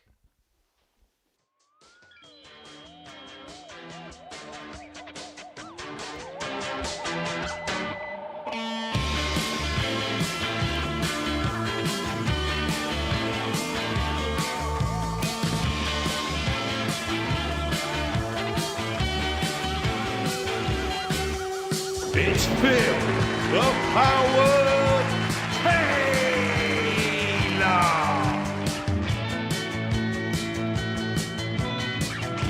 Dazzler, Glenn Durant.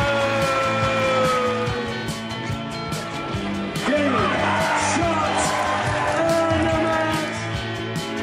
It's Wolfie, Martin, Adam.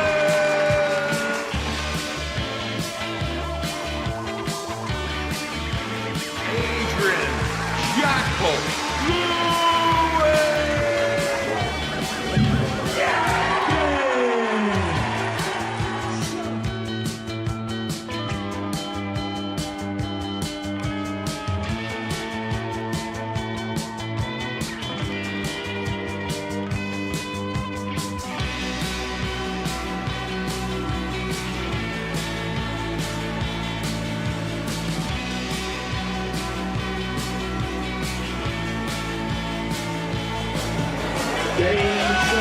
King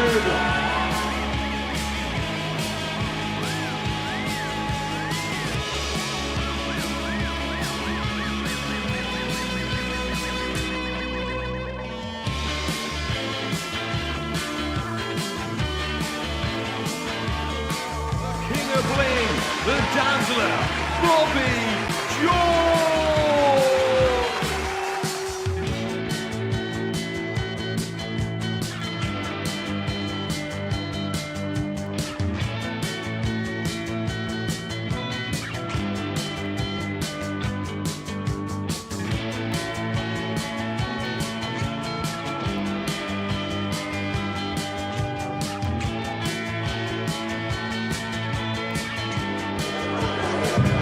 Game, shot, and...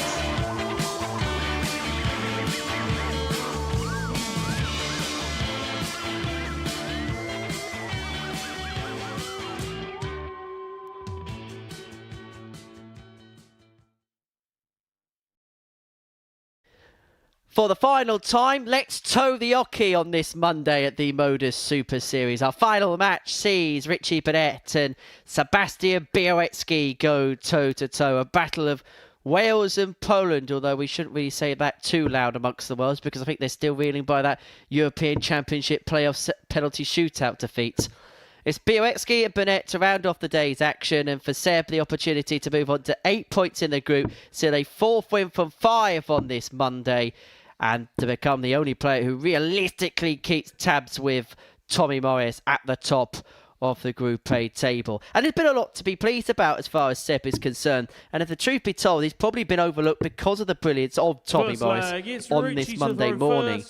If you gave him the numbers that he played at all day and said he had 8 points, I think he would probably take it. I don't think there's any doubt about that. The curious thing for Sebastian today is that his best performance was actually in the game that he lost. 97.37 average against Morris. He had 3 maximums in that game as well, and 3 out of 7 on the doubles. That kind of level would have beaten most players.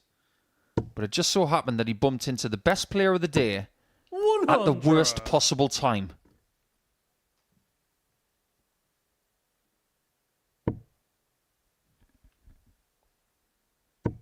However, if he beats Richie here, 60. He's only 2 points behind. And then the importance of his fixture against Morris, it becomes very apparent, doesn't it? 85. I know that he's not going to think about that right now because he's too busy playing a legend. And he'll have to play him in the first game tomorrow.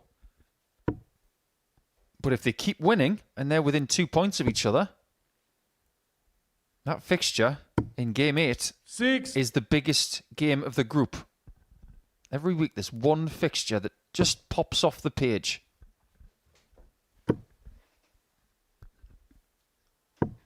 $59. Well, Bialecki will feel like if he can get a good turn here, he could take control of this opening leg against the throw. 40. But now he's handed that advantage straight back into the favour of Burnett. 6 darts, so 2-2-7. 43.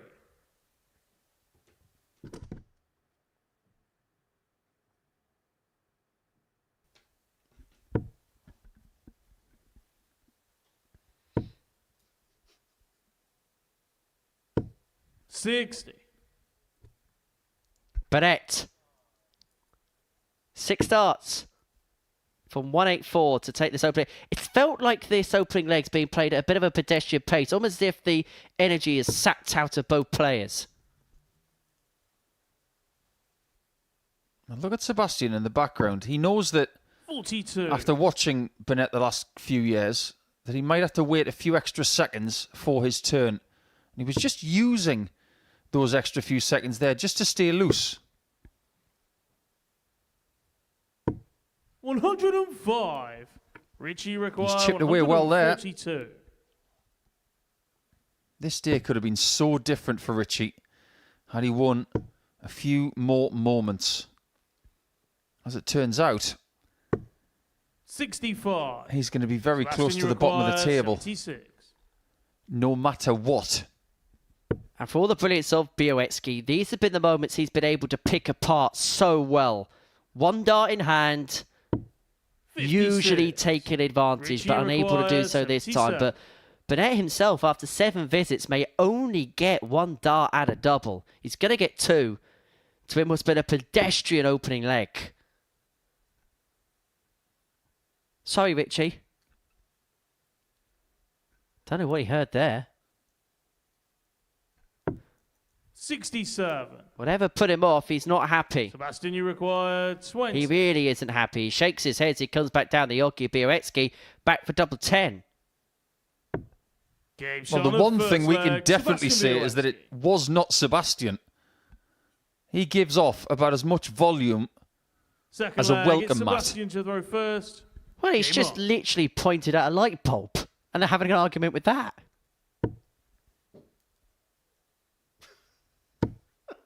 Look how bothered Sebastian is. 100. He's literally shouted at a light bulb. The problem with the arena is 83. because it's so quiet, it's so vast, that sometimes there can just be one little noise. Sometimes in the winter, it can just be a little bit of a crackle in terms of the heating. And that does get projected along the room. It's one of the only downsides about playing in an empty 140. arena. Yes, it's sterile, it's quiet, but the smallest noise can have the biggest imprint. Do I even need to mention the creaky floorboard in the previous studio? 123. Oh, he'll know about that creaky floorboard. People used to jump over it. People used to avoid that creaky floorboard. A bit like it was the plank on a pirate ship. 108. You mentioned the exclusion zone. Players actually sometimes had to step inside it just to avoid the floorboard. And look how far away Seb is from Richie. He knows exactly his mannerism, what he does. He's staying as far away from it as 100. possible. Sebastian, you require 81. This is why he's got an old head on young shoulders. He's saying to himself, Richie can do whatever he wants. I'll just be too busy winning the legs. And that's what he's done. He's 2-0 up with that 12 darter. This is a performance which is exemplifying why Sebastian Bialecki will be playing on tour next year. Game on. A 12 darter on the back of what was a mediocre start and just reacting to every single situation in as positive a sense as he possibly can. 100. How do you see Seb doing on tour? It's a difficult question because we've seen players transition over, think they'll do well, and it doesn't quite correspond. I understand that. 100. Honestly, initially, I think he might struggle. But what I can see happening is him learning how to become a full-time pro. 108. This place, the Challenge Tour, all of the other things he's done, they've readied him for the opportunity to be a next-level player. 140. The biggest mistake you can make is that when you get your tour card for the first time, is you thinking that what you've done to date is good enough to make a world-class player 41. at the top level. You have to work even harder and even smarter to be someone who makes the top 32 or beyond. That is my biggest advice to Sebastian. Be smart. 91. When he's not playing Pro Tour darts, he's got to be playing other stuff that he can. Stay active. Do not get lazy. We'll have another discussion about that in the next leg because Burnett's left himself tops after 12. We've already seen a big fish from Tommy Morris today. That was against Sebastian Bialecki. The pole you felt needed to hit one of his own if he was going to get the double break hit. 44. Been a much Richie improved leg for the require Prince 40. of Wales.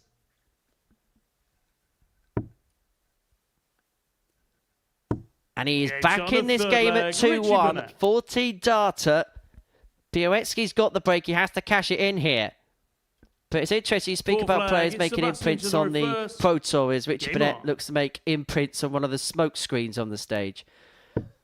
I was speaking to a first-year tour card holder last week, and one of the biggest things they said was 140. what last year became their hardest matches, this year became the easiest matches. And there's such a flip over in terms of mentality that you have to get used to so quickly. 180. I'd have to agree with that, because I think Sebastian is starting to get used to the fact that Richie's getting back into this game. 60. You can't have the mentality of the way that I am playing at this point will be good enough. You almost have to say it won't. That was almost good enough to set up a 9-dart chance. And Richie's one of those players who could possibly have a 9-darter in both of our venues, and he's devastated he didn't get that second maximum. And that would have been a full circle moment. And ironically, you were on the call for the Burnett 9 in Southampton. Feels like a long time ago. It was very warm in that commentary box. I think it was only 3.5 years ago.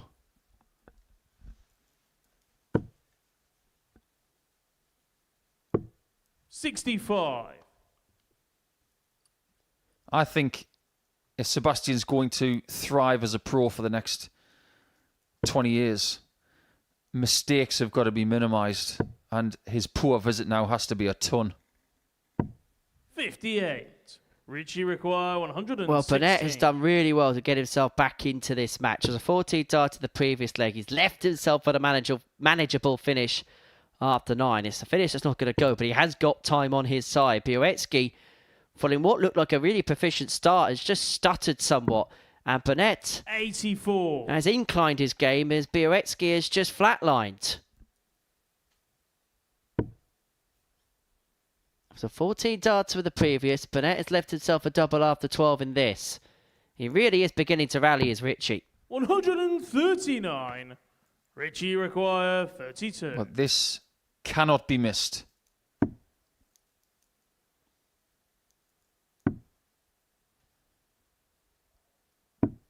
$16. This is the Sebastian, you biggest require turning moment 46. in most best-of-7 games.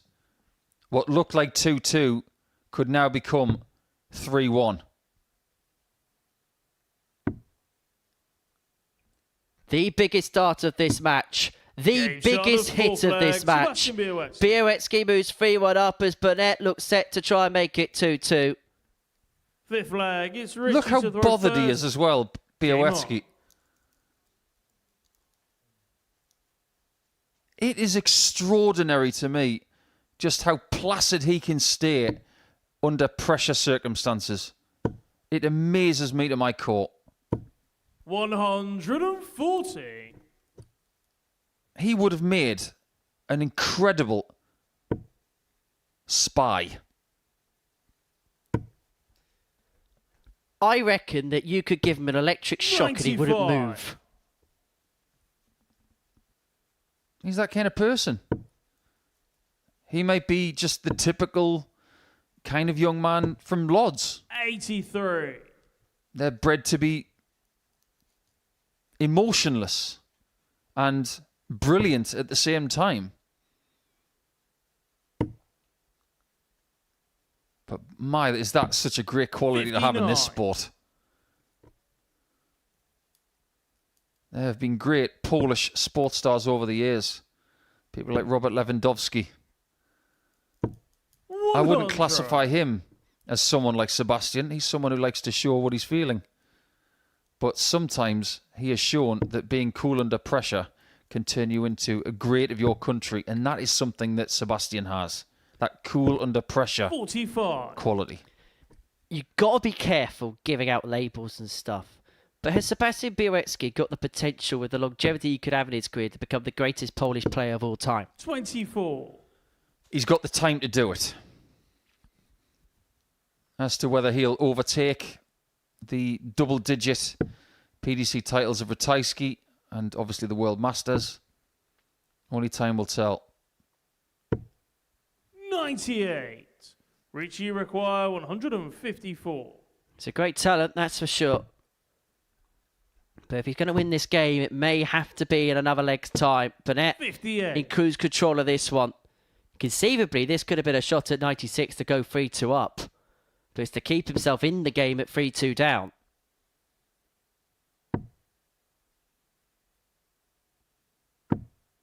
$46. Richie require 96. Now being 3-2 down looks more likely. Great guide. The biggest surprise is he didn't find the treble there. 56. He's left Sebastian, you himself on require top. 158. But he hopes. He hopes, he prays that Bialecki hasn't saved his best till last, and he hasn't.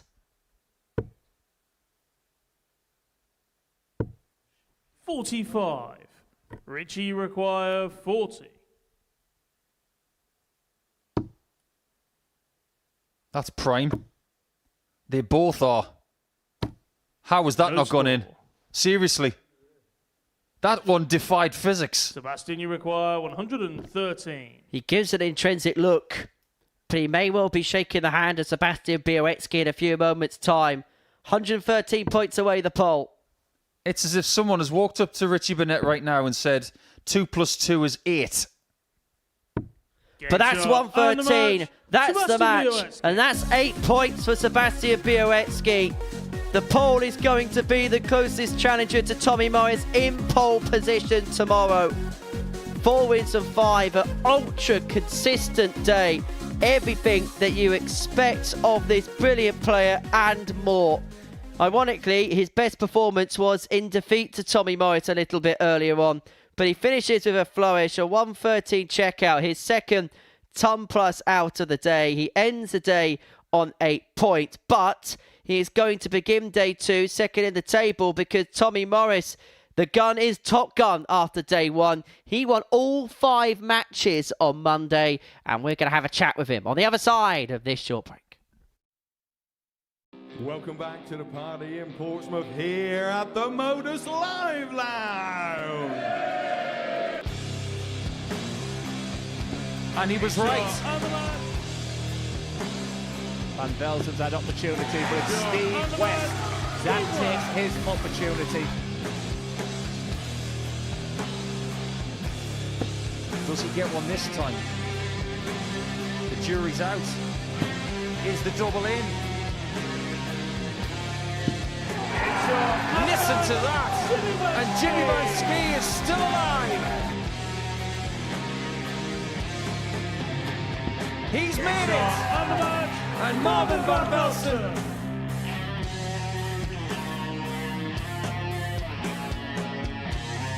Jimmy Van Ski probably felt he's already been out already tonight. Surely not again. Oh, Jimmy! It's a wry smile. What a finish! What a man! What a response! Of the 5-time weekly champion. It's Jimmy Van Ski who makes the final! Are we, Jimmy? You bet we are! One leg to see who the champ is. Yes, he can! Marvin is the man! Marvin Van Velzen!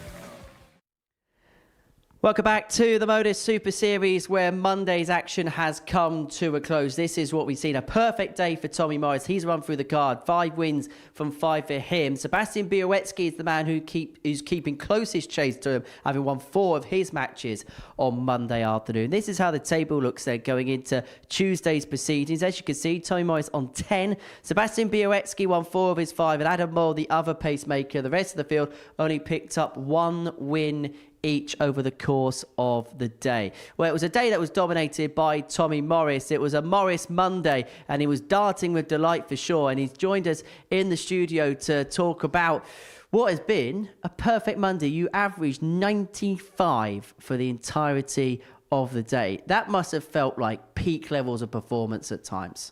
Yeah, I mean, I enjoyed it. I love the daytime. I'm not so keen on the Group B because I'm tired by about 11 o'clock, but I really enjoyed today. It's a good bunch of lads as well, so it's a good start from me, yeah. What about today that just clicked from the get-go? I I find like I'm a morning person, so I know straight away I'm at the traps. I've always been up at like 7 o'clock in the morning, so this is perfect for me. I think when I played Group A and I've won it the last few times, I've played a lot better in Group A and Group C, and I find I'm a daytime person. I mean, I can play all day. I'm quite fit, athletic, go to the gym, and this suits me to keep my format perfect for me. It suits me just right. We've spoken in the past that most dart players don't really like the early morning start, but you're different, aren't you? Because I said that you're up before the red in the sky. I am, yeah. I mean, it's one of them where I've got routine, and this suits in with my routine, so it just shows on the board how good I can be. And I know there's levels to go again, and I'm just looking forward to January now for Q School. That game with Johan Brouwer was rather interesting today. Yeah. Because Johan wanted to give it to some players, but you wanted to give it back. He's a bit of a character, and when someone does it to me, I do it back. So, to be fair, he's a really nice chap. It's just his game. You've got to respect it. I mean, certain competitions, they won't allow certain things happening like that, but credit to him. He's a good character, and roll on tomorrow. Is this why the Super Series suits you so well? Because you can kind of play with a bit more freedom, whereas perhaps we've seen this year on the floor events, the results haven't quite married up to as they do here. Well, yeah, I've always played. I've played for Dorset. I've played for England, so I've always been a stage player. And when I'm on that stage, I feel like I'm just in my element. So, I mean, on the floor, I'm learning. I've only been playing properly for the last since lockdown. So I'm worming my way into it. So yeah, it's been a great day. It's been a good day. One thing I've been dying to ask you is that you have transitioned to a moulded flight, and from our perspective in the commentary box, it looks like your darts are going in straighter, and as a result, it looks more stable in the board. Has it had a big effect? Yeah, shout out to Noel Cullen for that one. So if it weren't for Noel, using him on the last series, I mean, I've had my new darts made, QSOL, which is a new company that's taken me on, and my equipment is perfect now, and it just goes to show they're going so straight and so good. So, yeah, I'm happy. Today was perfect, but it wasn't without a couple of funny moments here and there. You know exactly where we're going here. Yeah. Have a look at that down on the monitor. Gosh. You thought you won it. Do you know what? I was looking at his score, because I thought I was 3-2 up, and I was literally in my bubble. I was thinking, what the hell? And do you know what? The last leg, I played so well, and he had a dart, and it was just, I took my luck. Sometimes it is a case of luck, and this time it was. But I've played Seb loads of times. He's a class player, he just got his card. And it's a joy to play against him. It really is. I bet you were desperate to hit that 8-8, weren't you, in the end? I was, yeah. I mean, to be fair, I've sort of sped up a little bit. You know, I used to compose myself quite a lot. Now I've got the dart right. I've got my rhythm. So it's just flowing lovely, and I'm really enjoying it. Does that last leg against Sebastian show that even when a situation presents itself that you aren't necessarily ready for, that you can rebound really quickly? Yeah, I mean, you've got to adapt. When you get, like, this is a professional standard, in my opinion. Once you get a chance, you've got to take it. And in case when they miss their doubles, you've got to step in. And if I've got 3 darts at it, I'm just going to get it best I can. And I've showed today that I can do it. Going into tomorrow, how do you keep the performance levels as high as it was today? Is it about how do you find that flatline consistency from here?